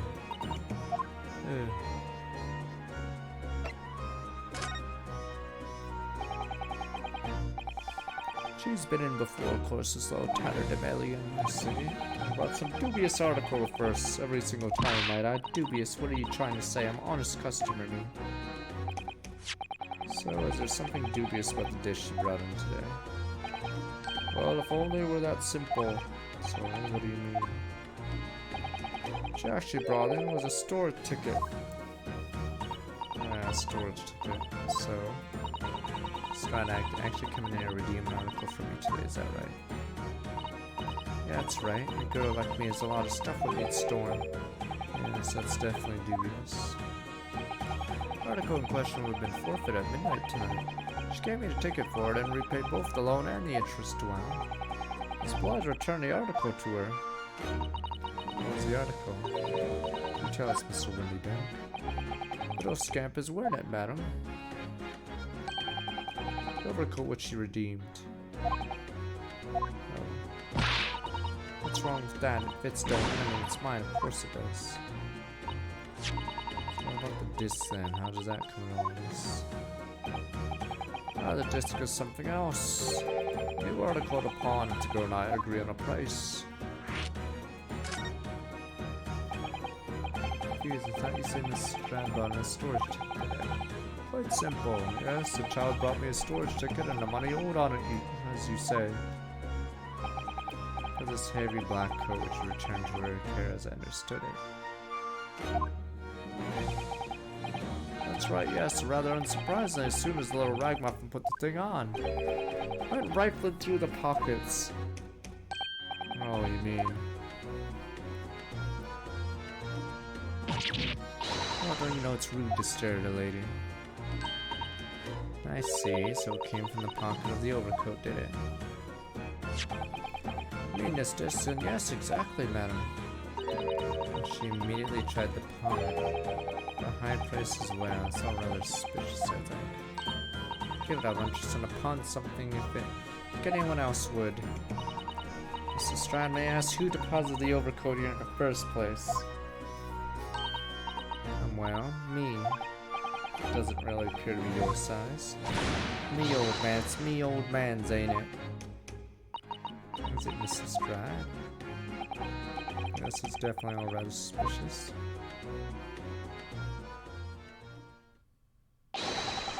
Out of my way, please. Is the villain of the story now? Villain, villain! Blonde, rich, evil! Evil! Use this picture postcard, English gentleman. Blonde, rich, evil.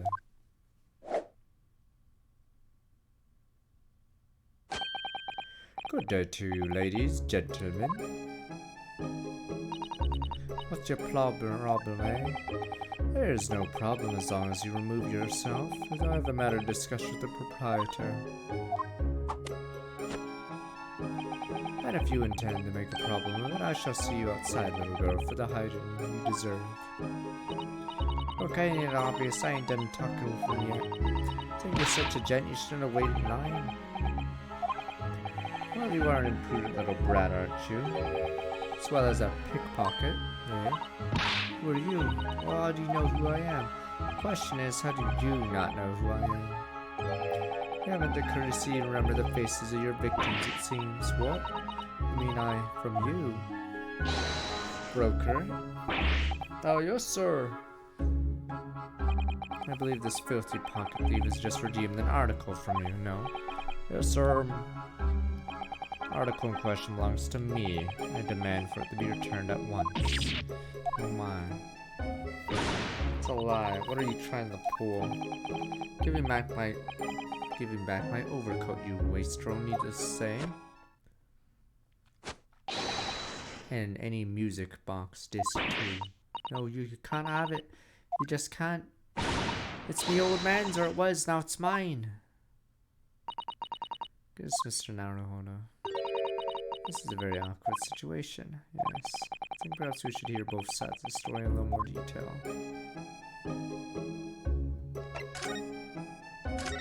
Gentleman's accusation, damn orphans. Sir, what this gentleman is saying is, what you think, it's all lies, and obviously, I swear on my life, I never laid eyes on that dandy before. Let's hear it now, you little ragamuffin. You stole it, didn't you? That ticket you brought in here just now. No, I swear it. I swear to God. Barely an hour ago, I was walking along the street, minding my own business. This little gutterling ran into me. I knew at once what had happened. I'd been robbed yet again, I thought to myself. Those wretched pickpockets. And again? Oh yes, as you can see, I'm a man of impeccable style. This isn't the first time I've been targeted by these back-slum scoundrels. Now then, relinquish my overcoat. Come along now, Mr. Strad, give the good gentleman his coat back. Gonna cause trouble, I've no choice but to call the police. Hold on, why does the rent think it's me? Look at his standy coat, you think I'm the dodgy one. I'm sorry, but no one's gonna believe you. What about evidence? Yeah. Where's your evidence I've stolen something, eh? Come on, let's see it. Oh, I have evidence, naturally. What?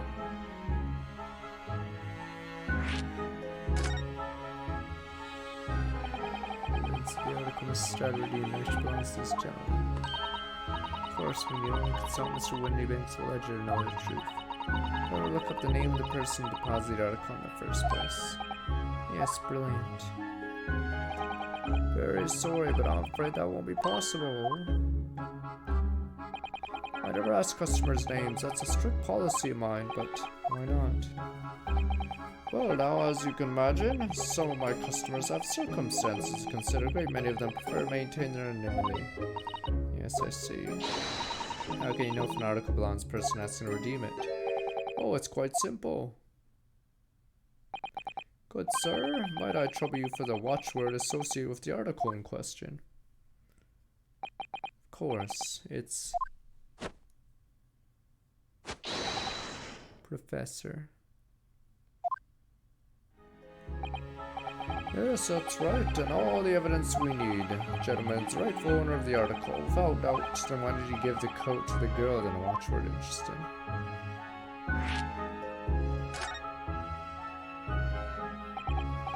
So about these watchwords, Mr. Windybank. As I explained, I never ask customers' names when they deposit items with me.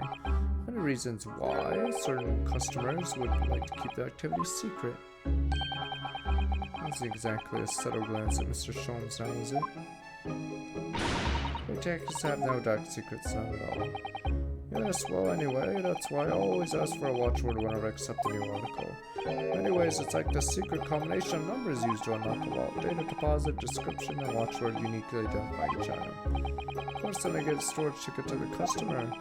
Someone comes to redeem, someone asks for the ticket and the watchword. When someone tells you the correct watchword, you return the article. That's right, sir, yes. As soon as the requisite fee is raised on. I have supplied you with the information you require already. For avoidance of doubt, the article in question is an overcoat deposited 2 months ago on 15th February. With a watchword of Professor. All perfectly correct information, sir. But ow. Really, this is beyond the joke now. There's no further room for doubt. Ew.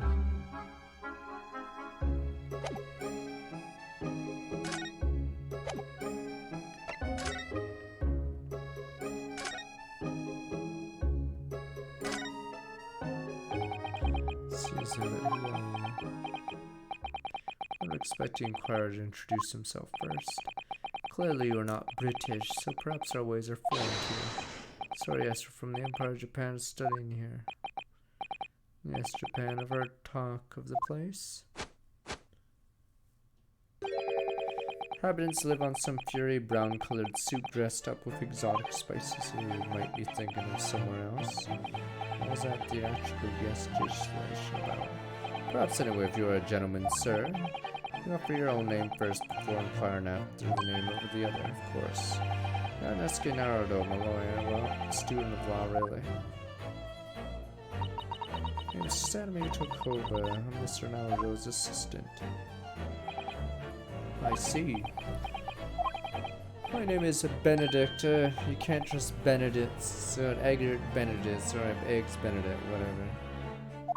Damn Benedicts. I'm not a villain. Enchante. So refined how he holds himself, how he speaks, but that name is suspicious. Now the matter at hand.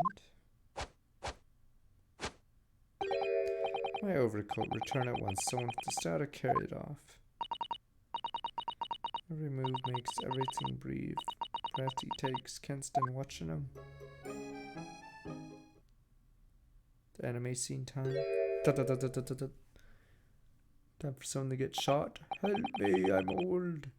Let that be an end to the matter.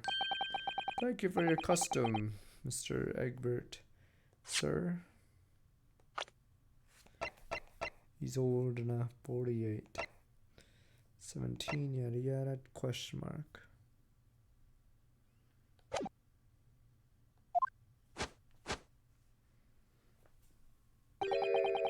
At such reasonable rates of interest, I may even decide to come back.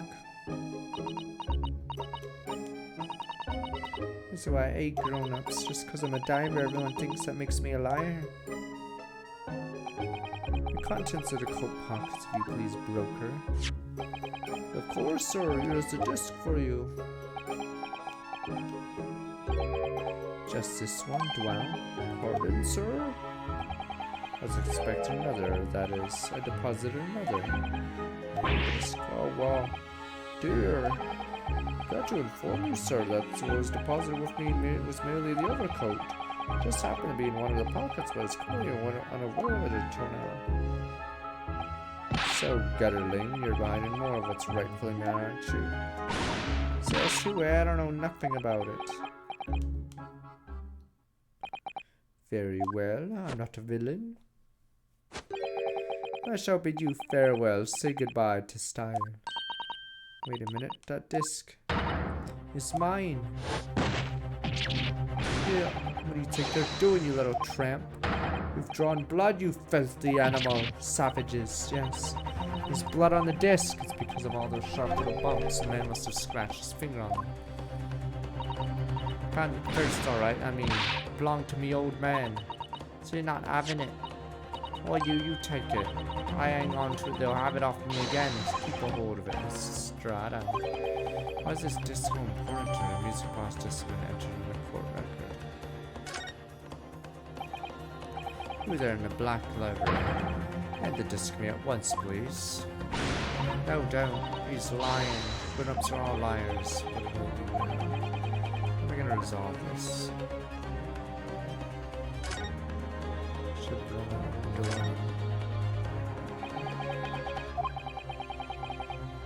When your bank's at a loss, you have to do something about this before he reaches for that revolver of his.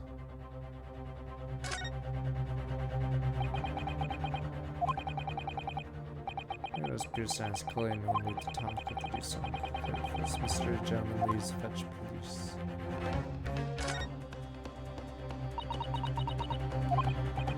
Mrs. really conveys that mysterious gentleman. I need to do something to calm things down before she gets control tax.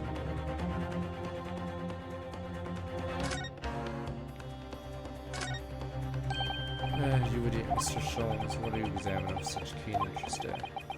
Does you enjoy a bar of caramel, I see.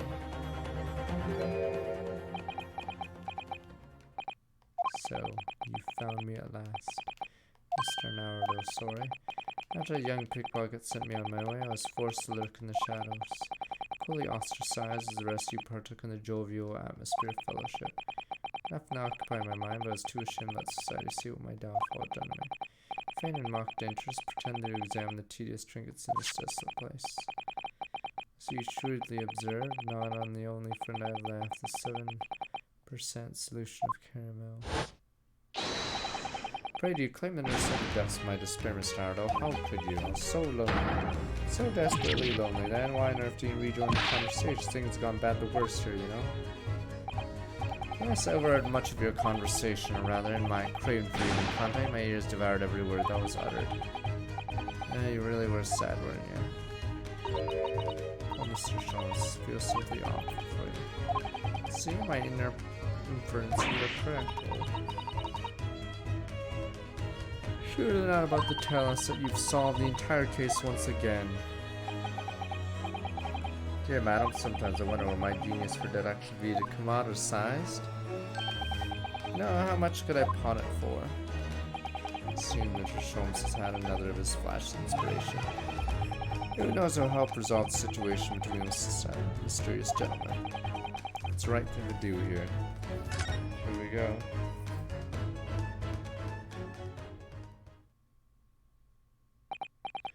Well, Lestrade would appear you find yourself in some predicament. Where the blue blazes have you been, eh? Pardon? Lady's in trouble. A true gent's supposed to be there to help. Straight away. Not an hour later. Harsh. Who, pray tell, are you? Egbert Benedict. My eyes are veritably encyclopedic array of curiosities about your person. Nevertheless, there are two immovable conclusions I have drawn. I beg your pardon. First is this. True reason for your visit to pawnbrokery today is something you have not yet revealed. Second is this. Considerable crime is in contemplation, one you will orchestrate with the intent to steal a vast sum of money. Well, Mr. Benedict, what say you to my deductions? I always turn white as a hard-boiled egg. Once again, Mr. Jones made a flawless deduction. Who do you think you are, sir? Ah, yes, as I hoped. That's precisely the pinned expression I was looking for. So, shall we begin? The time has come for yet another Hillock Films, the logic and reason is spectacular. Let us duel.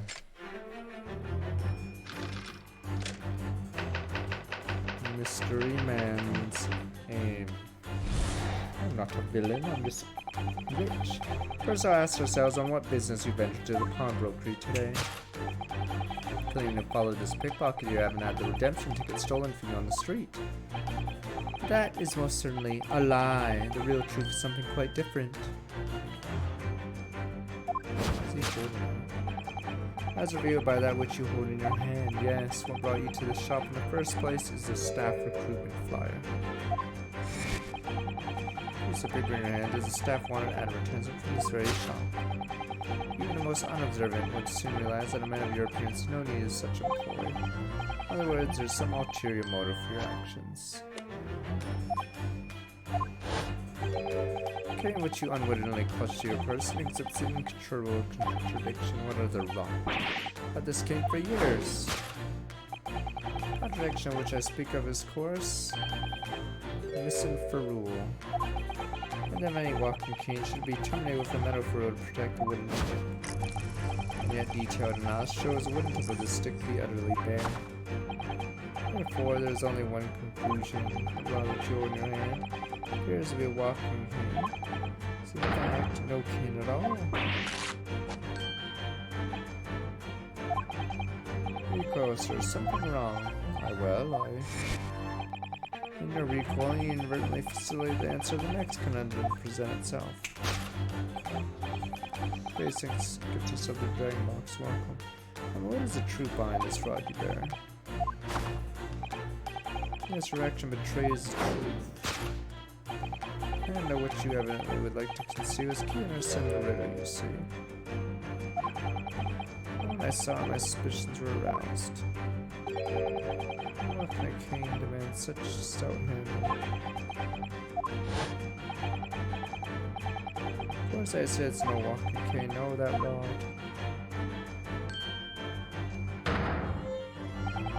It's a broken handle of a shovel, you're mad? What?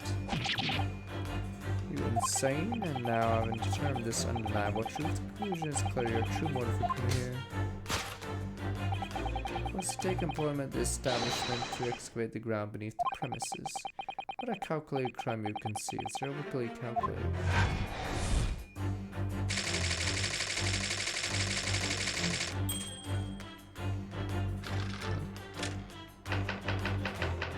Great crime.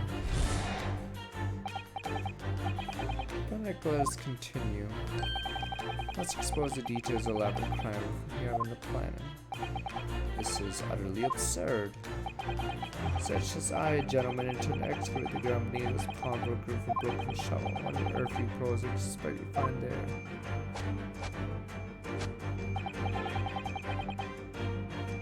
It's a long journey, or so long for entry, I suppose.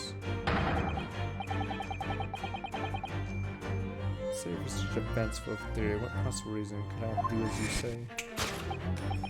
But there is ample reason. As you're only too well aware, Mr. Benedict. Your fear of Grant's mortality could have hoped.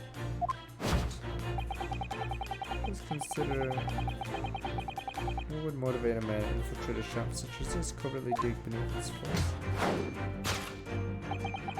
Answers revealed by the council notice in the counterwatch, which were inadvertently drawn. Advance Wars will be back Friday, Wreckage. So usually Fridays is Advance Wars days. Later gets notice of public works will be carried out in the local area. And according to the enclosed plan outcomes sewage work, beneath this shop runs a sewer and towards another that runs under the bank of the opposite side of the road. Madness has entered the sewers now, has it? By excavating the ground beneath our feet, you would gain access to the waterway. It flows in a very close proximity to the Great Wall of the Financial Institute opposite. Oh, you. My summary, sir. He devised a master plan to pull off elaborate bank robbery by dint of the underground tunnels. Master plan. Here's the last and final chapter. Third screen.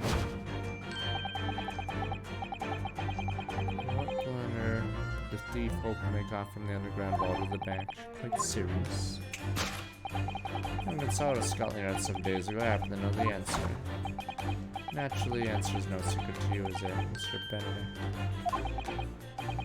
What do we do? So allow me to present a rather interesting piece of evidence. Picture postcard tells me all we need to know. Postcard of the Grey Expedition, but you're quite lost on me.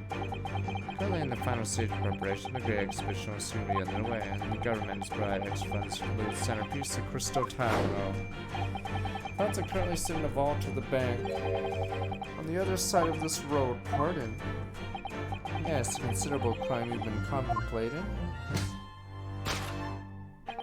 It's the depth of that which sits in the vault in that bank. The special reserve funds for the Grey Expedition. Of course, that is top secret police information. Keep it under your hat, please.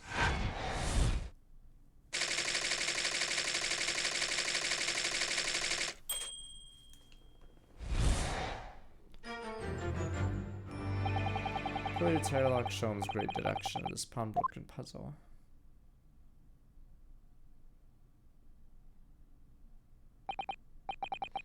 Mr. Sholmes. Well, Mr. Nardo, impressively upbeat deduction for detective racked up with long list from I agree. What you said about the bank over the road and has its fault. It is so few know of its existence. It is one of the government's most closely guarded secrets. Gregson told me in the strictest confidence. Oops. He just announced it to everyone here, rather loudly in fact. But it's such a big secret. No one Mr. Benedict can find out about it. There can only be one explanation for that. Clearly is because the man is a criminal. But he didn't know anything about the money in the vault. If he's a criminal, as you said, buying a brand new shovel is certainly the first thing he does now that you revealed the secret. Oh, if he doesn't, maybe Mr. Winniebank, for he already has plenty of shovels here after all. For my life, I assure you I'm not so unscrupulous. Well, hopefully this has taught you a valuable lesson. Sensitive information must be handled with utmost care. I'm never really too sure someone's privy to his secrets and won't disclose them. Once word's out, it's out. Perhaps I'll think twice before confiding me next time, Mr. Sholmes. Excellent idea, Mr. Nardo. Excellent idea. Ho, ho, ho. Well, Mr. Nardo, you know what to do, I'm sure. Yes, let's listen to that great deduction. See if we can massage it in the shape.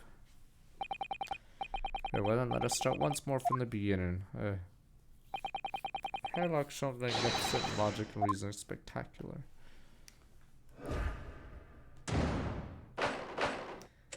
Course direction, hold it, Mr. Sholmes. Tunnel beneath the pawnbroker. First of all, I must ask ourselves on what business you ventured this pawnbroking today. Claiming you followed this pickpocket, you haven't had the redemption ticket stolen on Onion Street.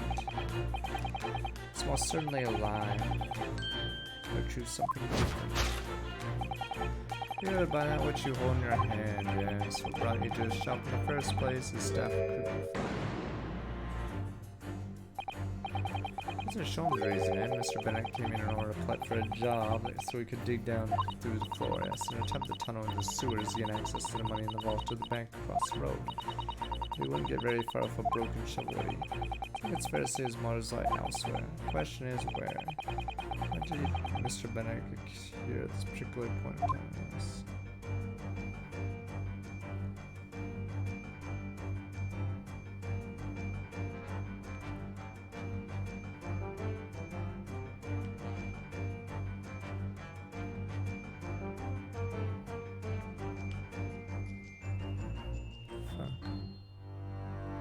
Take that!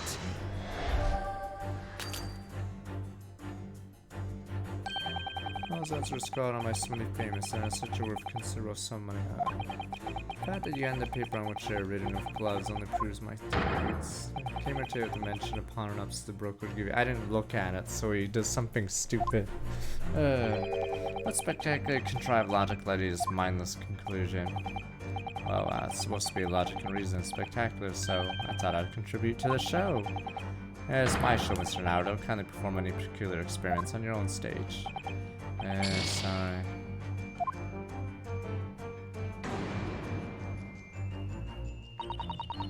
understand why this gentleman came in one next today.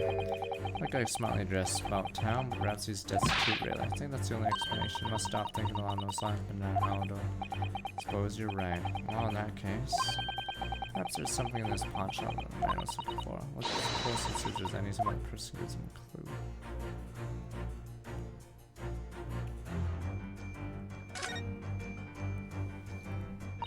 Oh, look at all that scribbled notes in the back of the flyer here. I don't believe it. What is it? Listen to what it says. Name Gina Lestrade, height 5'2", green cap, scruffy waistcoat, grubby white shirt, blue satchel rag. Detailed description was Lestrade, goodness. Even a sketch of her had it all, although if he showed it to her, she'd fire that smoke grenade launcher in his face for sure. Details of the shop have been written down here too. When he makes pawnbrokery, Baker Street. Redemption deadline 15th April, which is today's date. Oh, Mr. Benedict have all the info on spot on the back of the piece of paper.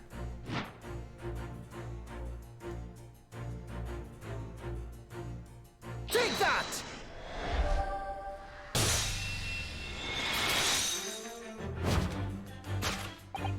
Yeah, that's what brought you to this shop in the first place, info about Miss Lestrade. Quite so, my dear fellow, it would appear that the writing and sketch on the reverse of the flyer pertain to the pickpocket Miss Lestrade and Wendy Banks pawnbrokery here. Originally told us you had merely given chase after Lestrade stored redemption to continue. That, sir, is a thinly veiled lie. This is the information on the back of the flyer led you here today, by which I mean here to Wendy Band's pawnbrokery and today the redemption deadline of that overcoat. So wait outside for the young girl matching the description written down through a rhyme. Here. And you have gone to some outside the reason for your pursuit, Mr. Lestrade. In other words, there is some ulterior motive for your actions. That came which you unwittingly clutched your piercings of some internal contradiction or other rot. That has come for years, yada yada. It's contradictory to speak of course is missing for rule. Except for rule, it's a metal cap commonly found in the end of a cane that hard on the bit that makes nice clackings on the pavement. Exactly, Mr. Sholmes is right. It appears to be missing on this cane, but it doesn't actually look broken, does it? No, it doesn't. No, the gentleman certainly did recall, and that Holmes identified the cane as suspicious. In other words, some secret about the cane that Mr. Benedict would rather we don't know.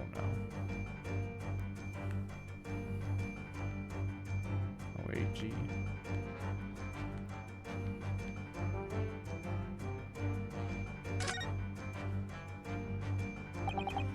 Look here, Mr. Sanders, some letters on the handout. Yes, those must be initials, I think. In the West, it's customary for people to engrave their belongings to the first letter of their names. Alec Jones would be HS, I mean, that's right. And the initials on this cane, obviously. Oh, AG. It feels though it's not quite right. Take that! Glass. Contradiction of which I speak of is, of course, the initial. Most astute observation, would you say, Mr. Egbert Benedict? Led to believe, sir, that your initials are EB. In a most possessive manner, you have in your grasp a cane-bearer initials AG. Incontrovertible contradiction, would you not agree? No, you're wrong. This cane isn't. Said before, you had that cane for years. Don't try to tell us you just borrowed it from a friend or found it in the car. In short, I was lying the first time. Hold yourself to be a gentleman. You have withheld your true name. You recoil, sir. Is something wrong?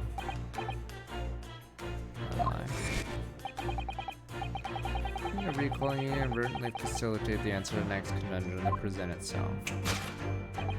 Apparently, what is the true bindest rod you bear? Yes, your reaction betrays the truth. And which you evidently like to conceal is key to understand the riddle, you see. Terry Barebones, what happened here? Masad redeemed that fine-looking overcoat. Now a mysterious man appeared, introduced himself fake, claiming the overcoat belongs to him. We know that he actually identified Mr. Sad from a written description. Suggests everything he did told us is untrue. What we need to do here is somehow prove the overcoat cannot possibly belong to him. There's gonna be a tag on the back. Property of Bob.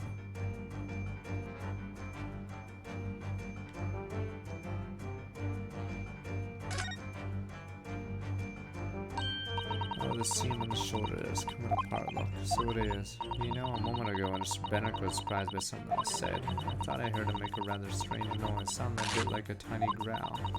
I think it was probably the sound of the seam ripping open. I look closely, it does seem to be very tight fit. Sleeves are stretched to burst, and you wouldn't have a hope of fastening at the front. If you were to run around it, I'm sure the whole thing would fall apart. I'd like to see. Sorry, how can we make Mr. Benedict run around? Really giving this some thought. Take that!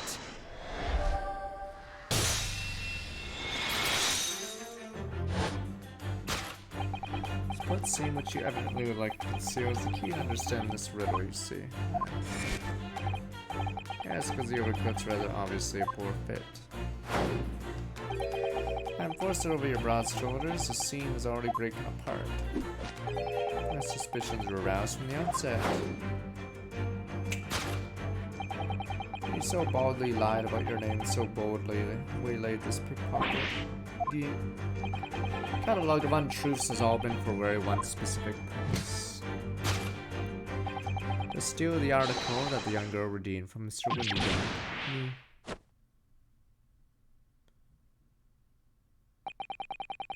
Really irks me is this. Considerable crime I initially imagined has been considerably curtailed. Absconding for redeemed item.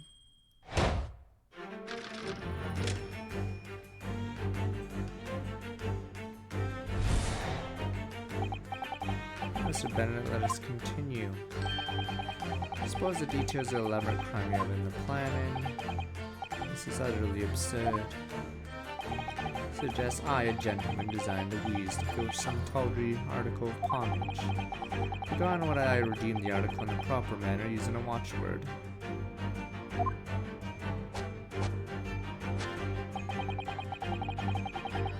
Had I not been the one to deposit in the first place, how could I possibly know the relevant details, n'est-ce pas? No, but a watchword can be discovered. As you were only too well aware, Mr. Benedict. And your furtive glance is more telling than I could have hoped. Let's consider how one of my letters secret watchword related to the pawn property of another. That's as is revealed by the council notice on the account of which your eyes were inadvertently drawn. Direction and deduction must change rather dramatically now, I think. Yes, no more talk of tunneling into the sewers.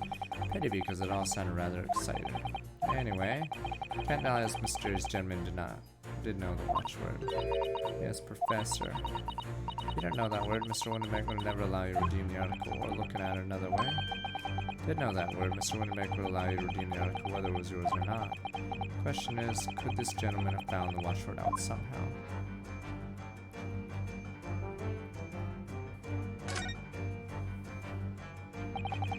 Look at this, Mr. Saturn. Appears to be a memo which Windermere scribbled to himself. Let's see, what does it say? Oh, Professor.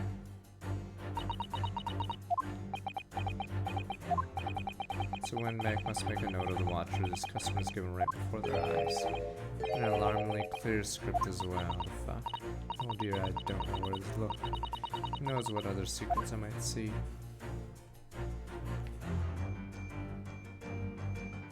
Take that!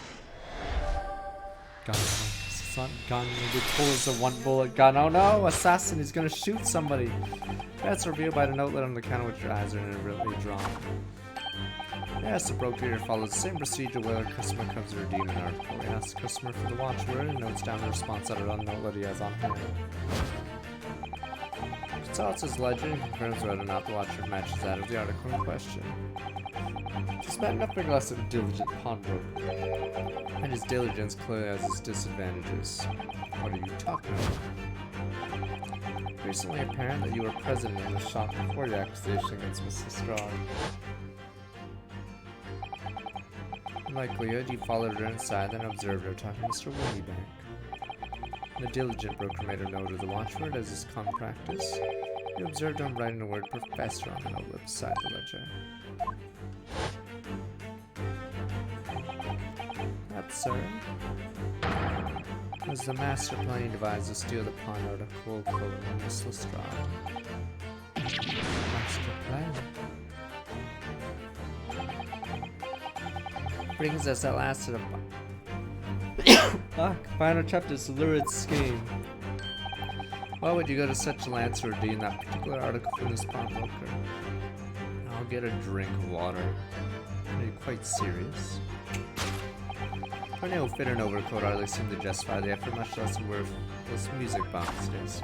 It's not TV, there's no blood. Naturally, I had a very good reason to make them yours, didn't you, Mr. Benedict? No idea what you're talking about. I'm blonde, I'm a good guy. I present a rather interesting piece of evidence. See, this picture postcard tells us what we need to know. Articles were talking about the overcrowded music box, just similar pockets. According to Mr. Windybank, is even worth a penny. Yet this man went to such lengths to steal them. Why? I wonder if perhaps... already have the evidence we need to explain Mr. Ronaldo, do we? Really, I better have a thorough look at all the evidence we've collected so far.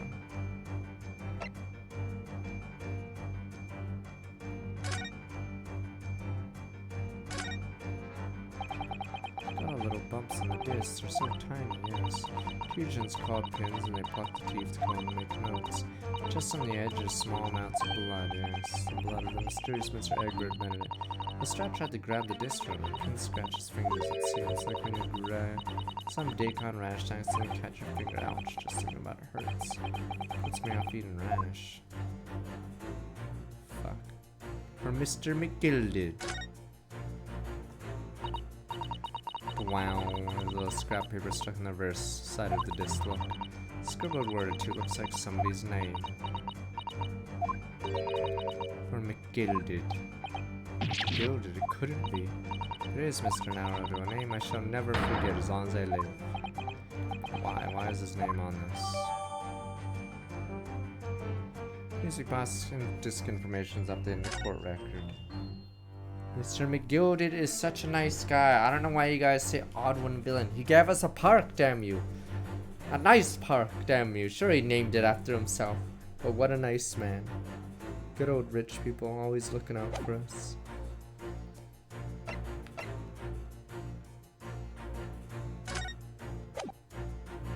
Take that! Yay. See, this music box just tells me all we need to know. What's that on the back? It reads for McGilded. Ugh. Oh, what a nice man. Mr. Magnus McGilded, unfortunate philanthropist who perished in curious circumstances of the Old Bailey's 2 months ago. Prominent man in London that was lone mongering, demonstrated distinct lack of scruples. So you're an associate of his, are you? Perhaps you're a subordinate. Mr. McGilded was a man of unusually small stature. In fact, he was precisely right size for that overcoat you squeezed yourself into. True identity remains shrouded in mystery, Mr. Egbert Benedict, but the final conclusion here is crystal clear. The reason you came to this pawnbrokery today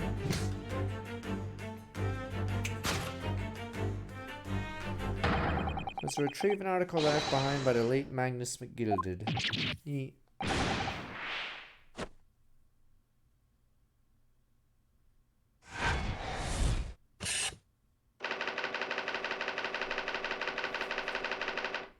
He was a nice guy. He gave us a park, damn you.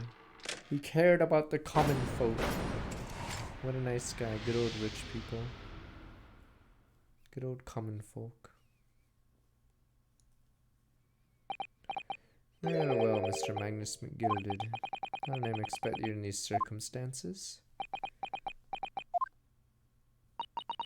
Mr. Sholmes, I'm afraid there's something very troubling on my mind.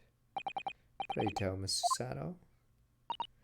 According to what Mr. Windybank told us earlier, today was the final day which the coat could have been redeemed, was it not? Yes, ma'am, that is correct. Today would be precisely 2 months since it was first deposited. Today is 15 February, so 2 months ago today would have been 15 February, sir. That's right. It's all carefully recorded in my ledger. Deposit 10:30 p.m. I see. What? But that suggests. Yes, 15 February is precisely the day which the omnibus murder took place. 10:30 in the evening.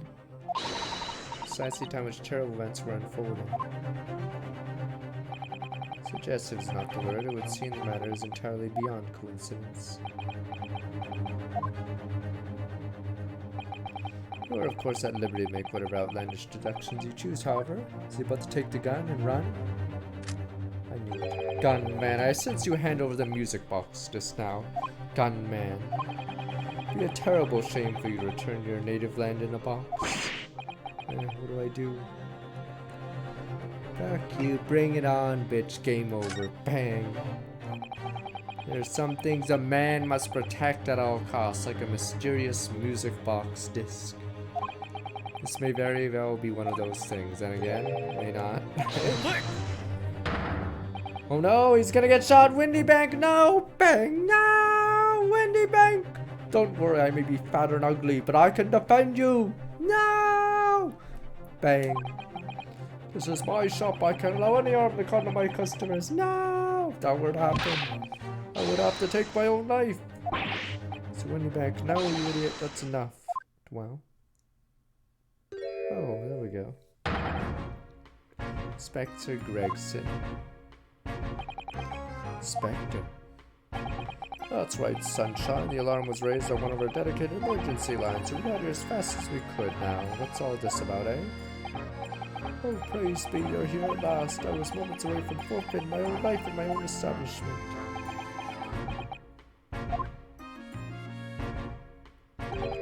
Seeing you have the upper hand.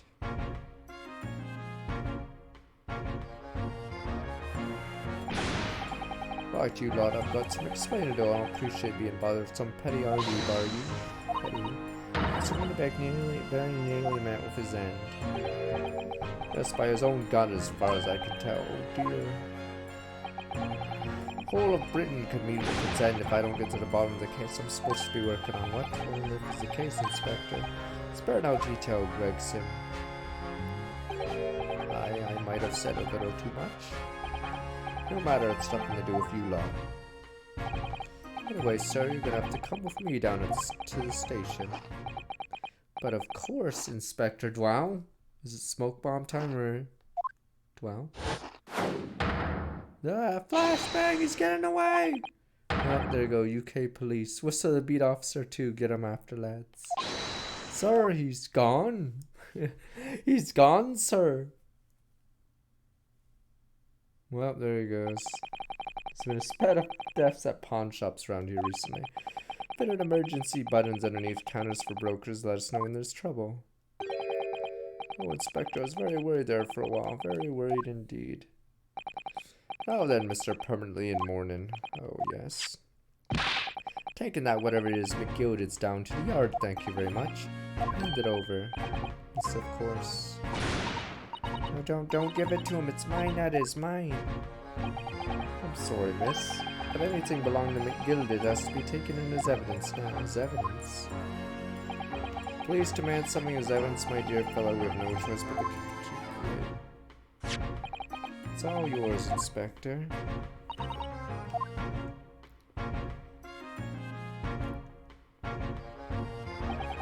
So we hand Mr. McGilded's disc over to Inspector Gregson. Suddenly turfed out of the shop and onto the street.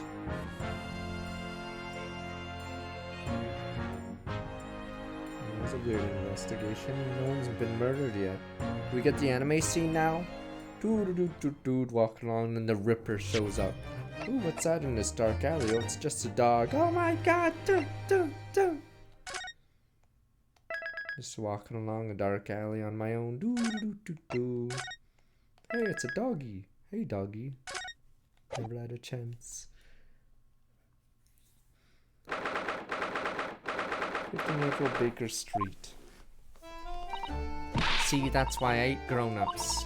All they do is feed you a pack of lies and take stuff away from you. Really, Miss Lestrade, tell me, is that overcoat keeping you warm? What? Oh my, surely you were given that. Yeah, the D let me keep it after I looked daggers at him long enough. Went through the pockets and then said, go on then, have it, before telling me to scarp her. Always pays off giving people a look like you ate them.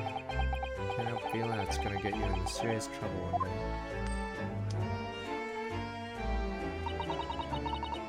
What I really wanted was that nice shiny disc, mind. Music box disc, that's one big said it was practically worthless. I think I'm gonna go have another bash, give him a long odd stare. Think not, Miss Lestrade, I shall not enter Winter's Bank again today. Why not? That's not fair. Can't be helped, I'm afraid. Police are investigating the scene now, taking a statement from Mr. Windybank.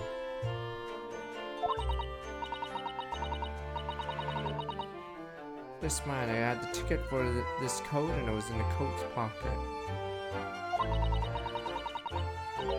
Should be something else and all, and what that rotten coat said, ain't it? He mentioned something about another article, didn't he? And that's mine too, whatever it is. Oh, she's really pushing her luck. So Strat, I think it's time to admit defeat. You've had your haul for the day.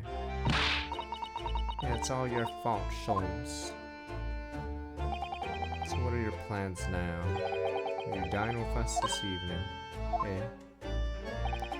Harris would be delighted to cook, I'm sure, and I might entertain you with a modest violin recital.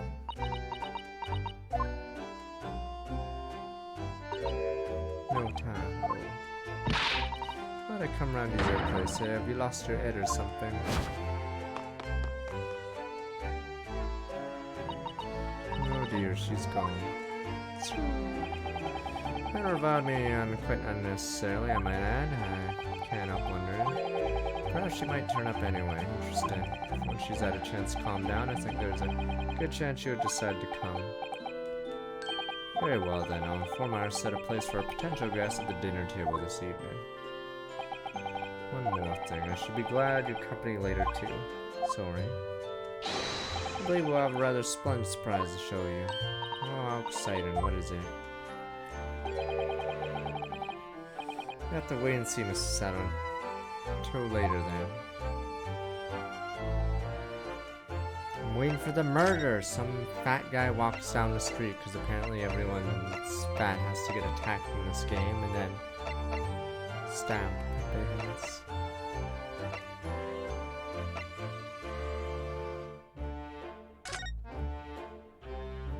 Just walking down the street when Jack the Ripper shows up. Duh, duh. Stop it, sir. Duh, duh. Sholmes is sweet. Susie and Runo, come in. Good afternoon, Iris. Yeah. Okay. Thanks so much for breakfast this morning. Don't mention it. Goodness, look at the time already. Busy as always. I am preparing everything for dinner this evening already. You're obviously cooking something special, are you? Yes, after all, we have a special guest joining us. Guess who is? Go on. You'll never guess. Those little eyes are shining. Oh dear, it is awkward when you already know the answer, isn't it? Ginny, isn't that exciting? Oh, what a surprise. Yes, that's wonderful news. Wow, Iris seems overjoyed at the idea. Can't wait to learn some pickpocketing tips from a real professional. Yes, that does sound like fun. I'm sure that's entirely appropriate, are you, Mr. Narrowdown? By the way, Iris, what's Mr. Sholmes up to? Really? Oh, he's been like that ever since he got back. Hello, Mr. Sholmes. Beg that you won't speak to me. Sorry. I don't know who you are, but kindly take your leave, Dwell. As you can see, I'm not here. I don't know how to respond to that. I apologize. When he gets like this, he's completely oblivious to everything. I see. Really behaves just like a child sometimes, really does. Sholmes and Iris have something of a parent-child relationship, don't they? Yes, except that Iris is clearly a parent here. Come to think of it, I wonder where her real parents are. matter? You ever have a funny look on your face? Oh no, it's nothing. I know what it is. Why does this girl live here with Mr. Sholmes, you're wondering? Am I right? How did you? Oh, Bruno, I can read you like a book. It was dangerous. Oh, I can ask me anything, I won't mind.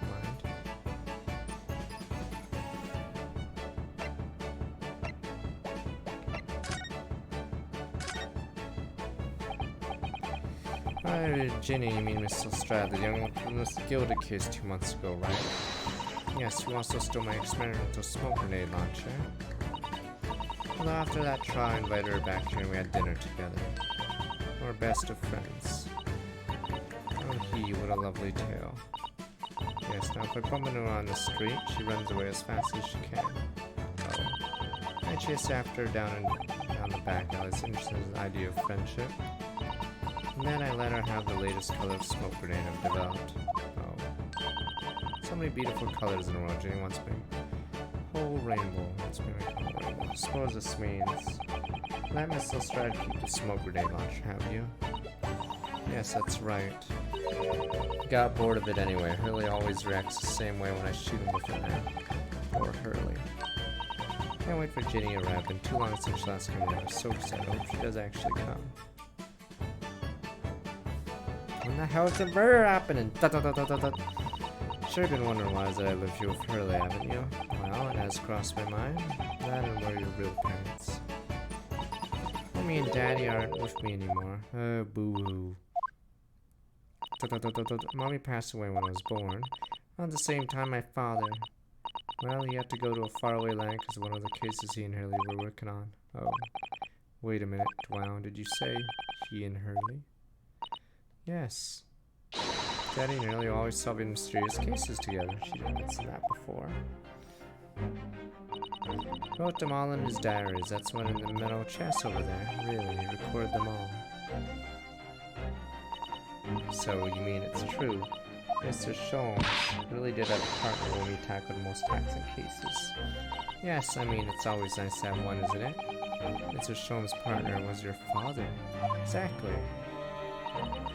They told me I wasn't allowed to look in the chest. That only made one look even more. So I opened it up and found your father's memoirs. Yes, so I asked Hurley. Who wrote these? He nearly fell off his chair. And he told me, that's when I found out that the author of all those accounts was my father. So I asked his father was Mr. Sholmes' partner. What's his name? I had to live with Hurley all my life. I was tiny when he took me in. So it came to me as quite a shock when Hurley told me he wasn't really my daddy. I mean, must have done. I wonder why Mr. Sholmes chose to tell me at such a young age. They said it's because he wouldn't have been able to hide it from me. Oh. I haven't lived with Hurley all these years. You might say that his ways have rubbed off on me. Some things I can just see. Especially lies. I almost know when people are lying before they open their mouths sometimes. Right. Anyway, I was so fascinated when I read Daddy's diaries. That's what inspired me to write The Adventures of Herlock Sholmes, actually. I just assume Mr. Sholmes simply told you all those thrilling stories. Oh no, Hurley's hopeless like that. He forgets everything. As soon as he solved a case, it all but vanishes from his mind. I see. Well, it was so embarrassing, as usual. He totally forgot what the case he just solved. So the very next day, he gathered together all the people involved and proceeded to solve the case again. What a shock for everyone, you can say that again. Share your father's surname, don't you, Iris? That's right, Wilson. Daddy is Dr. John H. Wilson. Learned from his diaries he's a doctor of medicine, you see. That's what prompted me to study and study so that I could earn a doctorate as well. As his father went to some distant land and is a doctor by the name of John H. Wilson. I'm old. Court one now here. The trial of Runesque Naruhodo. Kindly state before the court the name of the victim in the case. Victim's name was Dr. John H. Wilson. He's fine. Ha, he's old. Right, visiting professor of medicine at Pure Yume University, the man who in the most bizarre circumstances lost his life just before we left Japan. Mr. Sato? Yes. Perhaps we shouldn't pursue this conversation any further at this time. I think that would be for the best.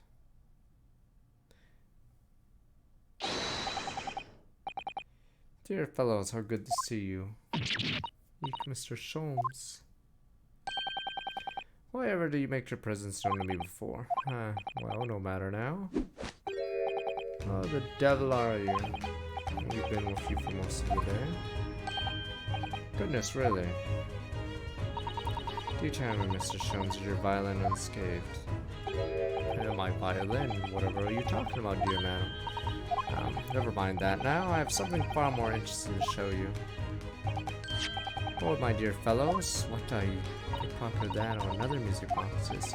Not another disc, Mr. Sato. This is the one Gregson demanded we hand over as evidence. Mr. McGilded's disc. Oh my, then what's it doing here? Hey, you know at times, Mr. Naruto, I think that an undeniable turn for detection. They will all be more adept at larceny. Oh, that would be wonderfully exciting. I'll be a pickpocket and assistant. Then it could be a go-to lawyer if ever got caught. Right. Plus, Susie has such beautiful handwriting. She could write all our medicine crime notifications. Yes, I'd be delighted. I'm just gonna pretend this conversation never happened, I think.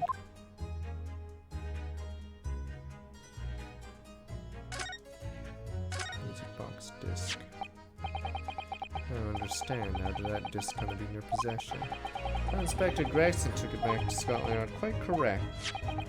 That sort of uncompromising attitude. So that's why I carry some of this. That's a bar of caramel, Mr. Sholmes. One and only friend in times of loneliness, if I'm not mistaken. You will humor me, my dear fellows. Cast your minds back when the good detective confiscated the disc. Oh, taking whatever it is McGilded down to the yard, thank you very much. Hand it over. Oh yes, of course. Police demand something as evidence, my dear fellow. We have no choice but to capitulate. It's all yours, Inspector. For the briefest of moments, I had the disc in my hand, did I not? Yes, you did. But I still don't understand. It was precisely that moment I summoned my one and only friend in action. I pressed the disc into a pair of bars, like this. It's amazing. Disc and all minuscule protrusion made an image in the caramel. Indeed, this caramel is quite exceptional. I thought myself, you know. Suitably soft for making impressions, resistant to melting. Resolved to precisely controlled solution. Extraordinary. Carrying a pair of these on one person frequently proves very useful indeed. Take a house key, for example. Simple brass in its unique form is duplicated. Enter anyone's property at will and never without high secret nourishment. Yes, it sounds illegal. From the image, I was able to create this. In fact, I was most curious to know what manner of music would issue from the disc when played. We do this with soap, yeah. You tell us, Mr. Sholmes, what music does the disc play? Well, unfortunately, I have no idea. Maybe none whatsoever. I don't have the workings of a music box, my dear fellows. No, I'm afraid not. Goodness, you don't know, Bruno.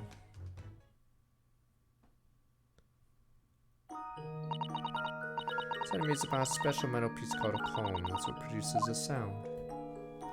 Yeah, there's that. Small protuberances pluck the different tube of the comb as they rotate past them, making the different notes. First music box to be invented used a rotating cylinder with protuberances on it.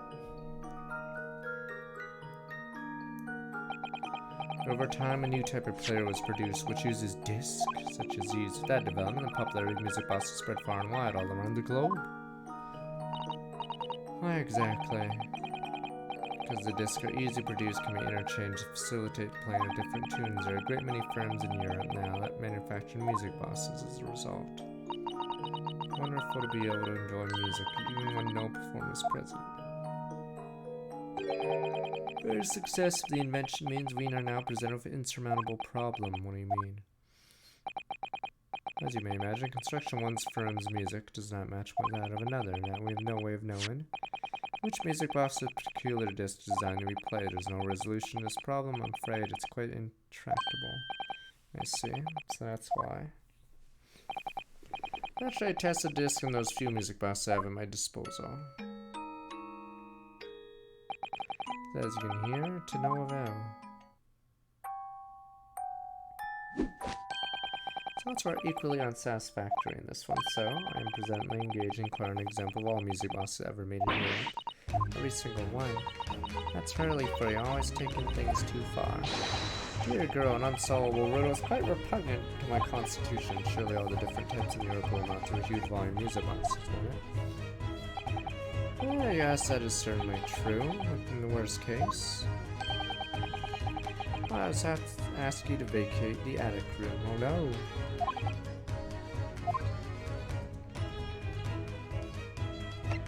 Yes, McGill. It's good I didn't expect to hear again so soon. Yes, it's only been 2 months since that grisly case.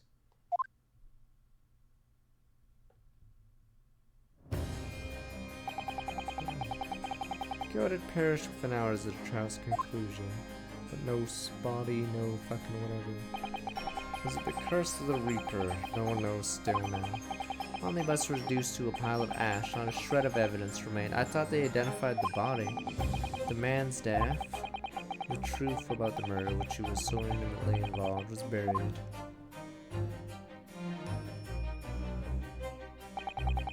You know, successfully cited Mr. McGilded's innocence in the trial.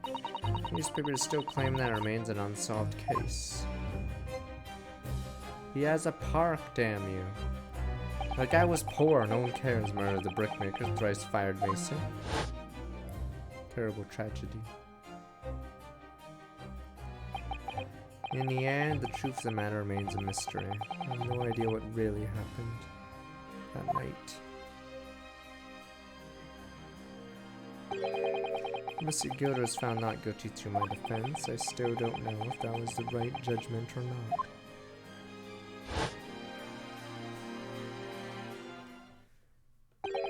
It appears the case is not yet closed.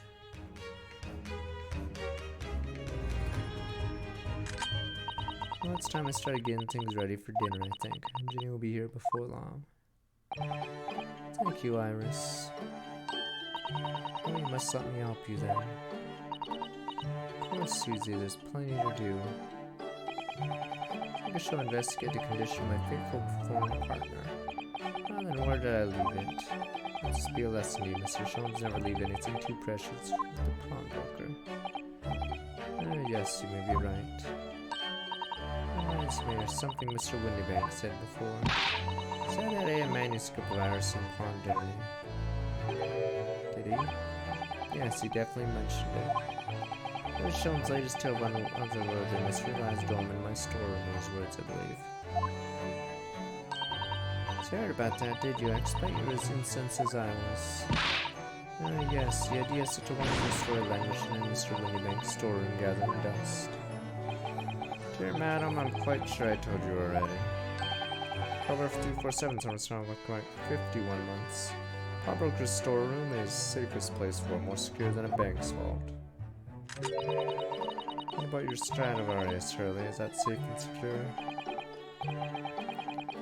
Well, maybe occasional mix-up. Caused by a certain impetuous soul not far from me now. Any idea how long it took me to write that Baskerville story, Hurley? Sounds so exciting. How in the Baskerville? Just love the radio. Yeah, I don't think we'll get to much of the trial today. I just want to see the anime scene where we get a murder. No.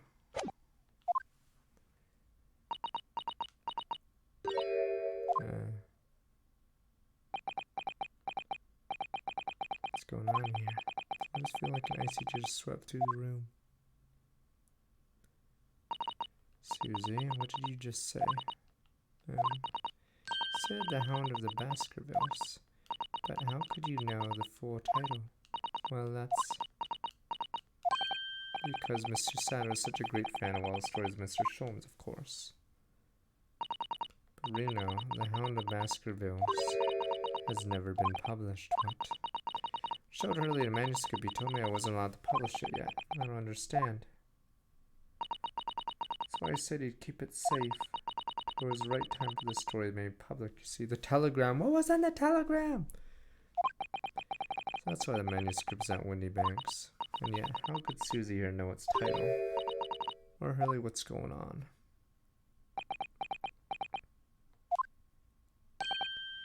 Ah, it's Mr. Sholmes. Would appear our guest has arrived. Mrs. Strad. This was a bad idea. I knew I weren't welcome. I'm going. Soon. Wait, Mr. Strad. I've been eagerly awaiting your arrival. Haven't we, Iris?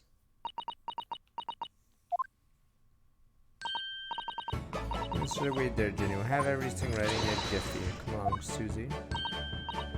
Right, of course. Pleasure to see you here, Mrs. Strad. Please make yourself at home. Don't stand in the doorway, my dear girl. Come along in. I'll tell you some meadow, son. I won't take no for an answer. What's the matter, is it?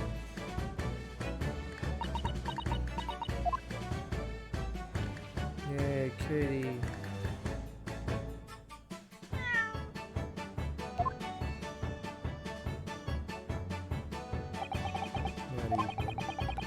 There's Paris meal that was even more delicious than usual. Mr. Sean's violent performance was no way better. So Gina, as we came to call her, taught us all how we steal things from another without being noticed. We thoroughly enjoyed themselves. The one tonight, finally, can we get a murder at night? Fat guy walking along the street. No! It's a time. 15th April, 9:34 p.m.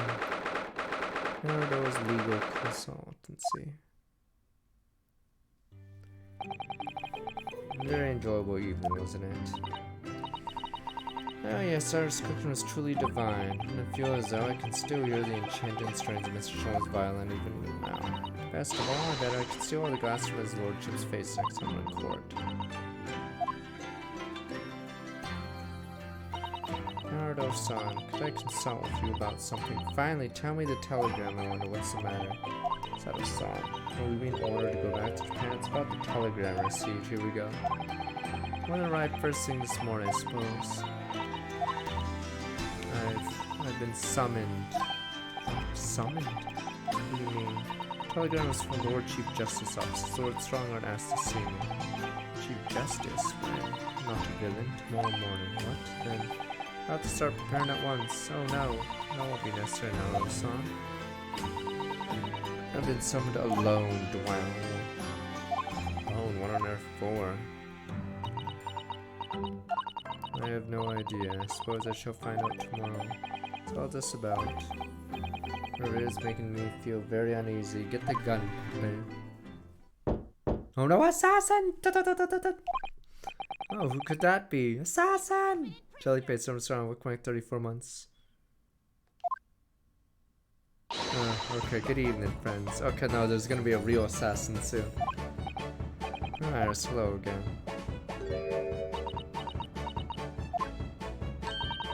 Gina too, everything's too happy. We need a murder.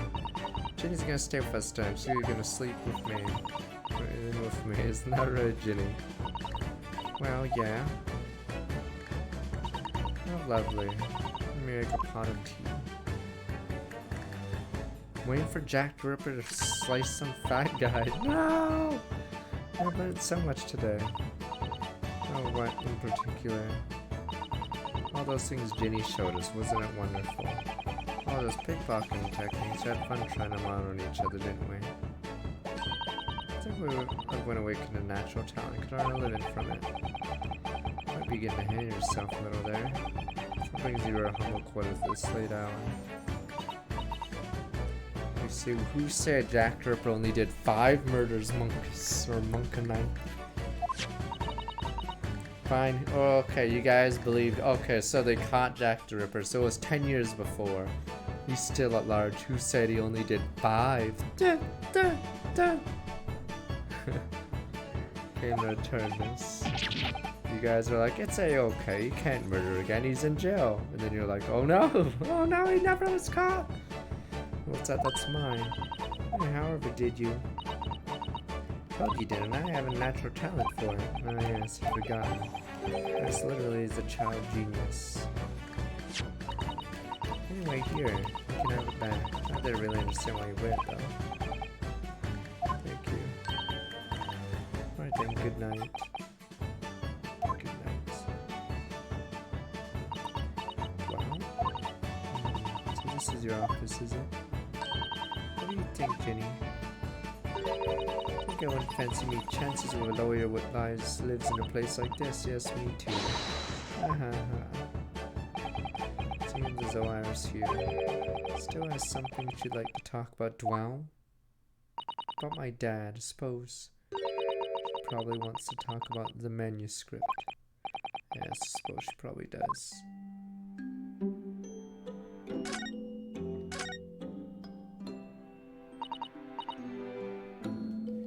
Iris, I suppose you're hoping to talk about the manuscript, aren't you? Are you gonna tell me? I'm so sorry. Give me a little more time, please. Alright, I understand. Hope I haven't made you feel awkward. Oh, Iris, not at all. I don't know what all this about really, but it's a story you made up, is it, Iris? This mental script or whatever you call it. It's not exactly a story I made up. It's something I read in Daddy's diaries. Daddy's? That's right. I don't suppose I mentioned it to you before, Jenny, but it was Hurley's assistant was his partner, right? Solved all sorts of strange, mysterious cases together. Is that right, mister? Apparently so. As surprised as you are, though. Daddy wrote all the details of every single case down, you see, in his diaries. Study them and write my stories based on what actually happened. Where's your old man now, then? Wow. You had to go away on urgent business to a faraway land and be gone a very long time. This will never really matter. Alright. Come to think of it, I don't know anything about Gina's parents either. Perhaps we should ask her.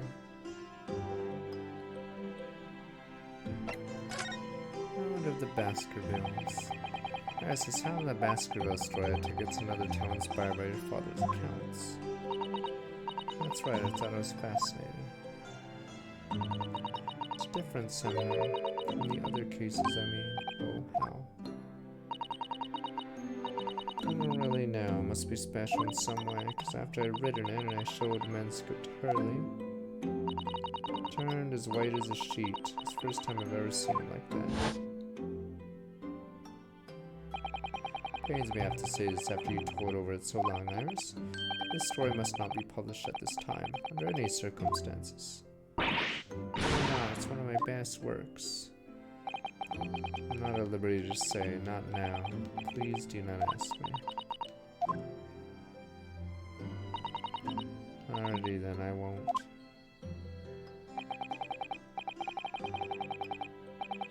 Do solemnly swear I'll explain everything one day, Iris, when the time is right. That's how the manuscript came to be with Mr. Windybank, isn't it? Yes. I always set out to be somewhere very safe. That gets my goat, that does. He's treating him like a child. I mean, that's what it is. Keeping secrets like that. I'm sure Mr. Sholmes isn't trying to be mean. Yeah.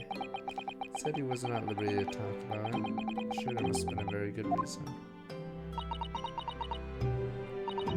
I think so too. You're too trusting for your own good. Can't pull the wool over my eyes. Sholmes is lying, Iris. I bet my life on it. What? Hurley's lying to me.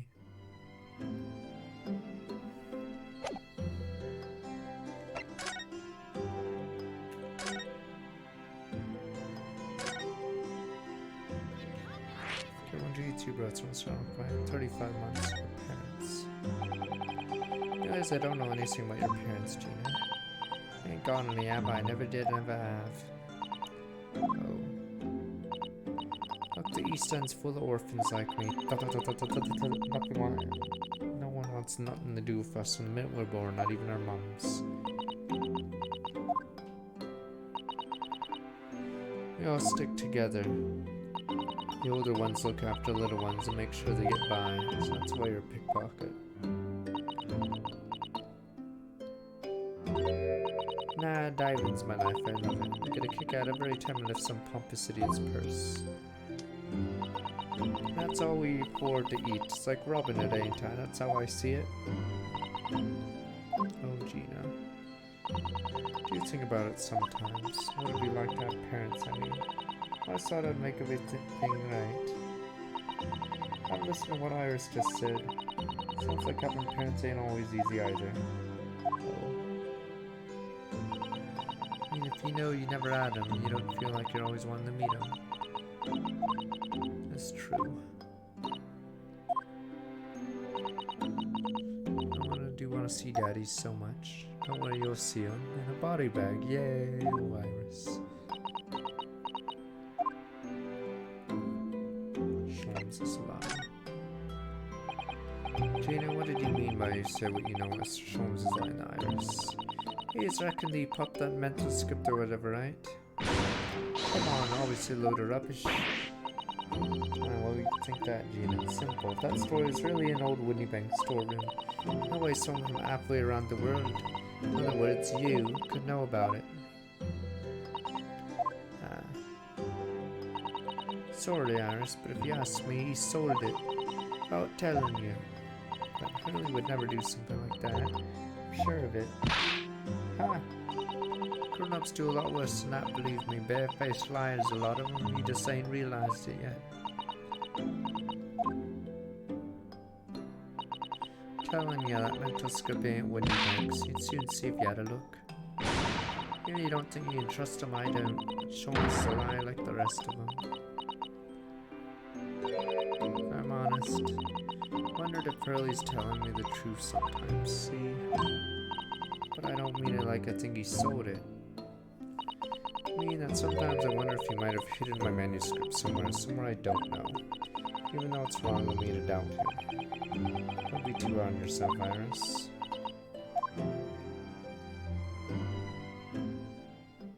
I'm waiting for some white people to get stabbed by the Ripper. My goodness, look at the time. Come on, Ginny, we should go back downstairs. When the hell is the scene where you see the mirror? Don't stop it, sir. Alright. Please don't mention any of this to Hurley, will you? Of course not. Good night then, Iris. Good night, Gina. Must let me make breakfast for you tomorrow morning, I insist. Oh, yes, please. I can't wait, Susie. Good night then. Oh, of course you guys are like, ha! Kill the children, just like the 15-year-old girl. I'm just waiting for an adult to be stabbed so we can get on with the case. But you guys are like, kill the children. Iris sure isn't easy to forget. Sometimes she speaks just like an adult. Deep down, she's still just a child. Well, I think it's time that I turn in for the night too, Neuro-san. Oh, here we go, Dr. John H. Wilson. Iris' father, but also maybe the murdered visiting professor at Yuma University can't be mere coincidence. Something deeper going on. Here we go. Da da da da da da. Da. Come on, let me see the anime cutscene of someone dying. Well, assassin. Mr. Naruhodo. Mr. Naruhodo. What voice? That's Mr. Sholmes. There's been a murder. What's going on? It's the middle of the night. Miss Lestrade, she's gone. Oh no, she's gonna be the, accused in this case, right? They would never kill a girl, right, Gina? She was supposed to be sleeping in Iris's room, but her bed is empty. Well, she's an independent young woman, and she's probably decided to go home, no? I think not. From speaking to her before she retired, she went to the, See, distinct impression she was looking forward to the breakfast in with Mrs. Sato. I don't believe the girl's gone home. I believe I've been waiting for over an hour now.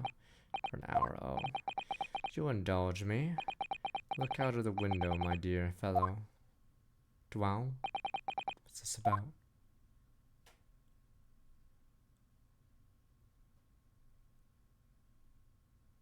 Oh, there's gonna be a murder. Yeah, okay. Wait a minute, why is there a light on at this time of the night? Miss Wendy Banks pawnbrokery. Unless it's Larry Butts. Girl victims happen if Larry Butts is involved. Alright. So if Larry's involved, some chick's probably getting killed. Pepe Hens. Damn you, Larry. Wendy Banks pawnbrokery. Wendy Banks. Oh no! Simple. If that store is really an old Wendy Banks store, there's no way someone from halfway around the world. In other words, you could know about it.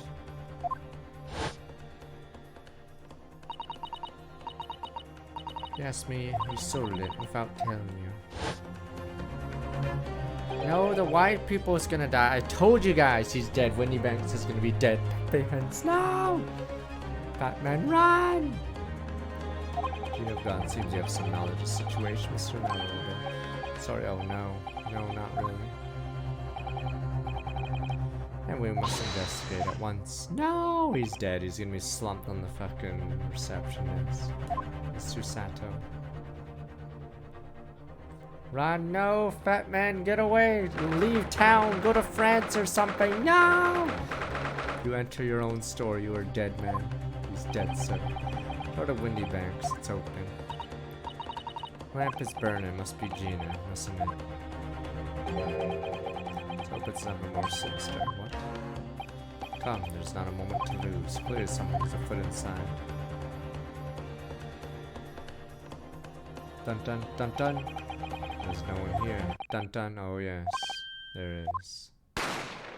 Ugh, Nani, assassin! It's Clown Assassin. And I'm assuming the crown person we saw earlier in the game, maybe. Mr. Sholmes, Mr. Sholmes! Assassin, what the? Sholmes been shot. Leave me, Mr. Nardo, what? After them, go! Assassin duel. There was a guy that was randomly in scene 3, but we haven't seen him for the rest of the game. Lost him. What else? Hello, hello, what have we here? Your useless alarm was raised from this pawnbroker, sir. Would you know something about that? Officer, come with me. It's my friend, Mr. Sholmes. He's been shot. Shot? Policeman close behind me. I ran back to Wendy Banks' dwell. Dwell? Dwell?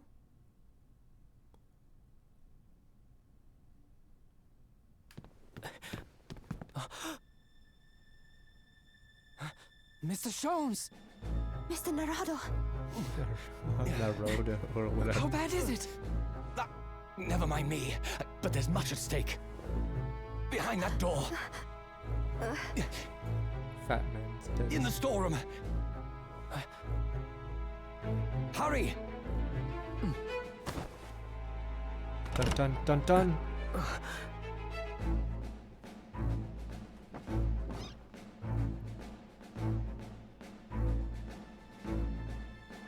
No, fat man, Pepe Hens. He was so close, fat man. Gina heard or she not? It's Gina! Fat man, well, that was the easiest call ever. Who else could it be? Not fat man. 2 fat people in a row in this game as victims. Damn you! Poor white peoples.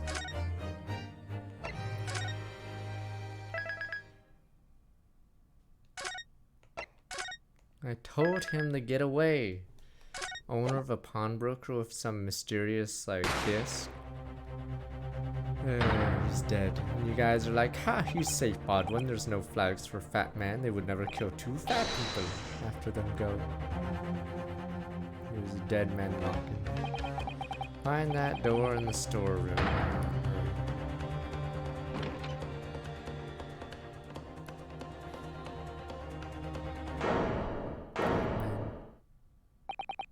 It's Gina. Is this gonna be like 1-4 from the first game? Here we go. That moment, Windybank's pawnbrokery became a crime scene. Everything that followed happened in a whirlwind of activity.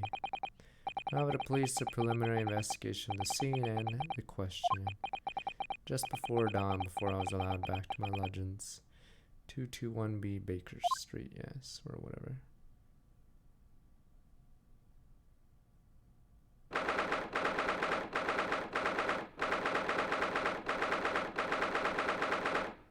Nardo Legal Consultancy. Iris. Don't worry, I won't be going too much further because of what time it is. Telegram came, all it said was, wait at home. Oh yes, we asked one of the policemen to have it sent. Simply impossible to come back. When I woke up, I was all alone. Papa and Hurley and Ginny were gone, everyone was gone. What happened, Runo? Poor Ash, she's trembling. Obviously trying very hard not to let herself get too worried. Explain everything that I know. Something awful has happened, hasn't it? Yes, I'm afraid so.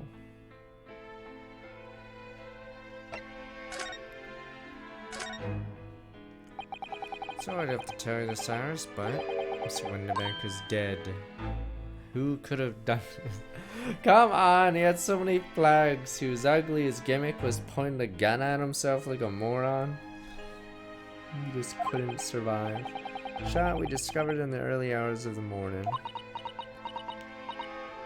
Oh yes, I had a feeling. Trying to remember other gimmicks that were like annoying, but you knew they were probably gonna die.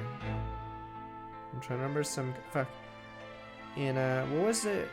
Was it a weather guy gimmick? There was a guy with glasses, I think. Fuck, I know it's like a slight spoiler. Ah shit. When was it? At the temple? In the second game? I'm trying to remember. There was like an annoying generic guy that you knew was gonna die. Was he a doctor? I don't know. All I know is I remember there was a generic guy in the Pearl case with the urn. Yeah, I remember there was some generic guy you meet and you know he's fucking dead. He did. Saw those police carriages pulling outside his shop. So I knew something must have happened there. I entered Windybank's in the small hours. We disturbed a gang of 2 thugs. Ran out of the street, I chased after him, but we got away. Was it the doctor in AA2, the one at the Pearl's place? I think he had an annoying gimmick, so you knew he was gonna die. So it was one of them who shot Mr. Windybank, I suppose. I don't know, but that's not what the police believe at the moment. Why not? Arrested someone else as their prime suspect, you see. Gina. Ginny, but why? Well, the thing is... No, Ginny wouldn't do something like that. I know. None of us think she did it. And why have they arrested her? Sorry, there was nothing I could do.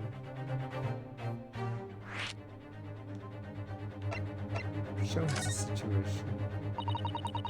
Where's Hurley then? Is still there investigating the scene? Really ought to have some breakfast. It's not good for them to miss meals. I don't want you to worry, Iris, but I have news about Mr. Sholmes. Well, he was taken to hospital this morning. What? Well, when we entered the Windybanks, a gun was fired in. He took a bullet. Assassin. Hurley was shot. No. It's alright. His life isn't in danger. Really? Are you sure? Where is he? Which hospital he's at? St. Sinners. Tell me to him there. I must see him at once. Sorry, Iris, you can't. Why not? That's not fair. I'm a family member. I should be allowed now. I mean, nobody can see him at the moment. He's not allowed any visitors. Prepare and operate, you see. Operate. Poor Hurley. The 2 thugs were in Mr. Windybank's shop. They shot Mr. Sholmes and disturbed them, you see. Pitch black inside the shop at the time. My mind went totally blank, I'm afraid. I just froze. Okay, go. Was one of them the stupid Irish guy? There was a short guy with a hat. And then there was another guy.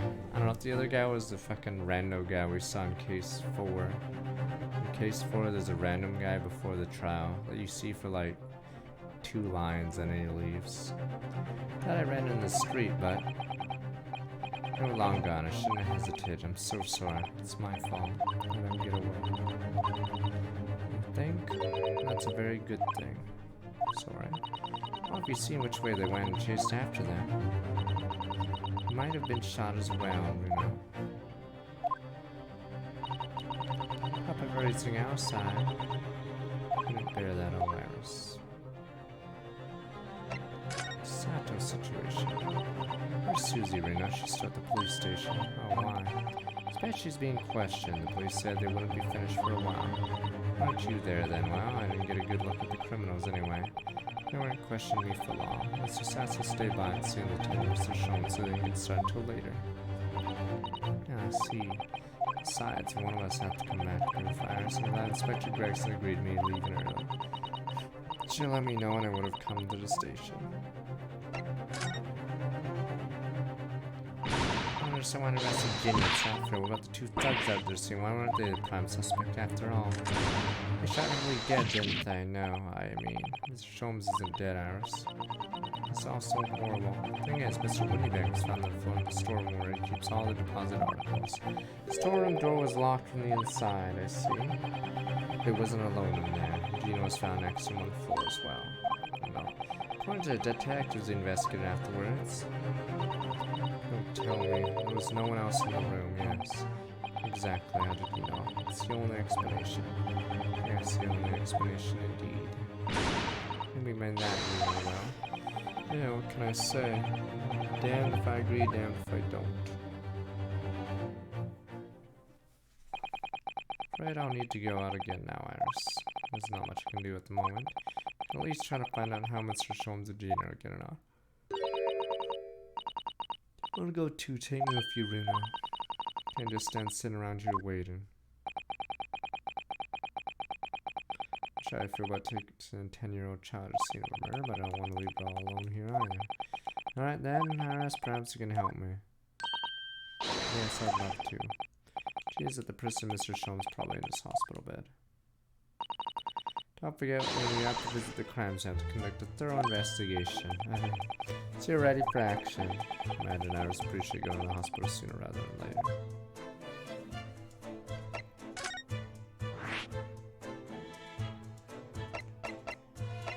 Sinners.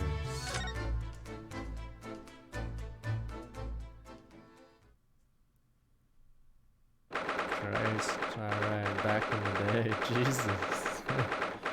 Good old brick building, sir. Alright. Leo. He's not here, he's gone. No, that's strange. Nurse Stephanie said he was in bed by the window, didn't she? I know what's probably happened. Hurley was being a big baby. The bullet wound wasn't bad after always been sent home. Not so sure about that, baby or not. No question it was a fairly serious injury Mr. Sholmes suffered. Hello, hello, what do we have here? Ward's off limits, no visiting. What are you doing here, eh? Evil Bobby. Have you known? Well, Hurley's next of kin. Ayo! Well, begging your pardon then, ma'am. Sir? Little lady and a curious Eastern gentleman. The great mystery solver is a mysterious family, eh? That's how you see us, I'm sure. What is he, Constable? Where's Hurley? Lady currently in the operating theater, ma'am, undergoing extensive operation. Extensive. Several hours since he went in. Oh dear, is he going to be alright? Well, it doesn't appear to be working, you see. Anesthetic, that is. Oh, I heard a report that a gentleman claimed he may have a little too much to drink last night. Coffee, that is. Ah, yes, coffee. I think it'd be fair to assume they won't be back for several hours yet. Thank you, Constable. Perhaps we should leave and come back later. Poor Hurley.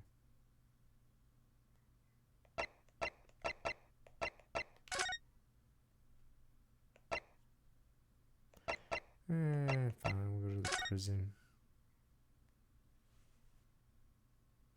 I quickly forget I've not played in a long time, so it's unlikely I'll ever full-time, or no, I will never full-time it again.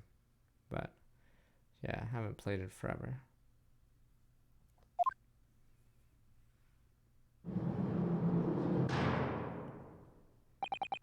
Hello, Gina. Still has her stupid gun in jail. So you did murder him. Case closed. Oh, the grenade launcher Hurley and I made. She wouldn't point at me all the time though. What are you in here for? Ginny, I have a feeling it's because of us that you ended up in trouble. Thinking that we might be able to help you. Well, you can't, sorry. Yeah, get lost. Don't be like that, Ginny. I know you didn't do it. Never shoot someone, I just know you wouldn't. Think you know me? Pull the other one. Oh, you ain't got the first idea about the likes of me. I'm a thief. I pinch people with purses when they're walking down the street. That's how I get by. If I saw me chance, I'd sneak into a pawn shop any day of the week. Guess what? I could see how they lay me hands on. Get it? That's the kind of person I am. But Ginny, I'll be in court tomorrow, they said. Some cove came by, said he'd be a lawyer for me, or like, said it was my right or something. Told him to get stuffed. I don't need no lawyer, don't need no one. She couldn't be staring at me anymore, obviously, if she tried. I'd being like this, Ginny. Wow.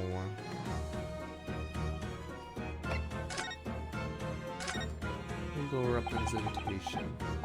I don't understand, Gina. Why did you send a public defender away? Are you shitting me? A generic NPC public defender? He's probably on the stupid Irish guy's payroll. Sir.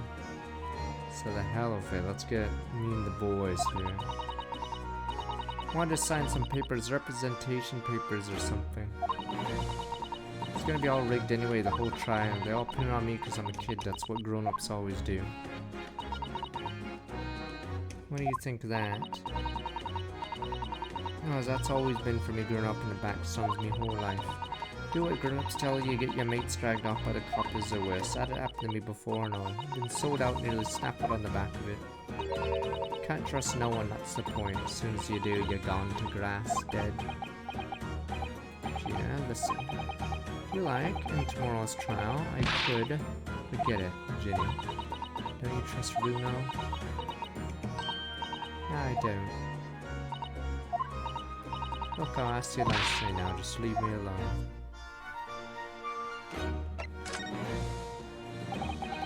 That's what happened, Gina, last night at the pawnbrokers. There's nothing to tell. I figured it'd pay me, so I broke into the place and started going through the storeroom. Old bloke walked in on me, and you know what, the rest. Why, Ginny? Why would you do that? Ain't an obvious place full of stuff that could sell for a shilling or two. Diving ain't easy. Now it's a lot of work. Half the time you don't even get nothing. Is that really why you broke into the place? What? Are you sure the true reason wasn't something else? I'll give it a rest. What do you point anyway, eh? Nothing I say could make a blind bit of difference. Please tell us Jenny will believe you, whatever it is. Believe me, don't be daft. You can't believe nothing. Everyone lies all the time. You know what? When it comes to liars, I'm the biggest of the lot. I've told some unforgivable lies I have. What do you mean by that? What unforgivable lies? Wow.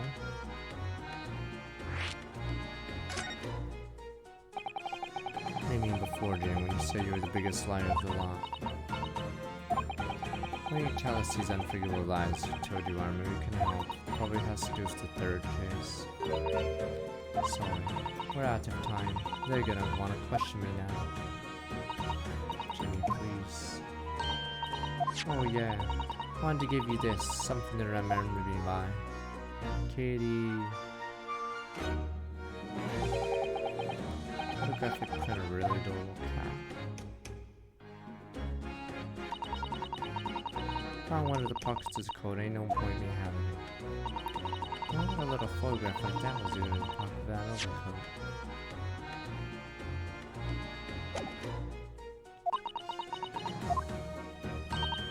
No, we don't bother coming again. Bye. Oh, Jane. My cat photographs ended in the court record. There we go.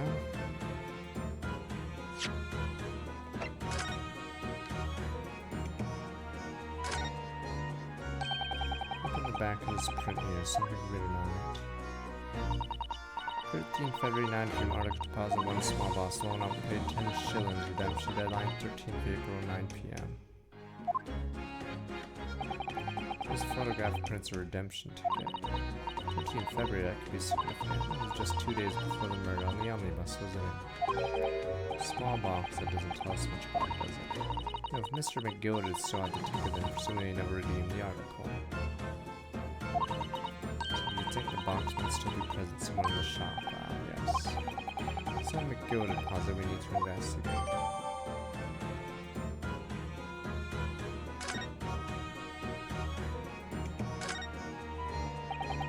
Adorable little cat. I think it looks a little like Wacko. I always thought cats like to curl up inside of their heated cats who when they drive by the snow. Maybe British cats are different.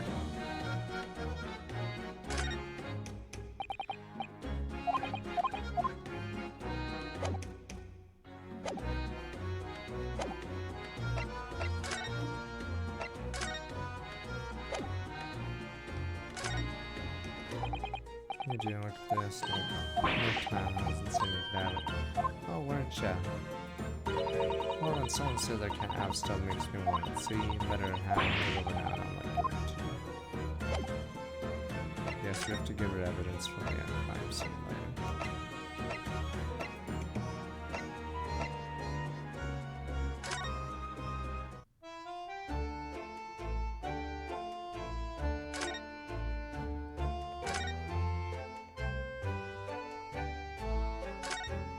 Curious if there's any point.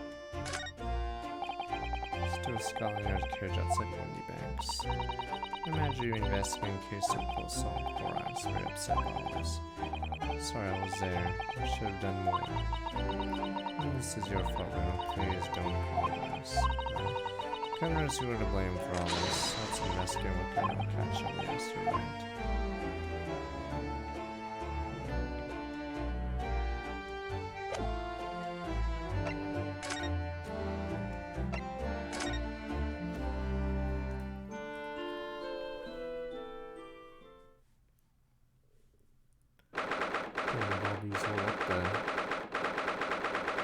That bullet on the right. I think I see the box on the shelf. Because if it's past the date, then he would have put it on the shelf. What happened then last night? That's right, the two thugs I told you about were obviously ransacked the place looking for valuables. Apart from the policeman in here, you wouldn't know anything had happened. There's no sign of a disturbance. Are you fucking serious? No, you're right about that, actually. In fact, if anyone, it's the police who seem to be ones doing the ransacking. You know what you mean? They're like a gang of organized criminals, all dressed in black. Oh, I heard that. Inspector, good morning. It was alright, thank you for your vigilance last night. Got to the scene before it was disturbed, at least. Shame you let two rogues get away, mind. Yes, I'm sorry about that. Thought you'd assign extra men to the beat around here, Gregson. Oh, look what's happened. Hurley's been injured because there weren't enough police on duty. Oh, yeah, the ladyship. No one told me you were coming. Expect you to take full responsibility what happened to Hurley and he has the very best medical care. Of course, your ladyship, the very best doctors in the capital tender room as we speak. I don't think it's Bruno's fault the rogues managed to get away, is it? Chasing criminals is the police's job. Absolutely, your ladyship, as you say, madam, as you say. Gent in Black is totally blameless. Everyone's in agreement about that when you believe it. He's like a completely different person. I was talking about personality change. Oh, where are me manners? Are you thirsty, your ladyship? Perhaps you'd like some juice. Some nice, refreshing fruit juice. Oh, why? Are you thirsty, Gregson? I have some of my special herbal tea with me if you'd like some.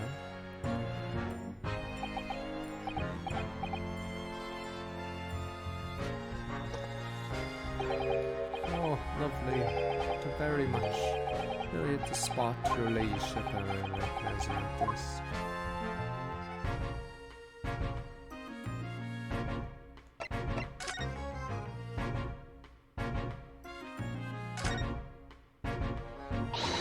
Alright then, let's see what we can recover. Oh, what you think you're doing, sunshine? You can't touch anything in here. Oh, but we were helping investigate. Crime scene for Pete's sake, no touching. I guess I have to converse with him first. What's a problem, Gregson? Even as a lawyer, you know that. Oh, I'm ever sorry, your ladyship, ever so sorry. Rules, regulation are a thorn in my side. Oh, as a matter has been properly appointed by the accused, that'd be another matter. Show me representation papers. I'd be too happy to let you know it's around. You hear that, Reno? You need Jenny to sign some representation papers. Looks like presented a detective here with the correct papers anyway. Okay.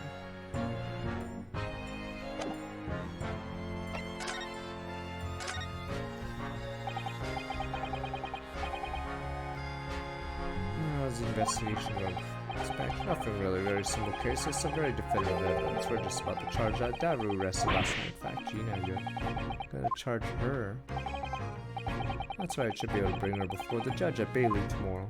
What kind of evidence you say? What is it? Come on, show me. Ladyship has as much as I wish I could oblige you, I'm afraid. I see, you've already captured the pair of thugs who broke in here last night, have you? What the? And you're going to put them on the stand as witnesses, are you? How? How could you? Oh. Possibly know that. I had a feeling, that's all. Remind me never to try to keep a secret from Iris. The rest of the two men who shot Mr. Sholmes up you well, yes. Rounded up pretty quickly by the lads in the beat. Mrs. Strad is being held in prison. She should be, that's assuming she hasn't lifted the key from the jailer, of course. That's anything with Mr. Sholmes with his condition. So we're not at liberty to divulge that information. Scotland Yard matters strictly confidential. I know he's being operated on at St. Singer's. Why can't I see him in the family now? Terribly sorry, your ladyship. It's a hospital's policy. No visitor at all. He must have had an already in his midriff. It's also a fair bit of blood. Oh no. It didn't seem too bad in the first hour or so, but a hemorrhage like that is enough to make even the one and only Sholmes break down. Sholmes is a human like the rest of us, you know. Anyway, he's having emergency surgery. Gotta stop that bleeding. But he will be alright, won't he? We'll be able to make him better. Well, of course, your ladyship, you'll be right as rain before you know it. Really, how did you know? How do I know? Well, because, of course. Yes, because Mr. Sholmes is such a great detective, that's why. I pray the doctors have a better grasp of what's needed to make someone well again. Oh dear, please don't die. Pour your ladyship the morning years out of the operating theater. I have noticed an inspector walked out of with its sunshine. Well, there seems to be a marked difference between the way you talk to me and Iris. Watch the sauce, Sonny. I'm a copper. We don't go for favoritism. But he's right. You do treat us differently. It's because of those adventures of Herlock Sholmes stories, that's why. Oh. I crop up a minute, don't I? Inspector Tobias Gregson. Oh, yes, because you're an acquaintance of Hurley's. What do you write about the inspector, Iris? I don't remember really. It was one of Sholmes' lines. Gregson's the smartest of Scotland Yarders. That's how he put it. Oh, did I write that? You know what that one line did for me, eh? The very next month my pay doubled. Oh, boggers, doubled. Yes, your lordship. Alright, I'm back in tier 3. Back, oh, your ladyship. Yes, my lady. Anything for you, Let me go get juice for you. Oh, that's amazing. Oh, because everyone at the yard reads and they all read Herlock Sholmes stories. You can set up a fan club for me. Of course that explains everything. It was around that time you became such a toady to me. Yes, my lady! Yes, can you blame me? All it took is one bad word from me and Sholmes could change his tune about me. Gregson, no, the great detective will say he's getting overrated these days. No! My pay is down. Think what would happen to my salary if that came out in print, eh? The whole thing gives me the willies. Can't tell you how many nights of sleep I've lost worrying about it. But that would never happen, Greg, see? Every month when the new Rents magazine comes out, my hands are trembling as I turn the pages. You know what? Gregson's overrated. No! I'll offer for you half some of my tea to settle your nerves. You know what? That Gregson person was never really good at his job, was he?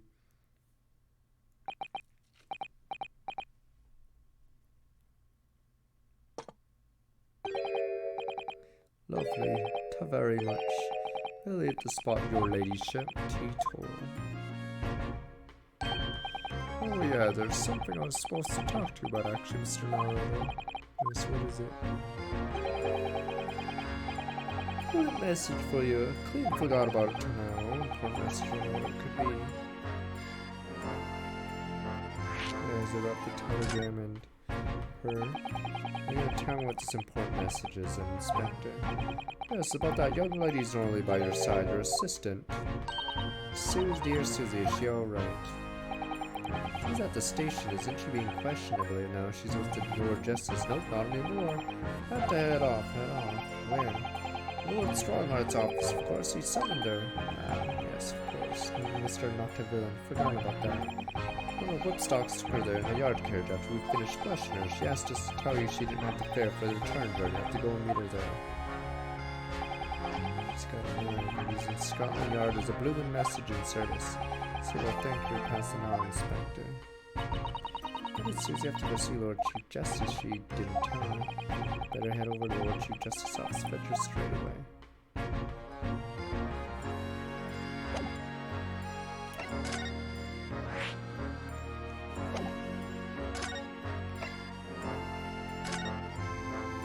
Mr. Not a Villain.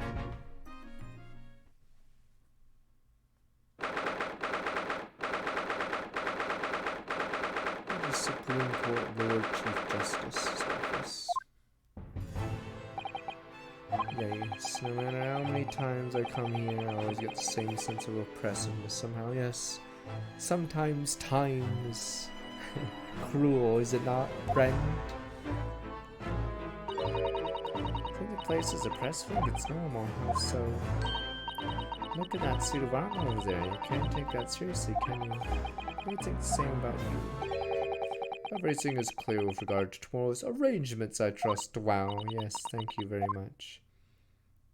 Wow, I'm not a villain. Just because I'm rich and white and whatever. And my name's Strongheart. You know what they're talking about, those look very serious. Very good, there is nothing further to discuss when you return to your lodgings. No doubt you have much to do in preparation for your return to your homeland. What did you just say? Return to your homeland? Sato-san.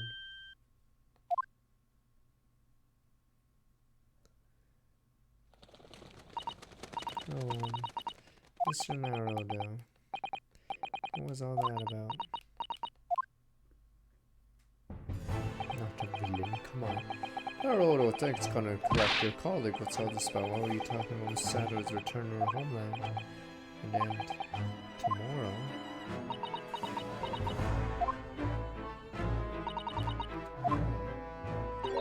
What about Ginny's trial? I mean, she's been formally charged now, dear. Yeah, I think Damon Gang wanna see that guy.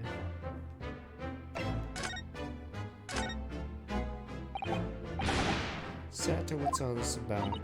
Oh, please don't concern yourself, Naruto. It's only me going back to Japan. Your life here can continue just as it has, that's all I asked. What happened? Why are you leaving? It's my father. He's fallen ill. Wow. That's Miku Toba. If I may, yes, sorry. You must be the defendant, Ryunosuke Naruto. Yes, that's right. My name is Eugen Miko Toba, Professor of Forensic Medicine at Yuma University. This is an international telegram from the Empire of Japan informing us of the news. 10 days ago, found a collapse of her fever. The cause is apparently unknown. Seems it grows weaker by day. I don't believe it. As you are aware, the voyage from here to your country's capital, Tokyo, takes some 50 days. I thought it would be prudent to hasten Mr. Sato's departure as much as possible. Absolutely.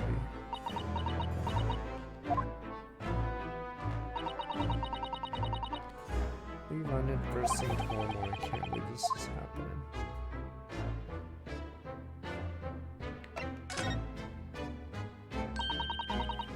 She's been charged. She will appear in court. Yes, she was formally charged a few hours ago, and the date of the trial has already been set for tomorrow.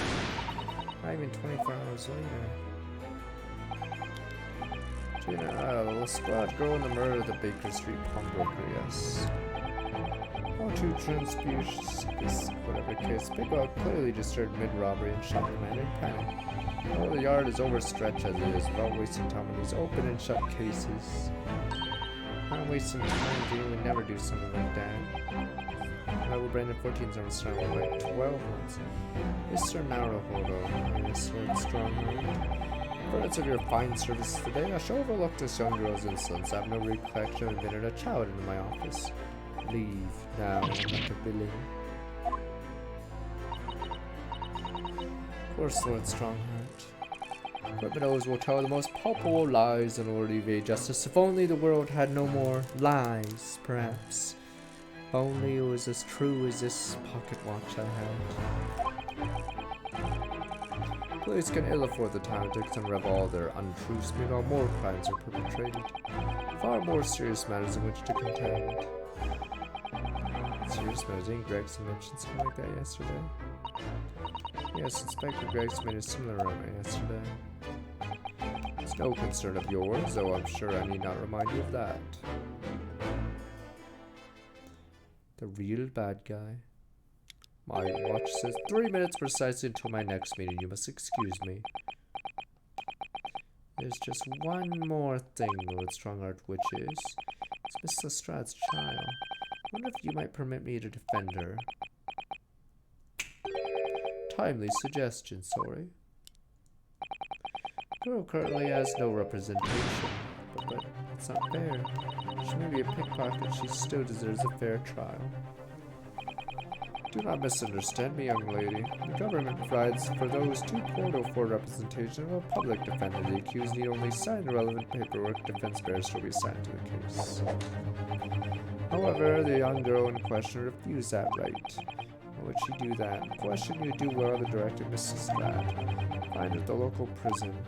Yes, thank you. Well, it's time I was leaving. Good day to you.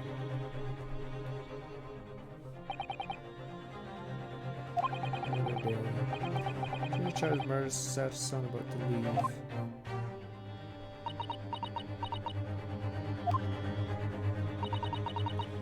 Mr. Naruto, Iris must make haste. Susie, you're leaving for Japan tomorrow morning. Aren't you doing your packing and things to do? Mr. Naruto's jujutsu assistant, my personal circumstances are of no consequence. So Paris remains to help you in whatever way I can. Thank you, Mr. Sato. Your pensive look. Certainly ought to visit Gina first. In any case, I should like to wish her well before I leave. This sounds like a good idea. Let's go. Honest, this is completely throwing me off. I'll just have to do what I can as a lawyer.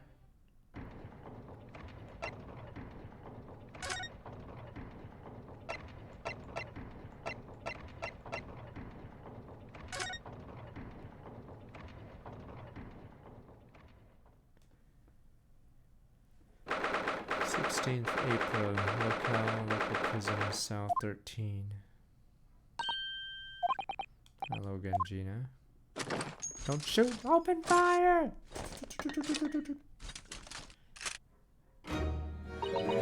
What are you lot doing here for now? That the muzzle of that grenade on shoving our faces yet again, obviously. Yeah, I think I need to improve the way you load ammunition in that thing, don't I? Look, come as many times as you like. I ain't got nothing more to say to you.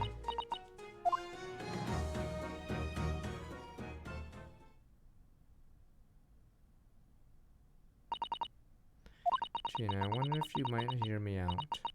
Something I'd like to say. What? Sorry to say that I must reluctantly bid you farewell, eh? Farewell. Tomorrow I must begin my journey back home to Japan. I fear we may never meet again. Oh, right. I've had the pleasure of meeting so many lovely people here in London. I have so many wonderful memories. Yet, things stand now. Be a glum pardon indeed. Poor Iris is so miserable. Susie. And you'll be executed on the gallows, so it will be our last meeting. And that ain't my business. Both Iris and Mr. Naruto believe you to be innocent, Gina, and they put their faith in you, but somehow can't find it in your heart to put your faith in them. That's right, I can't. What of it? It grieves me greatly I have to say goodbye to my friends when they're so clearly unhappy. Because of you. What? It's my fault? Yes, so I have one final request, Jane, before our paths never cross again. Right here and now, I want you to show both of them that you don't deserve the faith they've invested in you. Only by doing that, you'll truly be alone, as you claim to be. What are you talking about? What do you expect me to do, eh? Notice that everyone lies. So prove it by admitting one of your own untruths. What about what you said before, Ginny? You said something about unforgivable lies. Must tell Mr. Naruto and Iris the truth now. That is my last request before I leave. Last request is a judicial assistant. No, I can't. Whatever these lies are, they're obviously weighing very heavily on Gina's mind. Damn Cyclops. Yeah, Gina could be wrong, but is it something to do with what happened 2 months ago? Something about that trial, the sham trial. Not villain. What if Magnus McGilders was acquitted? The case of mysterious murder inside the omnibus. You were called as a witness by the prosecution. What it was just about. Yeah, you're right. Because in that trial, smoke bomb, boom. I lied like you wouldn't believe. And tell us about it now. He gave us a park. I don't know why you guys think rich people are evil. There's a park named in his honor. What a nice man. Like you said, it all happened 2 months ago. Coppers got hold of me and shoved me into the witness stand. Based on your testimony, Mr. McGilder was declared innocent. Johansson was found for 44 months. Yeah, well, the thing is, I lied about a whole bunch of stuff. I knew it. What sort of thing do you lie about? I was hiding under the seat that night. That was the truth. It was pitch black in the little cubby hole. I couldn't see a thing. And then... thud. I heard that loud thud like someone falling on the floor. That's when Mr. McGilder discovered you. Yeah. The wow. Pulled me out under the seat and sat me next to the dead man. They weren't much like to see by, but when they looked at me and the odds I had the cubs blood all over them. Or they looked at me hands had the cubs blood all over them. I was so scared I couldn't even speak. Now just blood on your hands, in other words. It was Gina when the sun roof deck saw through the skylight. And Miss McGill started asking you questions, suppose, who you were and why you were hiding under the seat. Yeah, he did, only... that's not all. What do you mean? I mean, he threatened me. Threatened you how? He made me swear about what I'd seen and what I'd read. Or what he's gonna do after the cub was found dead. I swear I wouldn't tell no one about any of it. If I did that, he said he'd let me scarp her before the coppers showed up.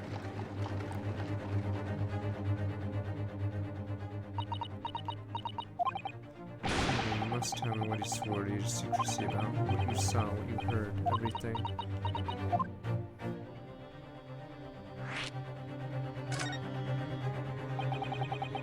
Said McGilder made you swear not to tell anybody what you saw, but you were in the pitch black compartment under the seat the whole time, weren't you?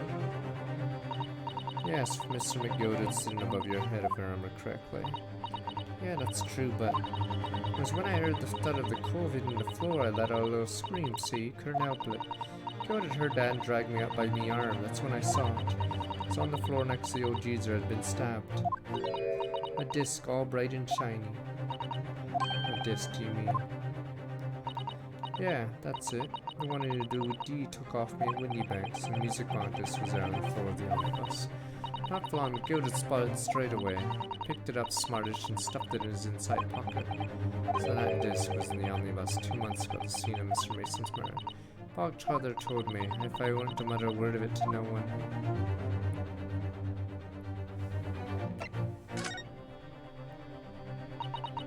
Because it was so dark and deceit in the cab, it was straining my ears the whole time. After I heard the door and footsteps inside the cab, presuming that was McGill getting on board. Nah, not only you. Yeah, because I could definitely make out footsteps of 2 people. Yeah, they got on board together. That's what I said earlier, like in the previous, or the case 3, but in that case, it would seem likely that was McGill and the victim. Thrice fired Mason. In his testimony during the trial, Mr. McGill claimed he slept near the carriage ride. Whenever I'm in a carriage, I'm taking a fierce tiredness, always succumb to it. In your own testimony, Gina supported this. Look at you as the Irishman snoring. Yeah, that weren't exactly true. Neither of them was asleep. I could hear them talking the whole time in low voices. What were they talking about? So I do know the sound of the horses and the wheels is too loud. Still tells us something. Mr. McGill and the victim knew each other.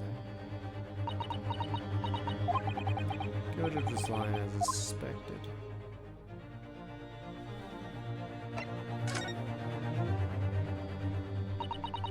It weren't going to take long before someone raised the alarm. Broke had been killed. Yes, you're quite right. The other passengers on the roof deck noticed very quickly. Cab came to a stop. Mr. Gilded told me to hide back under the seat again. Climbed in and waited. 2 crows from up top ran to get the coppers. Yes, Mr. Fairplay and Mr. First. Right, and after they'd gone, McGilded asked the driver to do him a favor. Now then, fella, what I need you to do is take this coat of mine and deposit with a nearby pawnbroker. And for your troubles, let's see now. I'll give you 10 guineas. See, what a nice guy. Good old rich people. Feels okay. Nearby pawnbroker, I mean on Baker Street.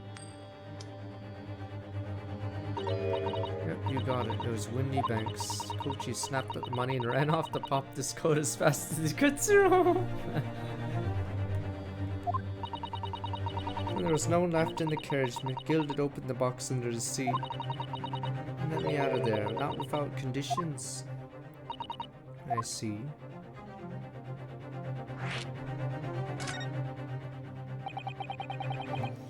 Or McGilded's conditions then, for letting you go free, I mean. Not telling a soul, not for anything. And about what I saw, what I heard, and something else as well. What's more? Yeah, this is the most important thing, he said. After sending the coachman on a load errand for me with some small change in his head. Now then, did you hear what I asked of him? Say anything at all, You asked him to go pop your weasel, right? Aye, the fiend's been taking the overcoat to deposit with a pawnbroker's hereabouts. I want you, lass, to take the redemption ticket for it. You understand that you want me to have the ticket? That's right, and I'll come fetch it from you later, sometime within the next 2 months. You have to hang on to it till then, is that clear? Whatever you do, don't lose it. Alright then. In case I might happen to be delayed at all. You have to go to the pawn shop Windy Bank, so it is, and extend the loan before 2 months is up. If you forget, the article will be forfeit, and any old fiend could come along to buy it, but I ain't got that kind of brass. Here's £5. Oh, that should be enough. We understand each other, lass. Don't try to think funny enough. You go against me. Yeah, I get it. Good, and one more thing. In a few days from now, you'll be visited by the police, I've no doubt. cop is. Hi, they'll come asking you to take the stand in court, testify as a witness. Let's just have a wee chat about that, shall we? What is it you might say? What is it you won't? Such a nice guy giving money for everyone. Rich people are always so nice.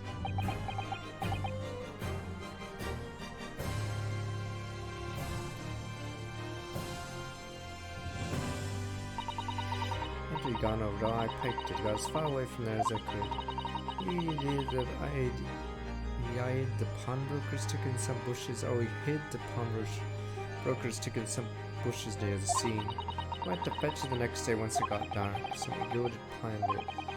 Where's Gene into giving false testimony?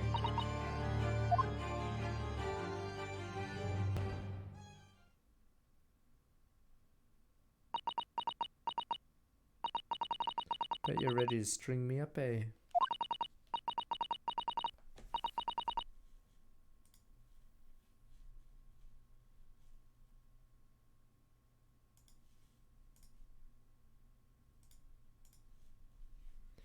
I lied in that big old courtroom. I told some corkers. Thing is, he said he would make it so he couldn't live in the East End no more. That's what he threatened me with.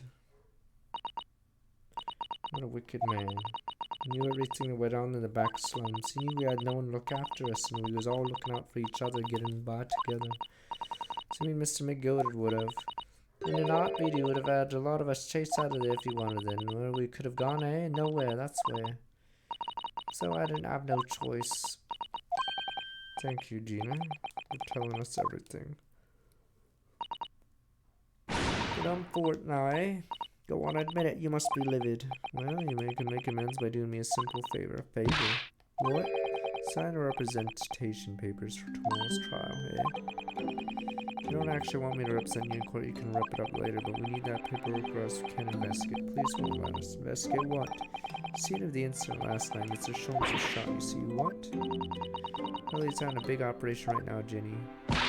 Is it bad? Is he gonna be alright? Sholmes is gonna be alright, right?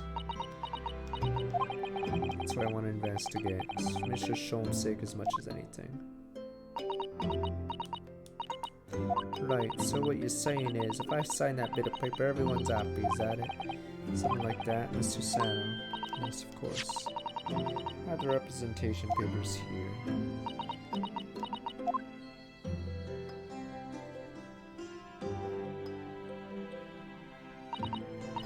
I don't need no one to stick up for me there, no lawyer, nothing.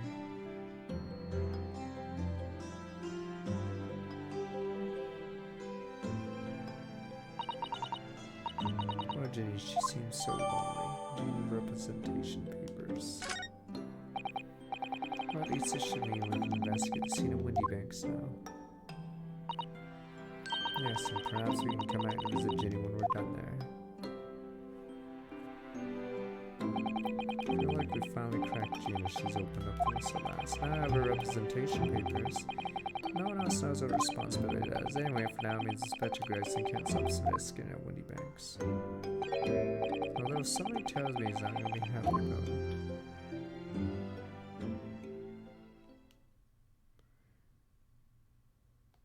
I mean, you guys were like, she could have pushed me, sir. This Russian girl is running around pushing people. We have to hang her. You guys suck. 15 years old, hang her, sir. SR 789, I'm sorry, welcome back. 35 months. Who?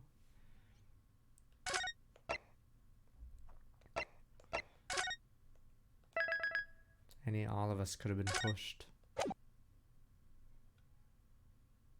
She could have pushed any of us. Any of us! Any of us! 16th April, 1:26 p.m. Windy Banks Pawnbrokery. Here we go, at scene of the crime.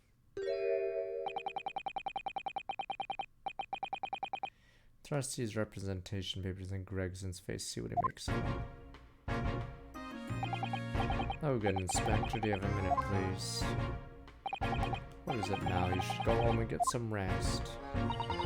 Here we are, Gregsy. Representation papers. Lady shit. Oh! I don't believe out of the devil you get that stubborn little ragabash to sign that. I salute you, that is good work, that is. Seeming very busy as well. How about some tea? It's special blend designed to relieve fatigue.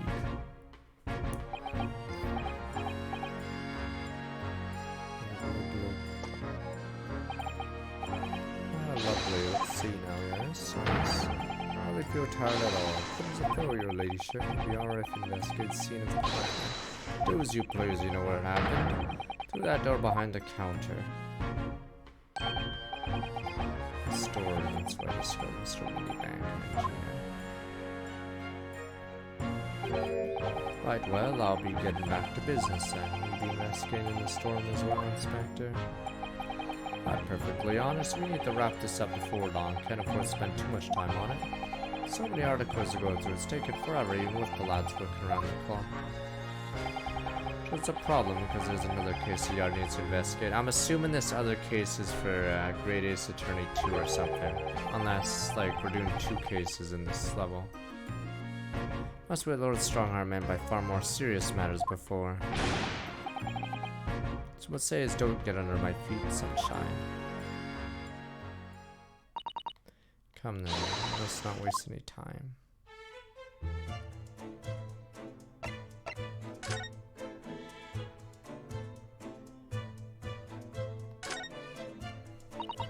These shadows are where the pawnbroker puts articles have been forfeited on display for customers to buy. Yes, it's really strange, man.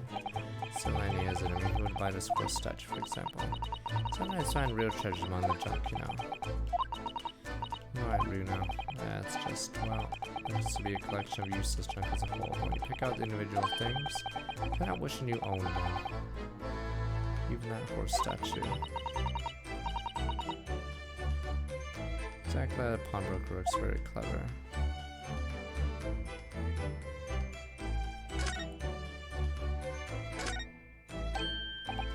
Look here. It's a bullet. Oh, see the bullet is still lodged in the wall. It's the only interested Windy Bank wants him practicing with his revolver in his spare time. Well, Sholmes likes to practice his drawing room whenever he can. He's very patriotic like that. It's all there in the Adventures of Herlock Sholmes, you know, isn't that right, Iris? Yeah, did I write something like that? Probably in jest, perhaps. In jest? No, he doesn't do it often. It's quite a dangerous pastime. He doesn't do it often, he shouldn't even do it once. Look at that for now, Riddle. Let's examine this bullet. So I'd run the bullet hole. Blood, a suspicious red stain on the calendar. May as well help with that. What? I'd like the sight of blood to get the blood pumping, is there, Bruno?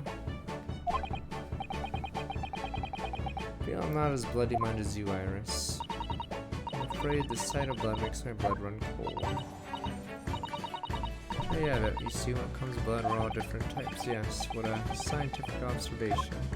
So you need to so know, is that scary looking thing? I haven't actually come up with a name for it yet. So you see it and actually understand what it does. Watch. No! Wow. It's orc. It's the alien color of the bloodstain has changed. There, does it make sense now? Yes, I think I'm starting to understand. Good. Looks on the principle that different people have different types of blood, you see. How wonderful. Chemical at fast commands the blood makes it change colors. You identify whose blood are you looking at in a flash. A fabulous invention, Iris, isn't it? I bet Ginny would say it's bleeding gray. Whose blood are we gonna look at then?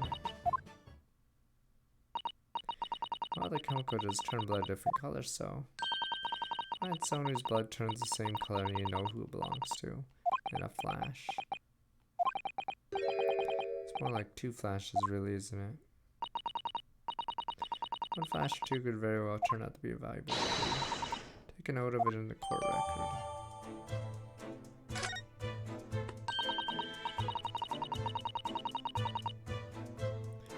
Keep test and add the results of any other blood analysis to portfolio.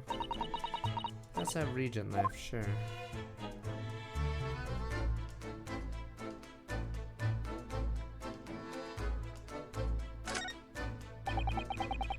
Shades can generally see pictures things as they're right in front of your eyes, makes you think. Sholmes gleefully showed it to us yesterday. We were blissfully unaware that any of this was about to happen.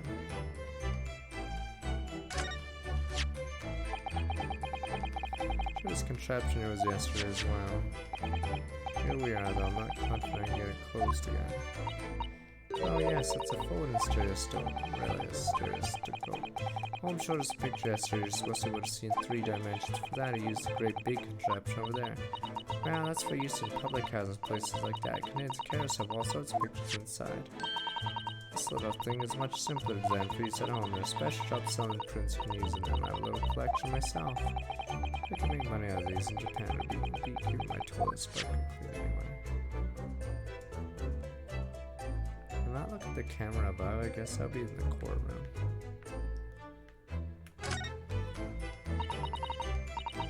These spots, you have them where you come from? Oh yes, but I've never seen one as large as this in Japan. Well, this will be a treat. Shall we have a listen?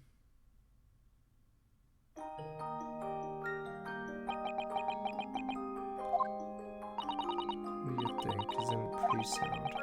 Beautiful sound, yes, but it's a little hard to endure when all the policemen in the room are giving you fierce looks. Don't mind that. If any of them say anything, I'll tell Gregson to have a word. Ours Wilson, Superintendent of Scotland Yard.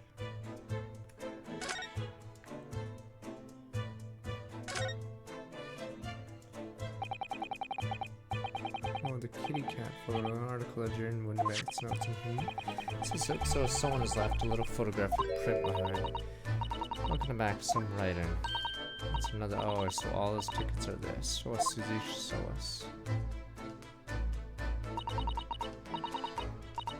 15 Arctic deposit, 1 gentleman's overcoat. Loan amount paid, £1. Redemption deadline, 15 favorite 10:30. Gentleman's overcoat pawned for £1. Clearly was a very fine coat.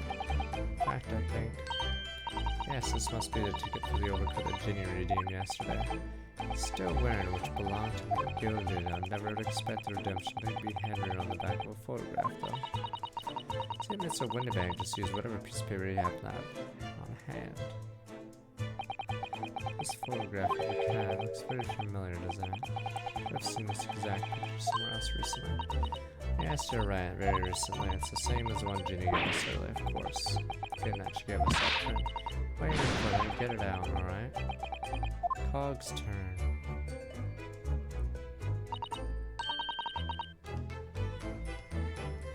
Exactly the same.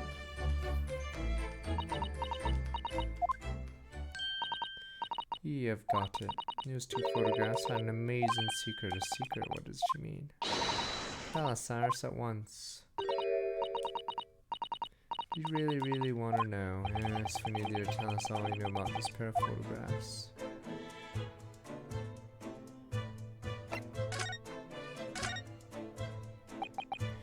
It's about these 2 photographic prints. The one we found here in Mr. Windmake's canon and the one Gina gave us before.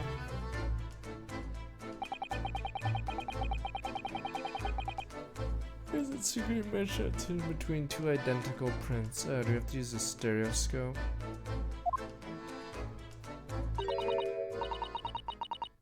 That's quite right, Soren. If you look carefully, 2 prints aren't the same, not exactly.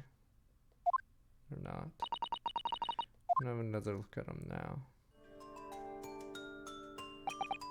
I can't do cross-eyed, whatever, you guys can do whatever. Oh, fuck you guys can have fun. Alright, whatever.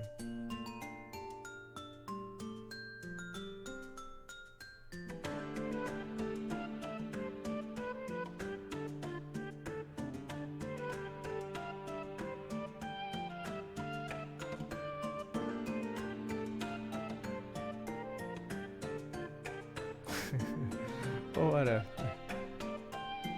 Yeah, there's a few differences with that thing. You see, they're just slightly different from each other. I think so, it's very subtle though.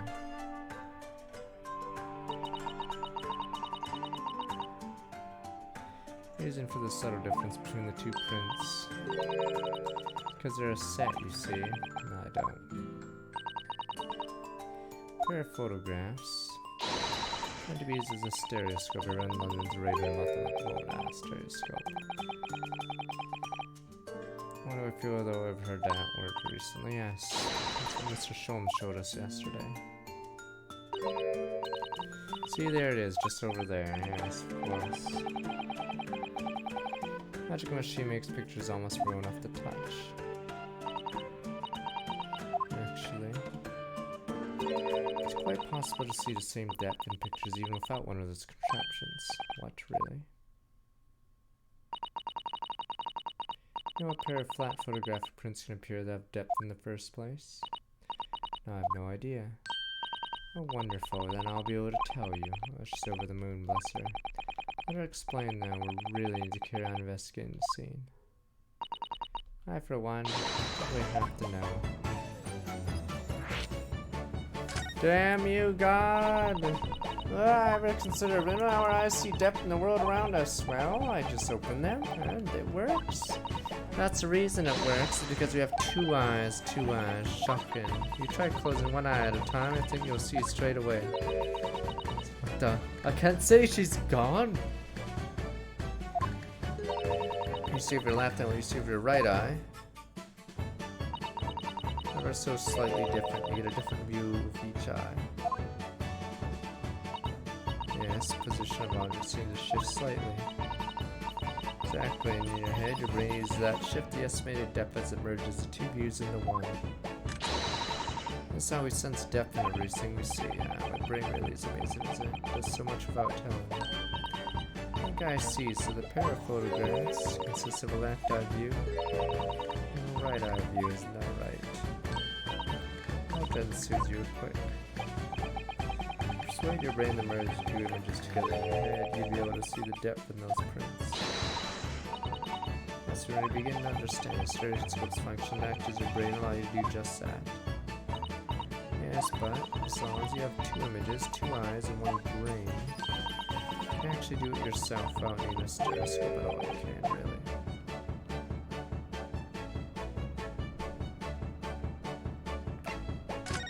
I'm not even gonna fucking try to cross-eye. I don't give a shit. Let's try to see if his fingerprints about to have a stereoscope. Oh yes, I'm dying to have a go.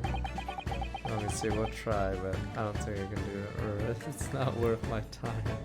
So I realize this kind of thing. You have to cross your eyes, that's the main thing. You both do that. Cross my eyes. I think I can. Watch me. See if you can copy. Bagana! Make your eyes do this.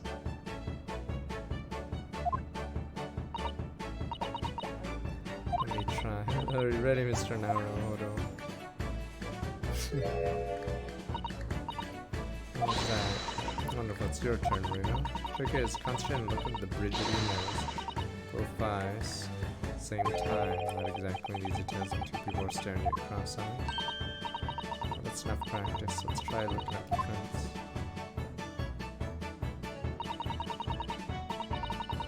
Stare at one print slowly crossing your eyes. Should see two overlapping images like this. Damn you!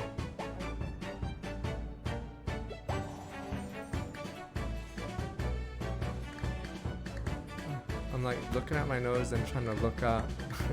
Damn you!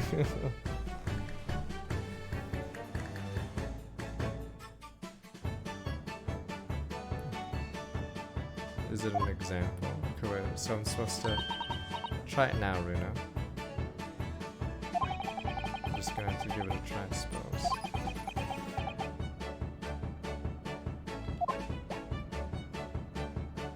Do it when it shows you two. Split image, spin the two images. Oh, now the next step. Put the pair of prints side by side like this and try crossing your eyes again.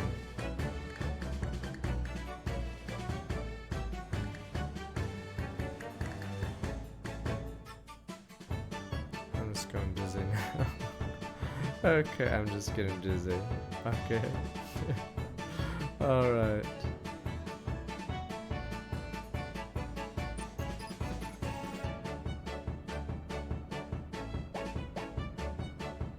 Whatever.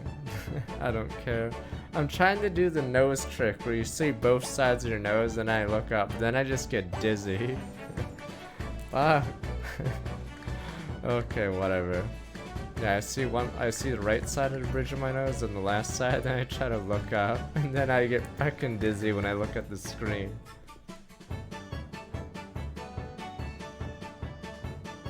I can't fucking do it. Okay. Yeah, it gets blurry when I look up, and then it's dizzy, and then fucks me. Okay. French it slowly emerge. Oh, fuck you. Until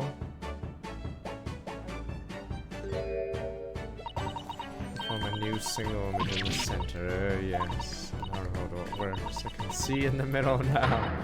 It looks so real. I could look at it all day. Everyone's gonna look like an idiot.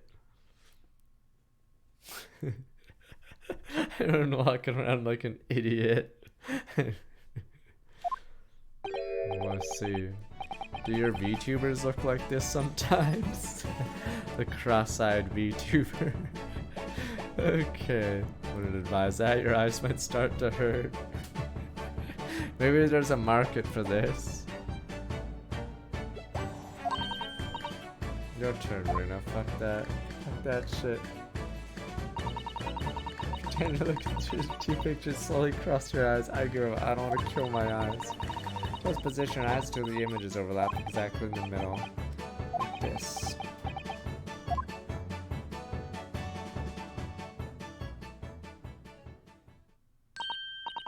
There, you managed it. Now you know how stereoscopic images work.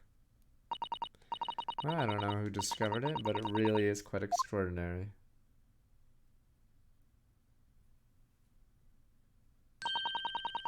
Using these stereoscopic prints and Runa.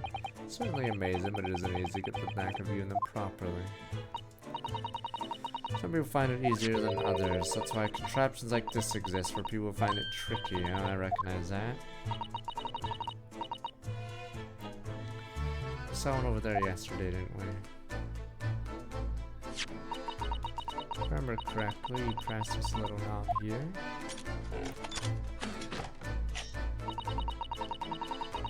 And set the pair of photographs in the stand at the back end. Still amazing, even though I know roughly how it works now. I didn't seem too glitchy. Stereoscopes are very popular at the moment. Found one of those photo contraptions in lots of households in the capital currently. These little machines are so affordable, surely there's no need to go around staring cross-eyed at pictures of yours like you hate them. But it's much more satisfying to be able to see the effect with your own eyes. Well, I think so in any case. Stereoscopic pictures, never even heard of them until yesterday. Certainly learned a lot about them.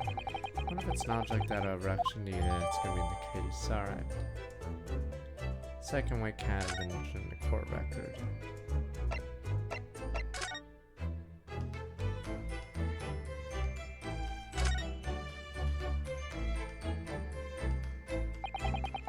Doors open on the counter. There really isn't one. There must be an awful lot of way to keep track of all these hundreds of items and bond. Too much to think about. Better sell it and have it clear if you ask me. Clear Mr. Windybank was very careful when it came to articles in his care.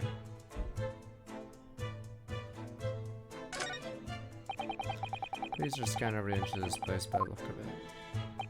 Instructions from the art: examine every article in the shop and every ledger and book accounts. Every article, but that's a ridiculous amount of work, surely. We've devoured out ever since the shop declared a crime scene in early hours. Sifted through all shifts at least, but still. Working through the night, that's for sure. Even then we'll be barely scratched surface. Crime in a pawnbroker's must be every policeman's worst nightmare. Every accomplice's worst nightmare, you know, crime in a pawnbroker's.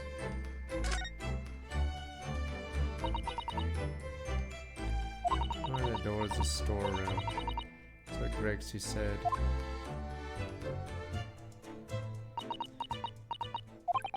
Yes, that's where I saw that dreadful scene last night. Window through the door. But fat man, no. And you guys are like, ha, surely they would never kill 2 fat men. And I'm like, no, get out of there. He's dead, sir. Money bank face down on the floor of Geneva Asylum. Accused legal representative, you have the right to examine the scene now. It makes make a thorough investigation. Of course, and we will. Find that door. That's the real scene of the crime.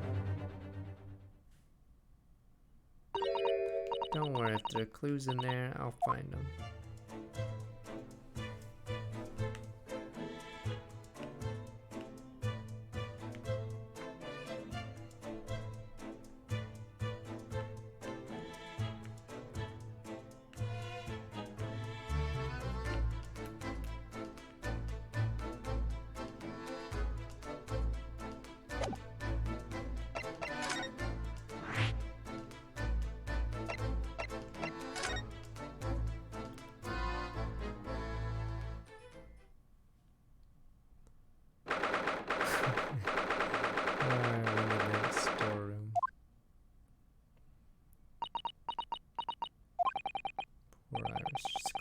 Completely. Our span found this difficult after all. Mr. Willie Banks' life was taken in this very room only last night.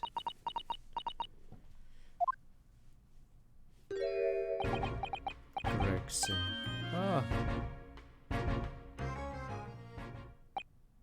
Wait, Inspector. Listen now, Sunshine. Took one look at me and tried to run away. Took a Scotland Yard inspector would run away from some jumped-up little defense lawyer, do ya? I have never seen her ladyship look like that before. This thing, I didn't know what to say to her. She went run away from me or run away from a 10-year-old. Up at 1987, so her son looked like 68 months. Afraid all a little much for young Iris. Some general reassurance might go a long way, perhaps, Inspector. Eh?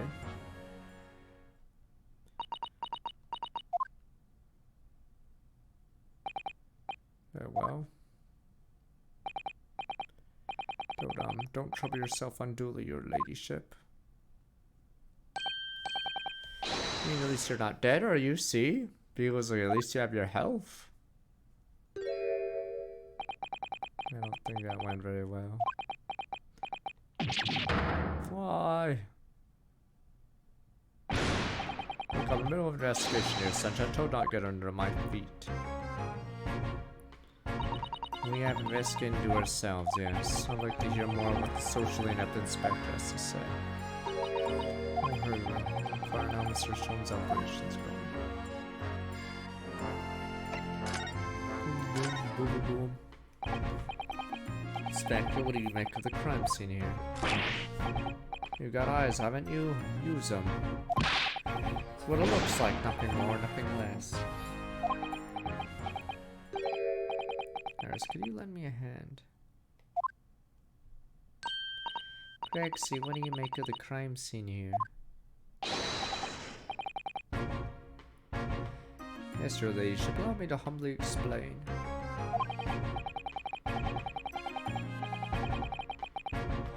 Shortly after the hour of 1 o'clock in the morning, Scotland Yard police attended the scene.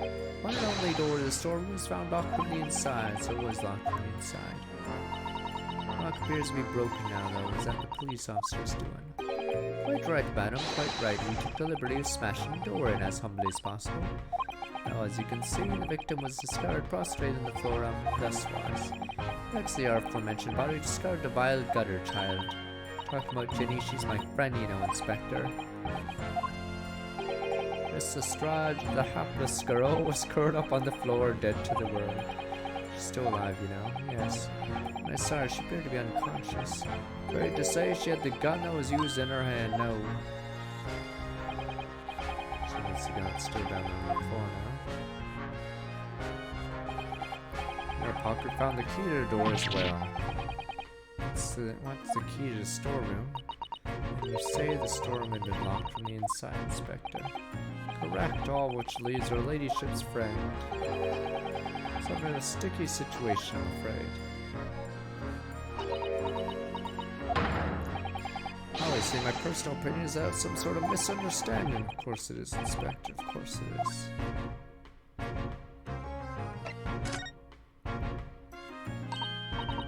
That's the only thing about Hurley. Is operation finished?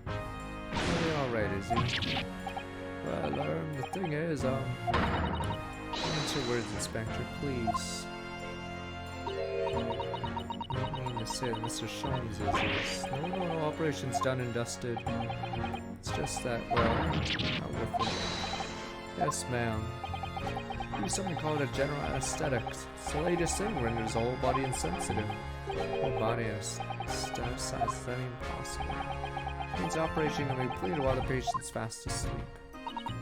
Goodness, in the Empire of Japan, we just managed to provide laughing gas for a tooth extraction. Trouble is, the latest thing is always the greatest thing, if you follow my meaning. Couldn't get the medication to work at first, so it took hours from the nod off or so I hear. Now the ops finished, they can't get him to wake up apparently. Oh my. No one knows if it's the anesthetic still in his system or if the bloke's just plain exhausted anyway. All they can do is stand back and watch till he comes around again. If nobody opens his eyes, your ladyship, I swear I'll get word to you. What a surprise, even in matters of life and death. Mr. Sholmes has to do things his way.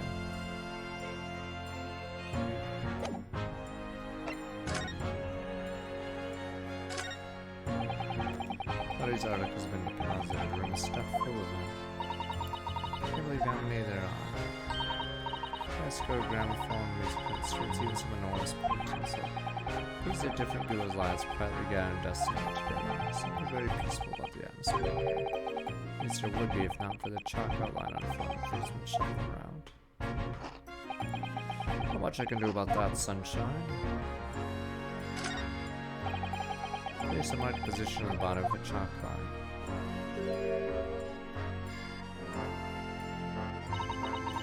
Mr. Windybank, he was a nice old man.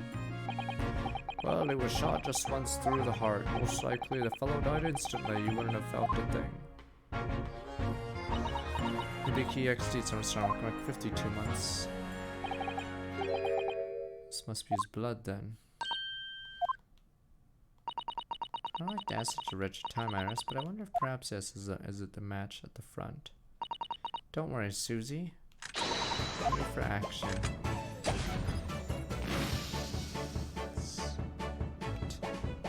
It's blue blood. Choose the noble. So now we know the color of the chemotreans when it reacts to Windybank's blood. It doesn't match our analysis of blood soon found in the main shop. I'm about to add the sample to the others we've already collected anyway.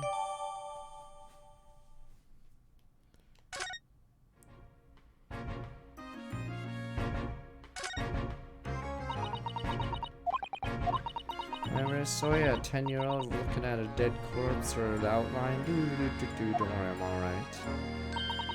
We must find the true culprit. Absolutely.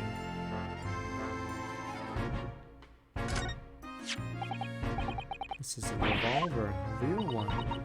Quite possibly the murder weapon used to take Mr. Windybank's life. What's the matter, Susie? You and Rudy all quicker about the faint. Well, it's just that. I've rarely seen a gun in the flesh, not issues of guns in the past. Anyway, we sent Mr. Windybank with this yesterday, didn't we? Batman. Shut up to take my own life. Must be the same guy. What a fool last night. Look through the spile on the door to the storeroom here. That same gun I saw in Gina's hand. Windybank told us he only had a single bullet hole in his revolver, didn't he? Well, it's empty now. The one and only bullet he had in the gun is fired, so I'm fairly certain that only a single shot was fired from his revolver.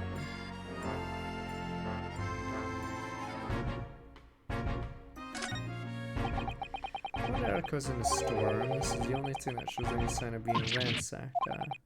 What is it, Iris? That's the box file my manuscript is being kept in. Oh no! Iris' unpublished story, The Hound of the Baskervilles. Surely that's not what all this is. Sorry, Iris, if you ask me, he sold it. Without telling you. Let's check inside the box at once. Yes.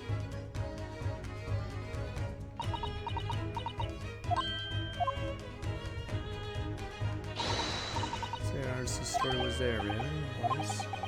It's good news, is it, nurse? Yeah, but I mean, of course I believed her when he said he deposited here, but still. It's a relief to actually see it. Really? So that's not very well hidden from. Nurse's manuscripts entered in the court record.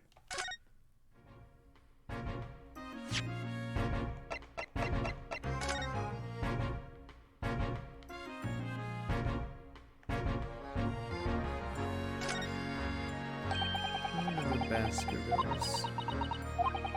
I don't know the exact episode of the story. I just had the winter she read explain it to me. So sorry.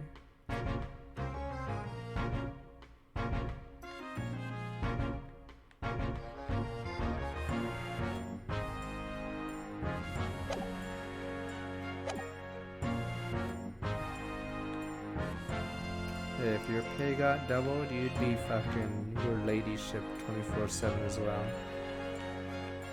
I'm getting your pay doubled because some 10-year-old writes about you in some stupid novel. You guess my lady every time. Maybe she writes really big letters, that's why.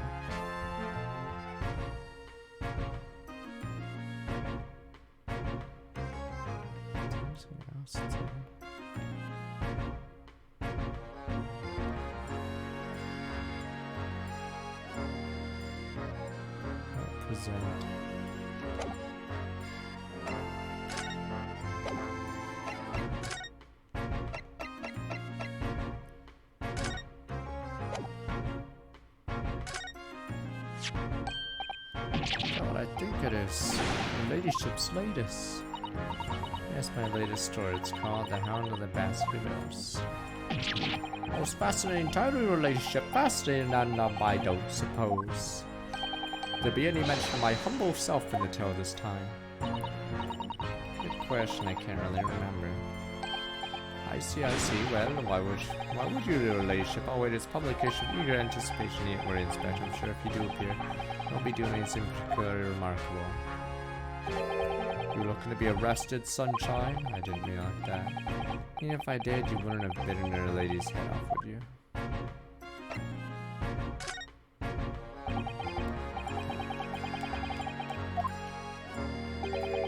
Don't turn the sheriff's sunshine off the general public. Make it crazy up some herbal tea.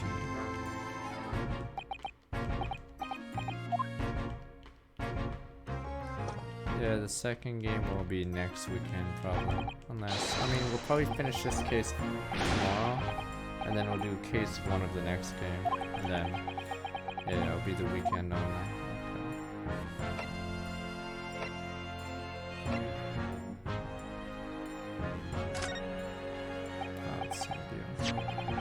But what do you make of this? What do we have here then?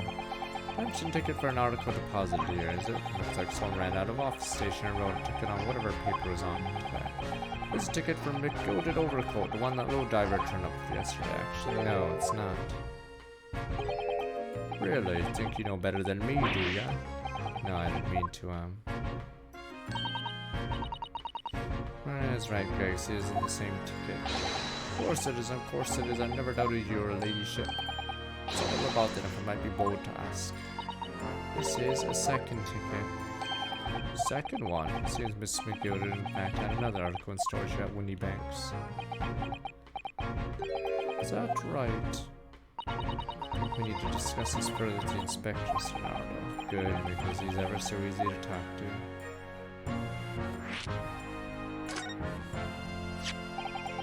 It was in one of the pockets Miss McGill's overcoat. Eh? You mean to tell me? Yes, there's more than just a music box, just it seems. Well, I should have insisted on the lads taking it back to the yard and examine it properly. According to the details on this ticket, Gilda deposited another article here with Mr. Winniebank. Yes, you can see it written here. Small box, was it? Do you have any idea what it is, Gregson? Any idea at all? Another article belonging to Mr. McGildy. Very important clue.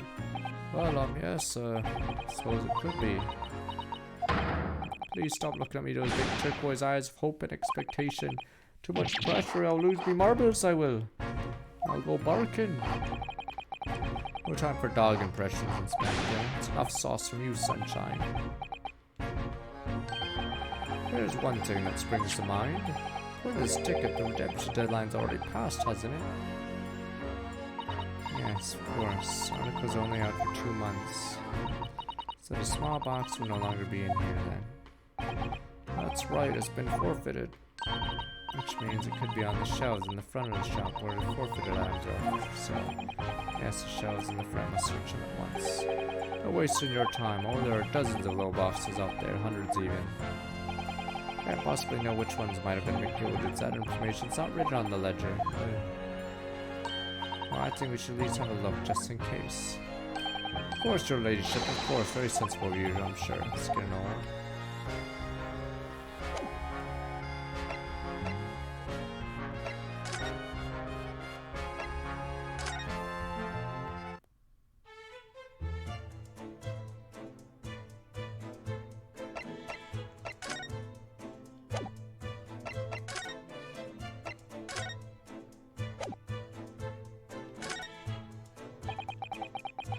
Do this something else, just a boring old thing really. Oh, oops, okay, never mind. I don't really like boring things. Looks like Japanese monsters easily misinterpreted by young Western children. Who does like boring things? No one wants to be shown something boring, come to think of it. Always introduce some things that this is boring, but that's a bad habit. You should stop it. Should have let the entire population of the Empire of Japan on my return.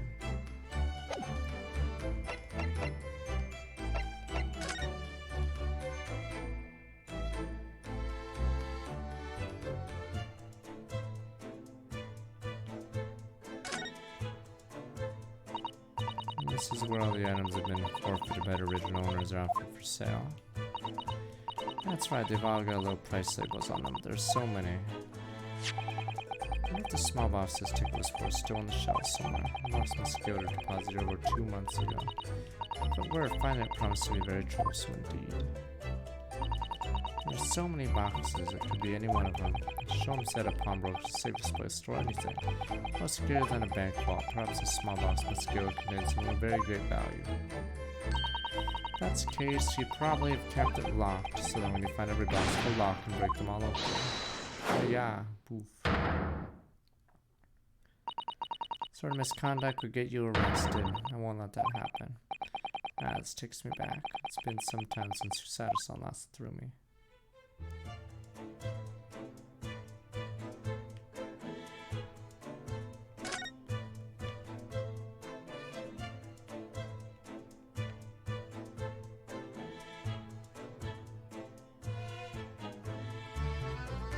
So, can we do that again? Must have been staring at the wall since before we came in here. Keep it down, oh sorry. Major clue just here, really. We must have Gregson at once. As soon as I report, that'll be it. We'll be stuck here longer, stick here long, what do you mean? I've been on 2 days already. Need another constable to relieve me and take over my shift. They really have a tough time, the British police. That doesn't stop us investigating now, does it? Though I suppose I'm fairly sure the calendar is paired out.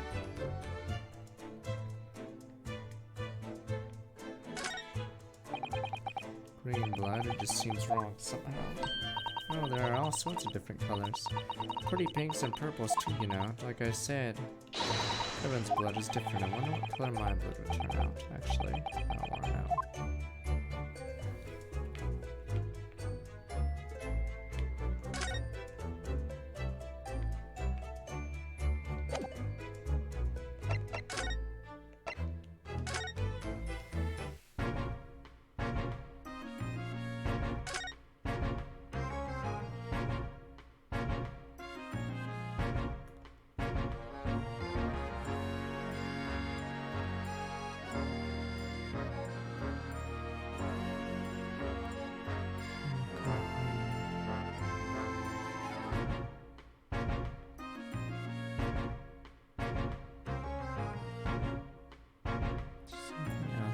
Show the inspector stuff.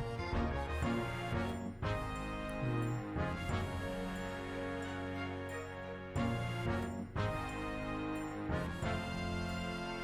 curious what it is. Maybe we have to show more stuff to the boy.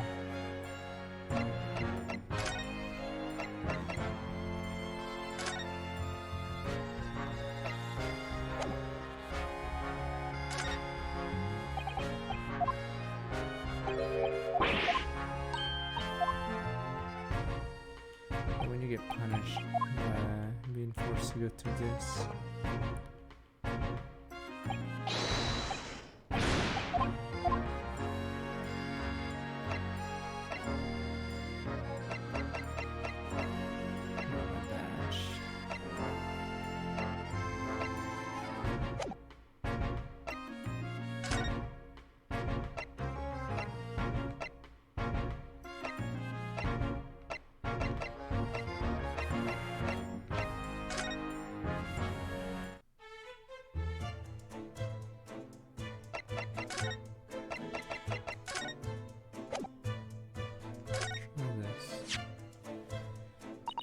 Now my manuscript. Sholm said he deposited at Windy Banks, and he had. So strange. What is it about this particular story? I worked so hard on it.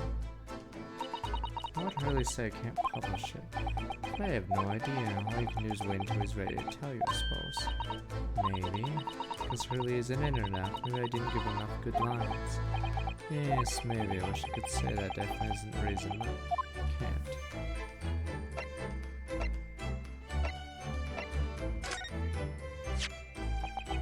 You can identify difference in people's blood like this is amazing. Really are a genius, Cyrus. I know I am. If Hurley and I put our minds to it, we could really shake up Britain's chemists and alchemists. We'd shake up Japan's lawyers and judges, couldn't we, Naruto? Yeah, for sure. If I didn't intend to.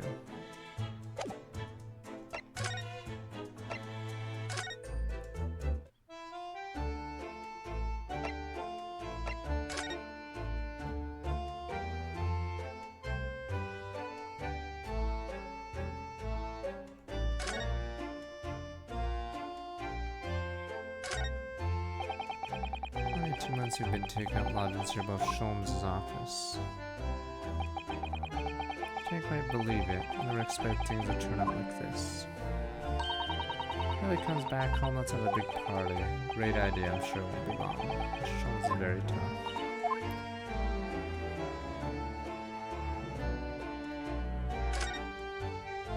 This part really pointless. It's weird, I didn't even go out here, but I haven't seen a single thing out here.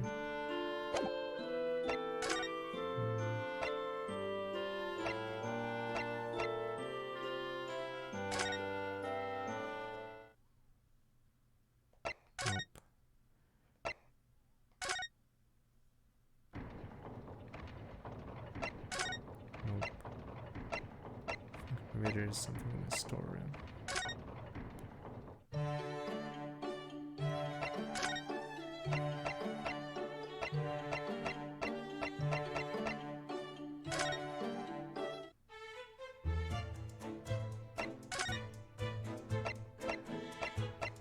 Yeah, probably stumped. Alright, I'll ask for help soon, because I don't know what the fuck we're doing.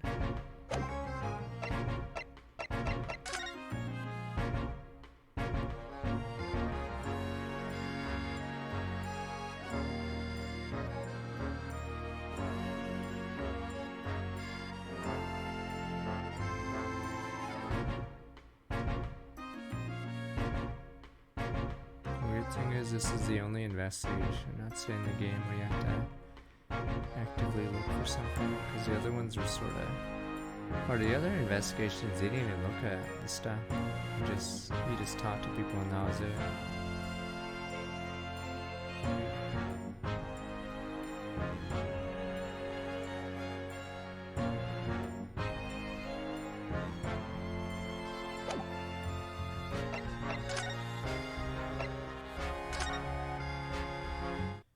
Says you can be there a little longer, but I don't think there's anything else to look at.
This is where I have to go. Fucking hell.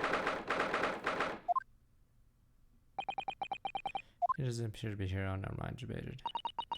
She must be in question at the moment. Oh, but wait a minute. What is it, Aris? If you examine the scene here carefully, there's another possibility in there. Janika just slipped the key from the jailer when he was at oh, why would she do something like that? That'll make her situation worse. Calm down, Runa. It's only joking, of course. Oh, had me worried there. I thought it was a great deduction. This must be your way with words, Aris. You're so wonderfully persuasive. Perhaps you don't fully understand the weight your words carry. Oh dear, sorry. So his light-hearted great detective's contradiction in terms on the same situation. I'm sure Mr. Sholmes would have thrown his head back and guffawed. I'm entirely sure that's helpful, Mr. Nardo. Well, anyway, looks like I won't be able to talk to Gina for a while. She'll try to make progress for investigation in the meantime. Come along then, Reno. Come along, Susie.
Not presented.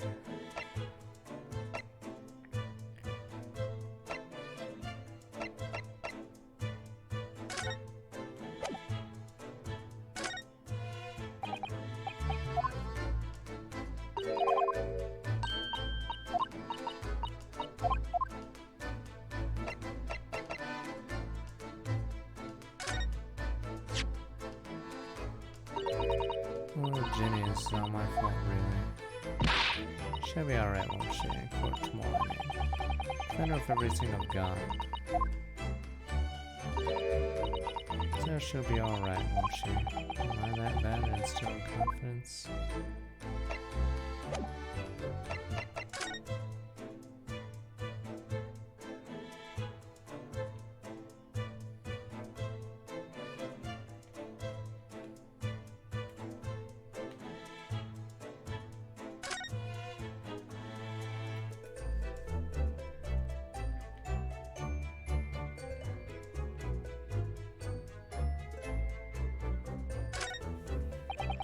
Three golden balls. That's right, that sign shows the shop's pawnbroker, a bit like the armband shows their defense soil. What's the significance of three golden balls? Does it have some special meaning? I expect Hurley would like to answer that question when he's back from the hospital. We don't know.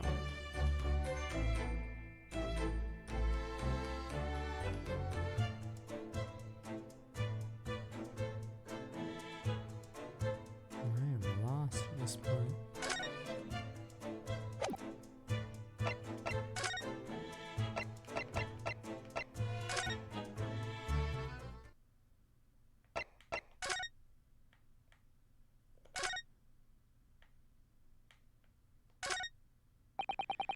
What these are? Do you have any idea of this? I've never seen crutches before. Let me explain that for people with leg injuries, to help them walk. You hold one on each arm you see. I thought they were weapons of some sort. Why would there be weapons in a hospital? I thought maybe a fighter had been injured in battle, conscious, brought here along with his weapons. That's surprisingly plausible.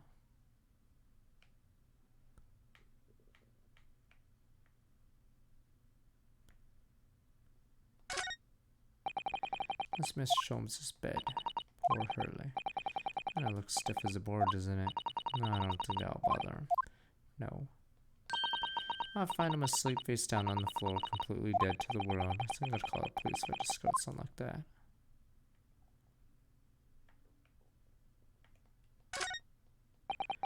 Notice board on the wall here. Look, let's see. What does it say?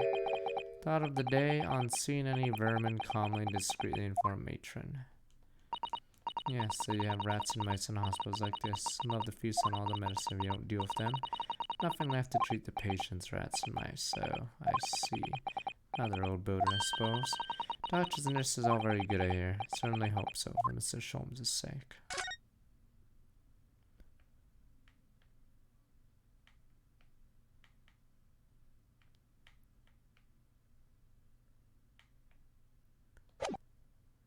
I need to look for Sholmes' blood for some reason.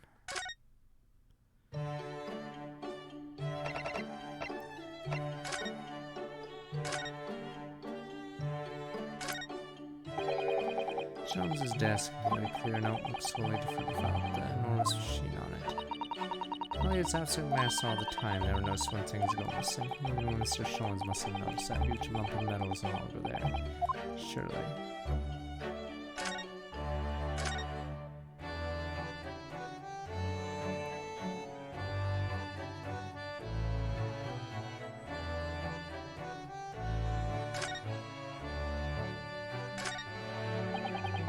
Usually I'm accused of a huge metal chest, table for tea and coffee, which is a very sturdy box. Notice that's always locked. That's because that's the most important thing, but you have no intention of telling me about it. I go and smile.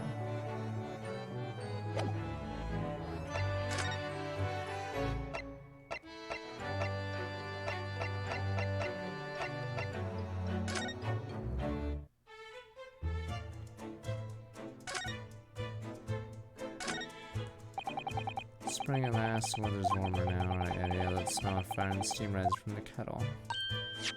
Oh, how about some tea, Reno? Thanks, Iris, but I'm alright for now. Sound of sun makes Tonton Iris unique herbal and fuse this place to paradise for a tea lover. You're sure? I always have plenty whenever you're feeling thirsty.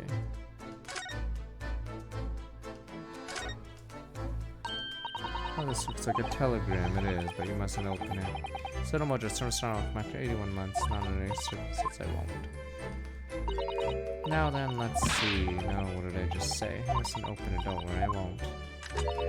This special concoction developed, I'll be able to see through the envelope without an opening. No, that's not allowed either. Oh, I'm sure it's something important. No genius is sure it can be mischief.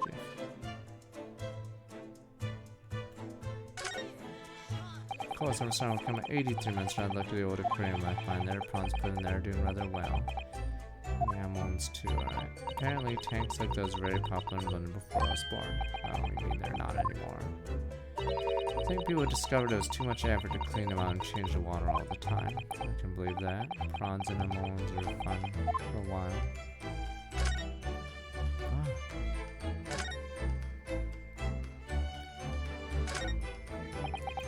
You know, I've never seen inside Mr. Saddle's room. Not so much put my head around the door. You know, Susie often invites me up. It's so much fun, really. What's her room like? Can't tell you that, that man's private chair in a place of bittersweet secrets now. Where have I heard that before? I suppose some things are the same the world over.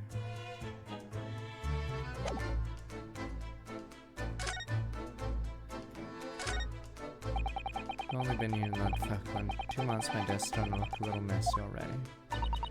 Thought that chest looked the same as the other one. Hurley's desk far worse. I'm sure if I try hard enough, I can make my desk as messy as Sholmes. I wonder, you don't think I can? Yeah, it takes a certain genius to reach that level of disorder, you know. Path to true mass is long and arduous, it seems. Alright. I think I might give up soon on it. So we can get the slate to spire at this rate. Oh.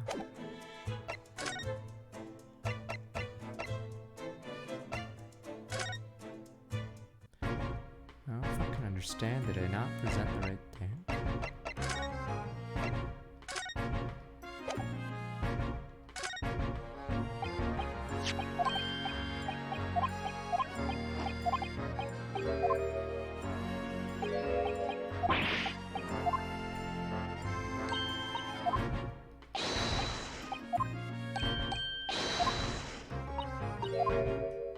It was on forever and I didn't get any new info out of it.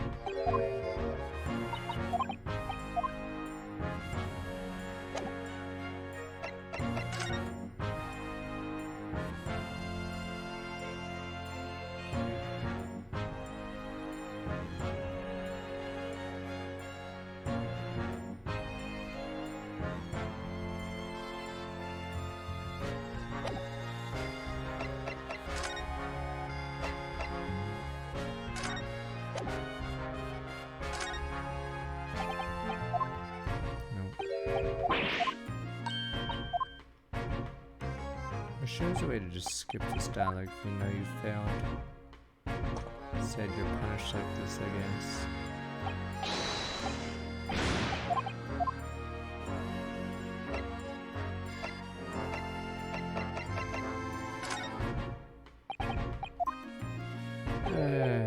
Fuck. I don't know what the fuck the answer is. Christ.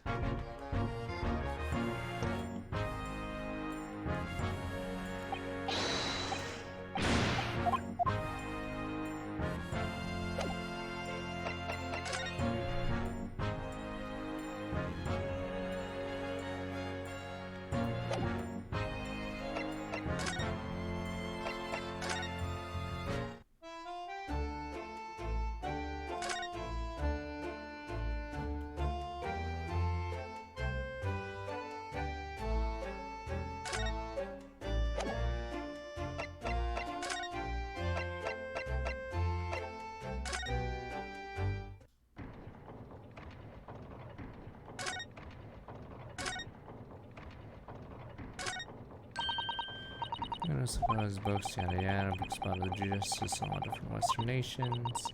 Even for someone like me, it would take at least 10 days to read all these, just 10 days. I was only joking, and I thought it would be fun to play with my genius. Scarily believable for you, that's the trouble.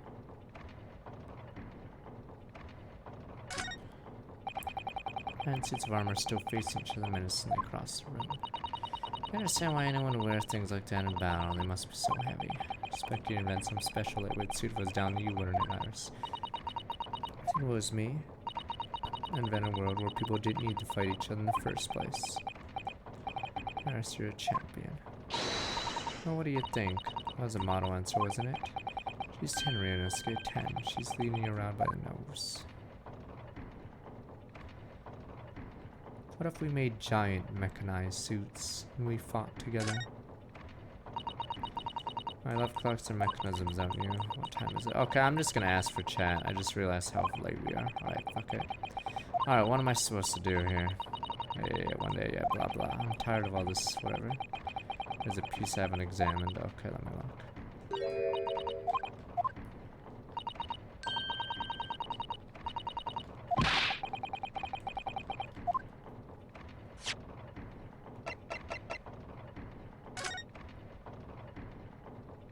Oh, I didn't look at that part. Christ. No, I don't know. You notice here we gotta spray that. Something rather troubling here. Noticed. Red smear, you mean? Yes. Looks like blood, doesn't it? Mr. Sanderson picked up on that. Well, in that case, yes. We need Iris. We should show this to her before we can forget.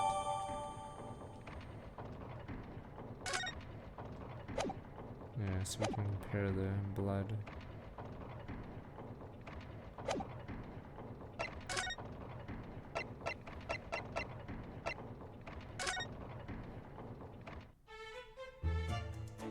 Iris probably sprays it now. I believe I presented it to her before, I believe.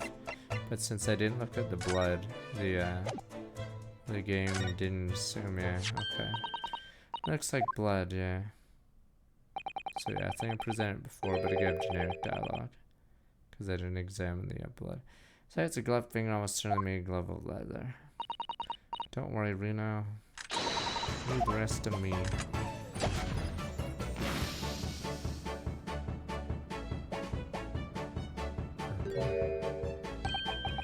Look at that, yes, it's a color we haven't seen before, isn't it? Add it to the portfolio of blood samples, important clue. That would be nice to find out whose blood these different colors correspond at some point.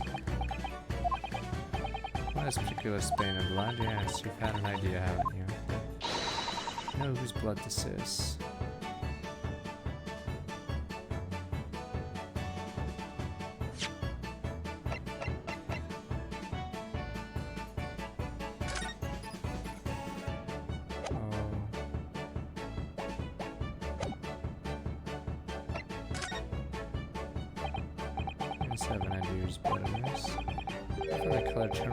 Deduction. That's right, I think it's clear. I guess you know as well. Who first run do you think it is? Is it the fucking Benedict guy?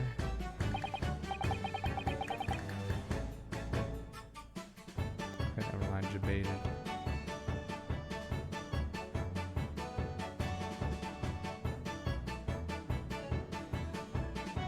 Oh, I know who it is, yes, okay. Thrice-fired Mason. You don't sound very sure of yourself the way you trode off there. Well, it was 2 months ago now, in that case. President never met the victim and struggling to remember his name. Definitely thrice-fired, though. The victim of the omnibus case. Yes, name indeed, thrice-fired Mason. That would mean this bloodstain was left on the ticket 2 months ago, yes. I think it was Gina brought the ticket here to Windy Banks yesterday, suggesting the bloodstain was already on at the time. Smear of blood from the time Mr. Mason was killed 2 months ago. Something else has come back to me now, yes. Mr. McGilder was also wearing leather gloves that night. Asked yous what good-hearted soul wouldn't rush to help a fella bleeding from his stomach. I was about to start worrying about me gloves now as I reached out to give the man a hand. What a good guy. What a nice guy. Certainly does look a leather glove thumbprint to smart. There, Mr. McGillard had no injuries at the time anywhere on his body, from which you conclude any blood on the glove belonged to the victim, Mr. Mason. What a nice guy trying to help him out. Sound like Mr. Sholmes. Minus the quirky slip-ups, I hope. Yes, I think you're right, Bruno. Very well, let's see if I can order this.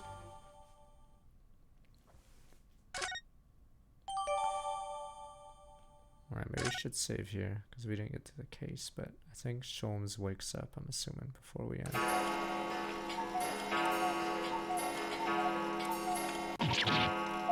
I need to jump on my skin there. Look at Mr. Windy Banks set such a wicked trap out he set to scare and all. We're about to get a picture. Because it's a half hour. Is that really the time? I think perhaps we should pay Gina another visit soon. Oh. Trial's tomorrow. We must establish whether or not you'll be defending her. I think we need to ask her one more time so she may have changed her mind. Remember, Bruno told her she could rip up the representation papers. She didn't want me to be our lawyer. Really, did I say that? Yes, you did. Deadline submitting the paperwork is fast approaching. In that case, we had better hurry back to the prison and talk to Gina again.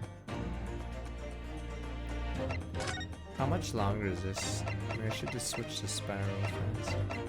I don't know if this is the last scene.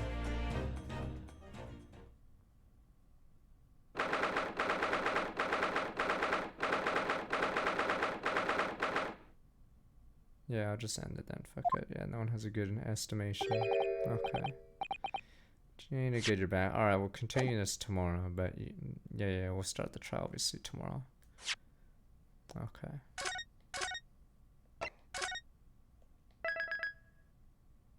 So we'll obviously do the trial tomorrow.